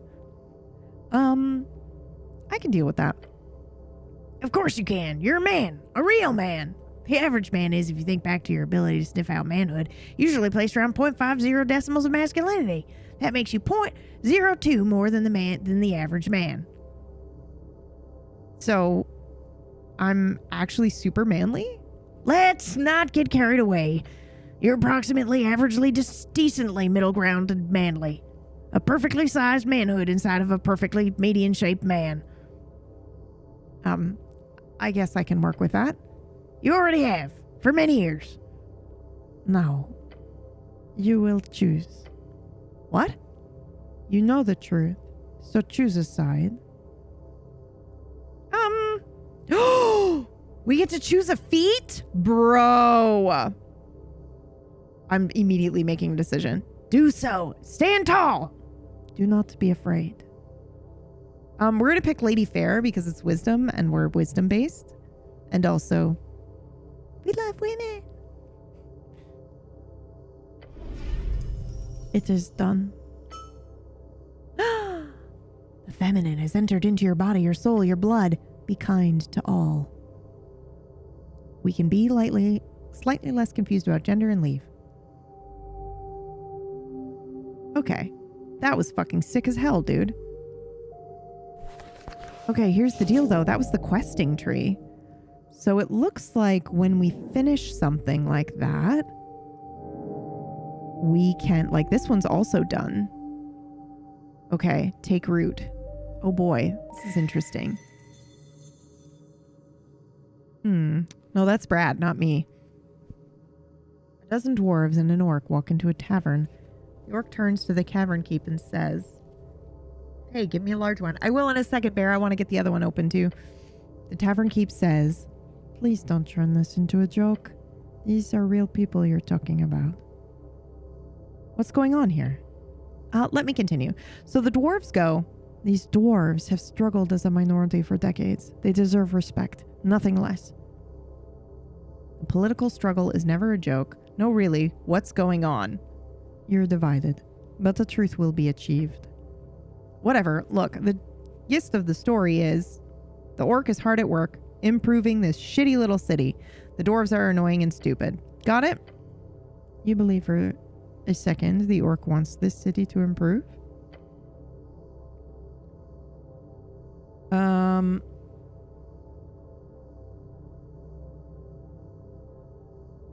Is this some kind of debate? That's a kind way to put it. A revolutionary free strider will bring freedom, democracy, and riches to the Norvik. Last part being the most poignant. Let us focus on each of these points, one at a time. Oh, come on. Freedom. Free strider rule would entail joining the Free City Alliance. Local politics will be focused entirely upon serving the core cities and reeds and the interest of the trade company. Democracy. While it is true that they initiated the move towards universal suffrage, the Free Striders are known for both ruthlessly pushing propaganda to vulnerable folk, as well as just simply buying votes. This is fact. Ridiculous. Riches. The claim that Free Striderism would somehow enrich the folk of Norvik is actually ridiculous. What kind of riches are being distributed to the lower class of the city with the already Free Strider-owned factories? This is silly. Without free riders, you'd probably be a farmer. Who the fuck wants to be a farmer? Farming is good, healthy work. Healthy. Don't change the subject. You know what? I feel like I could just make a decision here. Yes, you must retain the spirit of the Asgalian Revolution. After completing a quest branch, you can allow it to take root in your mind. When doing this, you must make a choice between the available feats. Take a deep breath and stand up against the ever-growing wave of capitalism. You should choose Asgalian spirit and speech. With this feat, you restore 1 hit point for every hour that passes. Bro, what?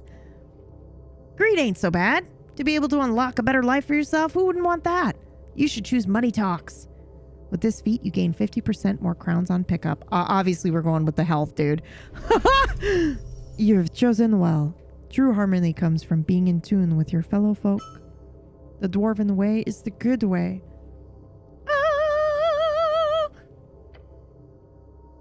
Okay, that was cool. All right, let's take a look at our questing tree here.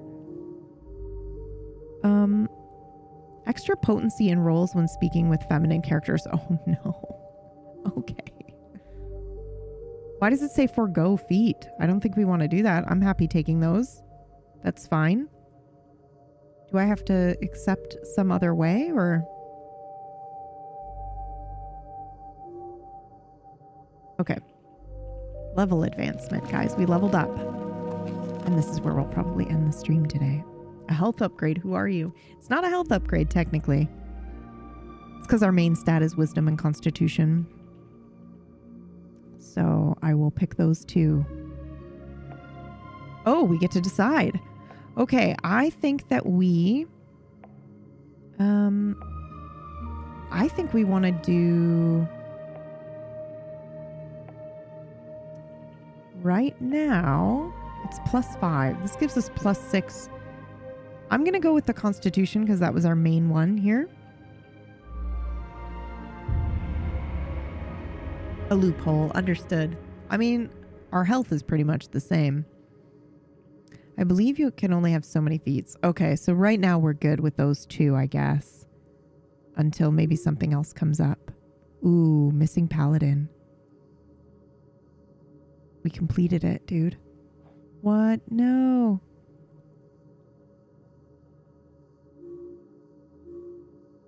We didn't grab anything from that. Okay, cool. We do also have the bookbinder. I want to talk to this person. The porcelain specter does not turn to face you as you approach. She appears to focus on her work, a series of floating pieces of paper with her many eyes. Hi there, I'm the cleric. Who are you? The quiet in your mind changes its quality. It feels annoyed.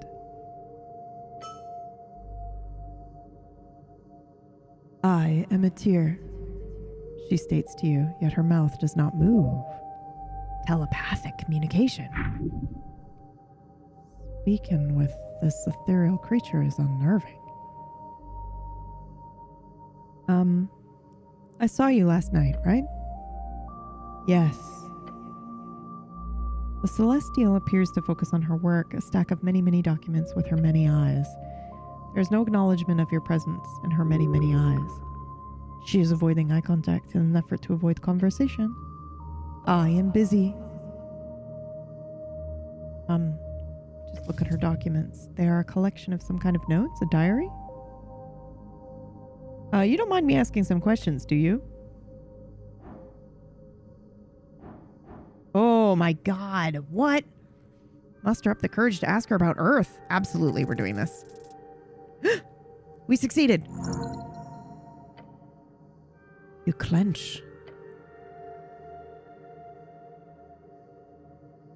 It's not common, Zanzibar. But you're right. It is the exact melody, is it not?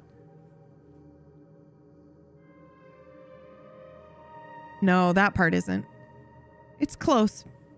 It's close, but not exact. You pause unnecessary body. Oh, sorry. You pause unnecessary bodily functions and some necessary ones, like breathing, and you focus on the goal. Speech. Tell me about Earth. She stops writing, mimics a sigh. The faded man god.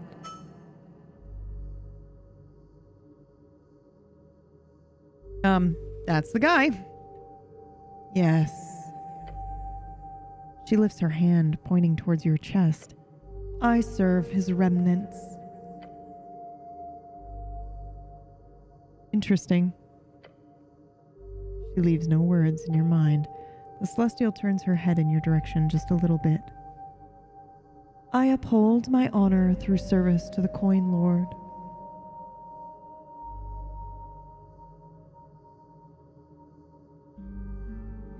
Good, I guess. Stay honorable and serve the city well. Honorable. I am unsure about many things. She turns back to her documents. Yet for now, I serve. For good or ill. Her stance, it relaxes ever so slightly. She settles in your presence. God, she's terrifying. Yes, she is horrific and a powerful force. Oh my god. What do I know about celestials like her? Celestials, a gathering term for creatures born out of and from the good plains. There are many such creatures scattered across the coast. Why did I get health from that? The only major civilization of celestials is located in Divinitorum, the Golden Horde. Should I even talk to her? She is lonely, but her demeanor does not scream, "Please socialize with me." Will you join my party? You seem like a strong companion. No, I am busy, cleric. Later. Disappointed. Highly disappointing. What do you know about the pale man in the morgue? She closes the book, floating before her. Avoid that creature. There is a darkness there. Her halo spins erratically for a moment. I have been told to not interfere. He is too powerful. You should serve him instead. Both with the mortician and his helpers. Now that's fucking weird, guys. Who told her not to interfere with them? Something is certainly off about him. Shouldn't I keep an eye on him then? If you wish. I suggest not engaging. Don't, you'll just get in trouble. Do you know who his helpers are? Mercenaries, creatures who roam below, dark spirits. They are unofficially sanctioned. None opposes their presence, for Viskin keeps them in line. Do not engage them unless forced. Do you think he had something to do with the tea shop? Not likely. Why not? Viskin has been a presence here for almost 4 decades, to my knowledge. During all this time, he has never caused any issues. Beyond that, Viskin is also in tight cooperation with the Halfway Bridge tribe. Since they are the main drivers in this investigation, it would be strange if Viskin was behind it. Although, if you find any evidence towards his involvement, do let me know. What even is he? At best, he is a weak arcanist. At worst, he is a powerful arcanist. One who survived the Coast War, that would be interesting. Okay, good info, thanks. She opens her book again. Do not engage. That is my advice. Have a good day. And we say goodbye to her for now. Okay, my darlings. We're gonna save there. Holy crap. Oh, no. So sorry. All right. We gotta go back. Woo! And we'll be back tomorrow with more.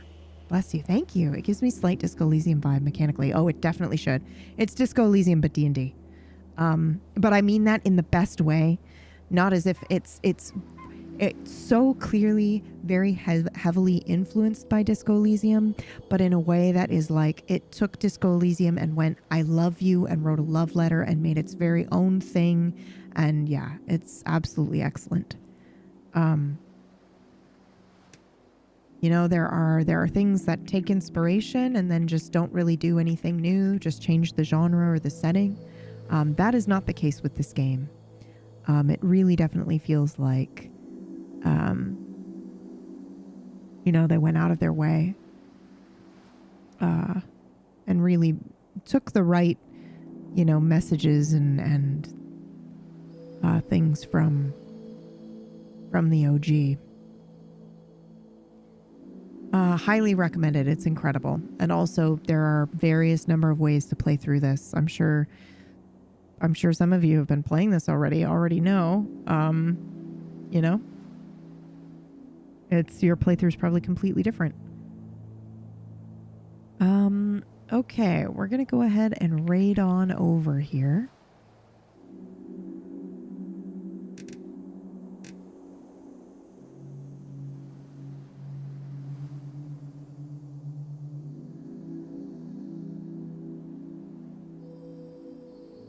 And I'll see you guys tomorrow at around 11 a.m. Eastern for more of this game. Thanks, Leo. I hope you enjoyed your lurk. And I'll see you guys tomorrow. Because I can't stop thinking about this game. Oh.